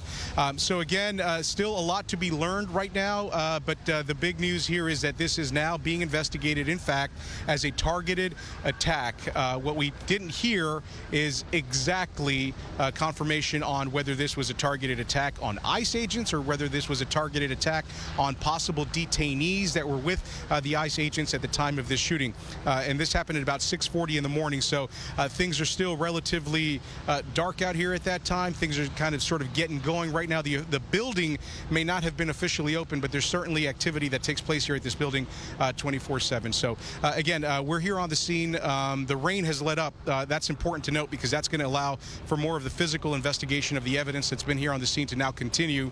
It's been a rainy morning up until this point, so we can only anticipate that there might be more news coming throughout the day. But as we mentioned earlier, Carmen and Madison, this is one of those investigations that will more than likely change throughout the day, and it will change frequently. And of course, we're committed to staying on top of this for you and bringing you the very latest information. Yeah, of course, Ken, we know that you were tapping into your sources throughout the morning. You mentioned that there were quite a few immigration attorney offices right around this part of town, especially surrounding the ICE detention facility. We just want to give you a little perspective of what we're seeing here from the studio. But our chopper has been flying over that area, and there's also a crime scene that's been set up underneath one of these kind of elevated law offices. There's movement on that roof as well as down on the ground by a vehicle. Are you hearing anything about that from where you're at, or any additional details? No, we know that the scene right now is wide. We had a difficult time getting inside because of the fact that this scene is so widespread. But we know that there is attention right now, not too far from where we're standing, but probably from the chopper you can see better than I can, because right now they're keeping us at a pretty good distance from the actual scene of the ICE offices. We're literally maybe about 2 blocks away from where I'm standing right now, just due north of the ICE facility. So the secondary scene that you're talking about, that's going to be over to my left-hand side, and that's an area where, from where I'm standing right now, I don't have a clear vantage point. But we do know that, again, there's law enforcement throughout, and they are looking at different areas in here. But again, that's all part of the investigation that is going on right now. There's also mobile command centers that have been set up, presumably for local law enforcement as well as federal law enforcement. So this is an area right now that is going to be, quite frankly, under the microscope for quite some time. Okay, Ken Molestina, our boots there on the ground. Thank you so much for your perspective. We certainly appreciate it. Local officials that we saw on the ground there for that press conference included at least elected officials. That would be both Dallas Mayor Eric Johnson as well as Senator Ted Cruz. We have also heard from Governor Greg Abbott this morning. He was not in attendance at that press conference. Likely he's down in Austin this morning. Our political reporter Jack Fink is digging into exactly where he's at and if he's going to address the state later today. But earlier this morning, he did say, quote, on X, Texas fully supports ICE. Both the Texas Department of Public Safety and Texas National Guard work closely with ICE. This assassination will not slow our arrest, detention, or deportation of illegal immigrants. We will work with ICE and the Dallas Police Department to get to the bottom of the assassin's motive. We will offer ICE additional support to assist their operations. That is again from Texas Governor Greg Abbott earlier this morning in response to the Dallas ICE facility shooting that happened around 6:40 this morning. We want to go back to that shot that we had from our CBS News Texas chopper that is just scouring over the scene there on the ground this morning. They're particularly focused on this car that you could see here on the left-hand side of your screen. The hood appears to be propped up, the windows are cranked down, and there's a number of officers that are not only on the roof of what it appears to be an immigration, a law office building, but they're also there on the ground, kind of circling around this car. So again, we're not exactly sure what they are looking at this car for, perhaps if it is tied to the suspected shooter or anyone else that's involved in this situation, but they seem to be focused on it just a bit. Again, we know that there's multiple law enforcement agencies that are on the ground. They're on the scene still. This is an active and ongoing investigation. So they're still looking for evidence and trying to comb through the scene, and they're going to be there for quite some time because this is far from over. We want to go right now to the latest from FBI Director Kash Patel, who posted on X earlier this morning some details of the investigation that we had not seen yet. He posted images of the shell casings, specifically that one of them states anti-ICE as the messaging that's been inscribed on it. Kash Patel going on to say that the ICE agents in this area, as well as in Prairieland, which is the ICE detention facility just south of Fort Worth, that it has been under attack. We know that in this particular shooting that 2 people died, 1 other person was injured, and the shooter also died of a self-inflicted gunshot wound. I want to read part of the message that Kash Patel, director of the FBI, posted with this photo of the bullets. He said, this morning just before 7 o'clock local time, an individual fired multiple rounds at a Dallas ICE facility, killing 1 and wounding several others before taking his own life. As the investigation is ongoing, he went on to say, quote, an initial review of the evidence shows an ideological motive behind this attack. One of the unspent shell casings recovered was engraved with the phrase anti-ICE. More updates will be forthcoming. That is again in reference to this photo that you're seeing there on your screen. And he goes on to say, quote, "These despicable politically motivated attacks against law enforcement are not a one-off. We are only miles from Prairiland, Texas, where just 2 months ago an individual ambushed a separate ICE facility targeting their officers. Quote, it has to end, and the FBI and our partners will lead these investigative efforts to see it through." And to provide some context, the Prairiland Detention Center shooting, that was originally a protest that was set up by some individuals. Then there was some aggravation to that situation, which caused police to respond. Alvarado police officers then responded to that scene, and one of those officers was shot in the neck by a bullet by one of those people at the scene. That a police officer thankfully survived that shooting, but it certainly was an instance that not only we covered locally, but nationally as well, because it again was an instance of violence against ICE officials and at an ICE detention facility. Now, we also have heard that the governor labeled this as an assassination. We want to point out, Ken Molestina has said it as well multiple times this morning. While this individual may have been targeting ICE agents or may have had a specific target in mind, ICE has described this shooting as being fired indiscriminately, which would again point to that potentially the targets were not the ones that were actually injured in this shooting. And while we're not still sure about the identities of these victims too as well, or even the identity of the suspect, what we can tell you is that those victims, they are in fact not ICE agents or law enforcement individuals. Yeah. We are about to prepare to reset for our 11 o'clock newscast, but you can continue to watch the latest information on air here with us on CBS News Texas, also online, cbsnewstexas.com. And if you're about to have to head out and go somewhere else, you can always stream our audio on the CBS News Texas app. Just click on the Texas section. We are working closely with our national news desk as well as our local reporters, trying to get the latest context and the latest information on this reporting. We will be with you in just moments. This is CBS News Texas. It's just got to stop. It's dangerous, and people are losing their lives. I've never seen anything like this in my law enforcement career. I've never seen threats on law enforcement, specifically ICE. Now at 11, breaking news in Dallas, a deadly shooting at an ICE facility in Dallas. No law enforcement officers were hurt, but the investigation just 4 hours old as details are starting to emerge now. Good morning, and thank you so much for joining us for CBS News Texas at 11. I'm Carmen Blackwell. And I'm Madison Sawyer. Karen Borda has the morning off. We begin with that breaking news right out of Dallas. CBS News is reporting 2 people are dead. 1 is critically hurt after a shooting at the Dallas ICE field office. It happened just before 7 this morning. Police say that a suspect opened fire at that ICE detention facility from a building close by and later killed himself. FBI Director Kash Patel tweeting a photo that the FBI says was taken at the scene. Shell casings with anti-ICE messaging clearly written on at least one of those bullets. So we do have a live team coverage for you this morning. Ken Molestina and J.D. Miles are at the scene right now. Steve Pickett is at Parkland Hospital. But we want to begin first with J.D. Miles. J.D., what can you tell us? Well, police still have much of this area along Stemmons Freeway sealed off, and as the head of the Dallas FBI office told us just a few minutes ago, this scene behind me that you can see right here along the service road is the scene of what he's calling a targeted political attack that left 2 people dead. Dallas police say gunshots rang out at the ICE facility here around 6:40 a.m. This is a facility that processes the transfer of immigrants to detention centers.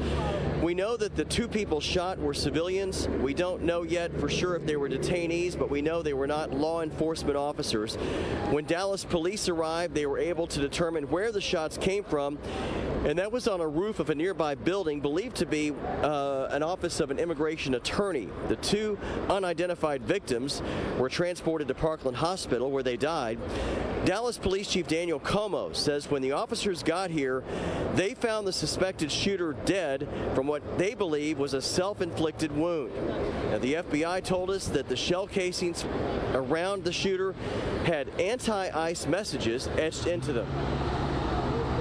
Early evidence that we've seen from rounds that were found near the suspected shooter contain messages that are anti-ICE in nature. Again, this is just the most recent example of this type of attack. This will be a whole of government response. Now, the FBI told us that the shell casings not only had anti-ICE messages, but they also called for an end to this political violence. They referenced the recent Prairie Land Immigration Detention Center attack in Johnson County that happened back in July, in which an Alvarado police officer was shot and wounded. Both the head of the ICE office and U.S. Senator Ted Cruz spoke here. Authorities were pressed about whether the victims were detainees. They refused to answer that question. Right now, as you can see, traffic is back moving along Stemmons Freeway. The freeway was shut down for much of the morning. The service road is still shut down. Police have all the entrances blocked to the ICE facility. Authorities are promising another update sometime later today. I'll keep you updated from the scene with any new developments. Live in Dallas, J.D. Miles, CBS News, Texas. I'm sorry, we're going to toss to Ken Molestina right now, who's also here at the scene. Yeah, JD, thank you for all that information, the nuts and bolts. I can tell you right now that following that news conference that we all listened to here just a little bit ago, a couple of things that really stood out here were primarily Mayor Eric Johnson, Dallas Mayor Eric Johnson, asking for prayers for both Dallas and for this region. Of course, we're talking about the second sort of similar type of an attack at an ICE facility this year. The first one happening, as we've mentioned already, at the Prairie Land facility down in Johnson County in Alvarado. That happened back in July. So we have now two documented shooting attacks that have taken place at ICE facilities. And one of the things that officials would not answer is, in fact, who the victims in this particular shooting were. We know that 4 people were shot. We know that 2 people are dead right now as of last count, and one of those includes the shooter from what is believed to be a self-inflicted gunshot wound. But officials would not address exactly who they were. I want to give you a little background as to what was going on here in this area at around the time that this happened at about 6:40. I was able to speak with ICE sources earlier today who described that there was activity happening here at the building, and that while the building itself was not officially open for business to the public, there are operations that are taking place here. So we could have expected at the area where this happened, which is the Sallyport area of the building, we would have expected to see the unloading and loading of detainees at the time. So that means that there would have been ICE agents here. That means that there would have been detainees as well. There more than likely would have been some staff members from within the building. We also know that around this area there are plenty of law offices, primarily immigration law offices. So maybe perhaps there were some of those personnel also on the scene as well. So again, that's all information that is being worked on right now. We know that Dallas Police Chief Cuomo, who has a previous history of being the head of the DEA, federal law enforcement in Houston, he's going to be working lockstep with federal officials now as they continue to investigate this. Let's go ahead and send things over to Steve Pickett right now. He's also standing by live, not too far from where I'm standing right now, for more detail, more information on this still developing story. Steve? Ken, we are outside Parkland Hospital. Those injured were transported to this hospital. As you know, it's not more than just a mile or so away from that very location. We tried to get official information from Parkland regarding the status of those individuals who were transported here. As officials did tell us, at least 2 individuals were injured from this shooting, ostensibly brought here for treatment. No indication from this facility at this point, their status, their medical status. In fact, Parkland would not confirm, in fact, that either of those individuals were brought to this hospital. Nonetheless, we did see images of medical staff and also security, police security, in front of the emergency room here at this location earlier, right after the 7 a.m., almost 8 o'clock hour earlier this morning. The question that so many have obviously asked, I heard Ken Molestina and others asking those officials regarding this particular shooting. We know, in fact, these individuals who are being cared for at this facility are not law enforcement individuals connected to that ICE facility. They have confirmed that those individuals were not harmed. So are they detainees, individuals who were being transported to that facility? Were they civilian employees who may work in the area? Nonetheless, there is no answer on that. What we do know is that based on the current status and situation, just 2 individuals being cared for.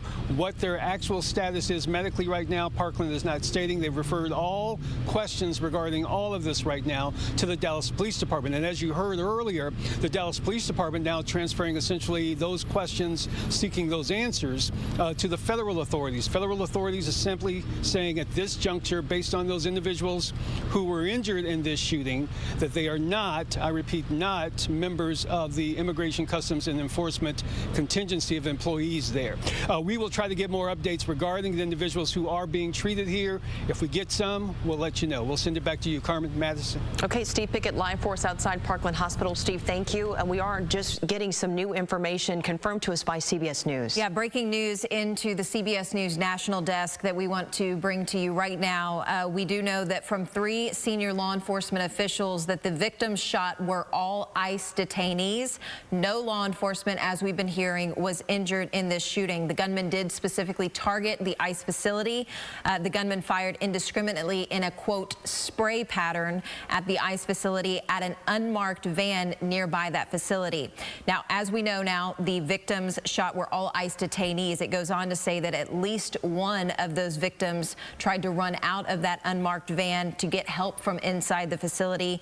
The gunman was at the time positioned at an elevated portion of a nearby building, and they opened fire from the rooftop of that attorney's office that was nearby, where we saw our chopper investigating a crime scene underneath that facility, but then also on top of that roof. As you can imagine, reaction is pouring in from local and national officials this morning after the shooting happened. Dallas County Judge Clay Jenkins posting on X, "Please join me in prayer for the injured and their families from this morning's active shooter incident at the ICE facility in Dallas. Violence and terror is never the answer to anything," end quote. Governor Greg Abbott tweeting and posting on X, "Texas fully supports ICE. Both the Texas Department of Public Safety and the Texas National Guard work closely with ICE. This assassination will not slow our arrest, detention, and deportation of illegal immigrants. We will work with ICE and the Dallas Police Department to get to the bottom of the assassin's motive. We will offer ICE additional support to assist their operations." A quick note on that, we now, again, since the posting of this by Greg Abbott, we now know that the victims shot were all ICE detainees. U.S. Senator Ted Cruz, who attended this morning's news conference as well, also posted on X saying, "My team and I are closely monitoring the situation at the ICE detention facility in Dallas. We are praying for the swift recovery of those that were injured, and we are deeply grateful to the brave first responders who rushed to the scene," end quote. Meantime, the Fort Worth Police Department posted the violence that occurred in Dallas, Texas this morning is uncalled for, and moments like this are deeply disturbing as it creates more division in our community at a time when the focus needs to be on how we can come together. Fort Worth Police obviously now being ran by the former police chief of Dallas, Eddie Garcia. Police Chief Eddie Garcia had been with the Dallas Police Force for multiple years. This, of course, being his first couple of weeks on the job for the Fort Worth Police Department. Now, it's also important to note that this is not the first time that there's been violence at ICE facilities here in North Texas. So back on the night of July 4th, the Department of Justice says there was an organized attack against officers at the Prairie Land Detention Center in Alvarado. A police officer from Alvarado was shot and wounded. More than a dozen people have been charged in that investigation. And then on August 25th, a 36-year-old Dallas man was arrested, accused of making bomb threats outside ICE's Dallas field office. That same office that this incident happened at this morning. He claimed to have a detonator on his wrist and then a bomb inside of his backpack. After 1 hour on that day, the all clear was given, and the man was then taken into police custody. Now, our coverage of the deadly shooting at the Dallas ICE facility will continue, so stay with us on CBS News Texas, both on air and online, as that investigation continues, and we continue to learn more information from both local and state as well as federal officials. Coming up next, technical issues caused some flight delays at DFW Airport. What American Airlines is doing now to try and fix the issue. And as we go to break, we know weather has been a factor this morning in the investigation in Dallas with that crime scene taking place outside. Brittany, you've been tracking those storms as they move through the Metroplex. And they are now clearing out of DFW. They're just in our eastern counties, but from here we're going to see a drying trend into the afternoon, and fall arrives tomorrow. We'll have a look at that in your first alert forecast.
Now to more breaking news that we have to bring to you this morning. A major travel headache this morning. American Airlines flights are facing significant delays. So this problem all comes just hours after United had also grounded planes over what they called a technical glitch. Our Lauren Crawford is live for us this morning in our newsroom, where she's getting some new information this morning. Lauren, in the last few minutes or so, share with us what you're learning. Yeah, Madison, Carmen, it's been a tough start for travelers here at DFW and across the entire country. United and American Airlines flyers have been stuck waiting on the tarmac for hours. American Airlines confirms just a few minutes ago that they are having a tech issue with a maintenance application, and it's slowing operations. And of course, passengers now feeling the impact. FlightAware shows that more than 660 delays nationwide are happening this morning, with nearly a third of them at DFW Airport, which is America's largest hub. We've seen travelers posting on social media about deplaning in Florida and others stuck on the tarmac for hours here at DFW. One passenger says that their pilot told them, quote, "The whole network is down." American says the issue is affecting some of its maintenance applications. The airline also says that no flights have been canceled, but backup procedures are forcing delays. Now, the glitch comes just hours after United grounded planes nationwide for a connectivity issue early this morning, and less than a week after the FAA outage shut down flights at DFW and Love Field. Now, according to flight status information on the American Airlines app, there are some flights that have been cleared for takeoff and are now in the air, again, according to the app. But for travelers, this means long waits, and you'll definitely want to check your app before heading to the airport this afternoon. American says it is actively working to fix the problem, and I have learned that they are offering some refund options for delays for passengers that have been delayed for several hours. So, of course, this is something we'll continue to follow and bring you updates as soon as we learn them. Back to you. All right, Lauren, thank you so much. Well, as we keep an eye on that status, we're also keeping an eye on the forecast, because the forecast has also been delaying flights and causing sick conditions on our area roadways. Brittany's tracking what's in store for your afternoon and your first alert forecast. That's coming up next.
Time now 11:20, and it is a first alert weather day related to the fact that we've had strong storms move through the Metroplex. Brittany, that storm also causing issues on the roadways this morning. It definitely was. It moved into the Metroplex around 7 to 8 a.m. this morning, but now we are seeing those showers and thunderstorms clearing out into East Texas. You'll notice around DFW, things have really dried out. We're already starting to get some breaks in the clouds around Tarrant County, but we still have some of that steady rain ongoing around Mineola back towards Canton, and then the stronger thunderstorms, that's out to the east over towards the Lone Star area. But we are definitely seeing a lot of lightning with this non-severe thunderstorm tracking through Anderson County. That's going to continue to head off to the east over towards Jacksonville. Corsicana, you're already done with the rain, and that's going to be the general trend as we head through the afternoon hours, is drier conditions and getting some breaks in the clouds. But look at the rainfall that we picked up over the last 12 hours. Widespread, half an inch up to an inch, with some pockets of closer to 1 to 2 inches of rain within some of those stronger thunderstorms. We didn't see any severe weather, but we definitely got that heavy rain. We got a lot of lightning, but on First Alert Futurecast, you can see that rain continuing to track eastward, and then maybe just an isolated shower as a disturbance moves in later this afternoon. But I think most of us are going to stay dry from here on out. Look at the pigeons. They're kind of just having a little party there out in Denton. But if you look at the clouds in the background, we still have some. In Fort Worth, though, we're definitely starting to see some of those blue skies come out. We've got temperatures sitting in the mid-70s right now, and those temperatures are going to be warming back up this afternoon because we are going to get some breaks in the clouds. We'll see those highs climbing back into the lower 80s. But we're behind that cold front and moved in overnight, so our winds are out of the northwest. That means some drier air is going to be settling in as we head into the overnight hours.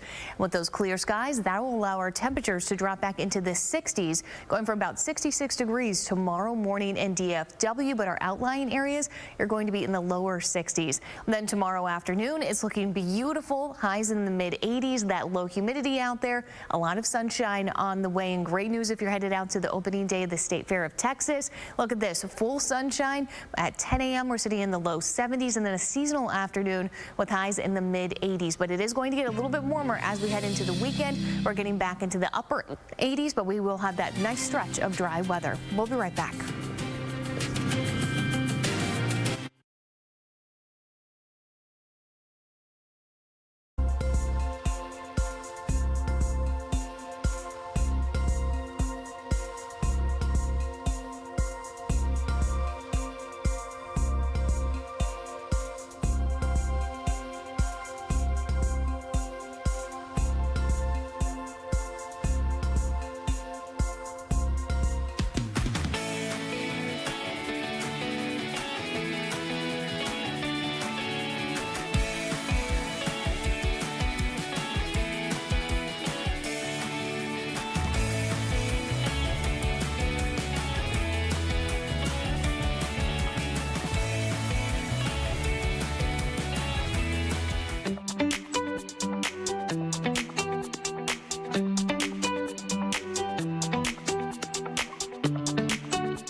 Well, we continue to follow breaking news out of Dallas, where there was a shooting this morning at the Dallas ICE field office. According to authorities, one person is dead and one person is in critical condition this morning after a shooting at a U.S. Immigration and Customs Enforcement field office in Dallas.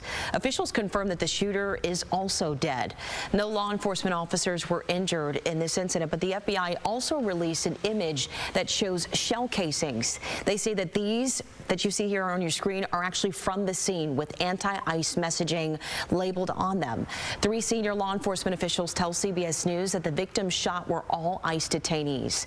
We'll continue to follow this breaking news and, of course, bring you any updates both on air and online at cbsnewstexas.com. And more reaction continues to pour in from local and state officials, including our elected officials locally. Dallas Mayor Eric Johnson, of course, at that press conference this morning when Dallas police and the FBI addressed this ongoing investigation. But we just heard from Fort Worth Mayor Maddie Parker, who said she is deeply concerned about the heightened violence and rhetoric we are seeing against our nation's institution and our law enforcement agencies, as well as our elected officials. Meanwhile, of course, we'll keep you updated both on air and also online here at CBS News Texas. But we want to thank you so much for watching this morning. We'll see you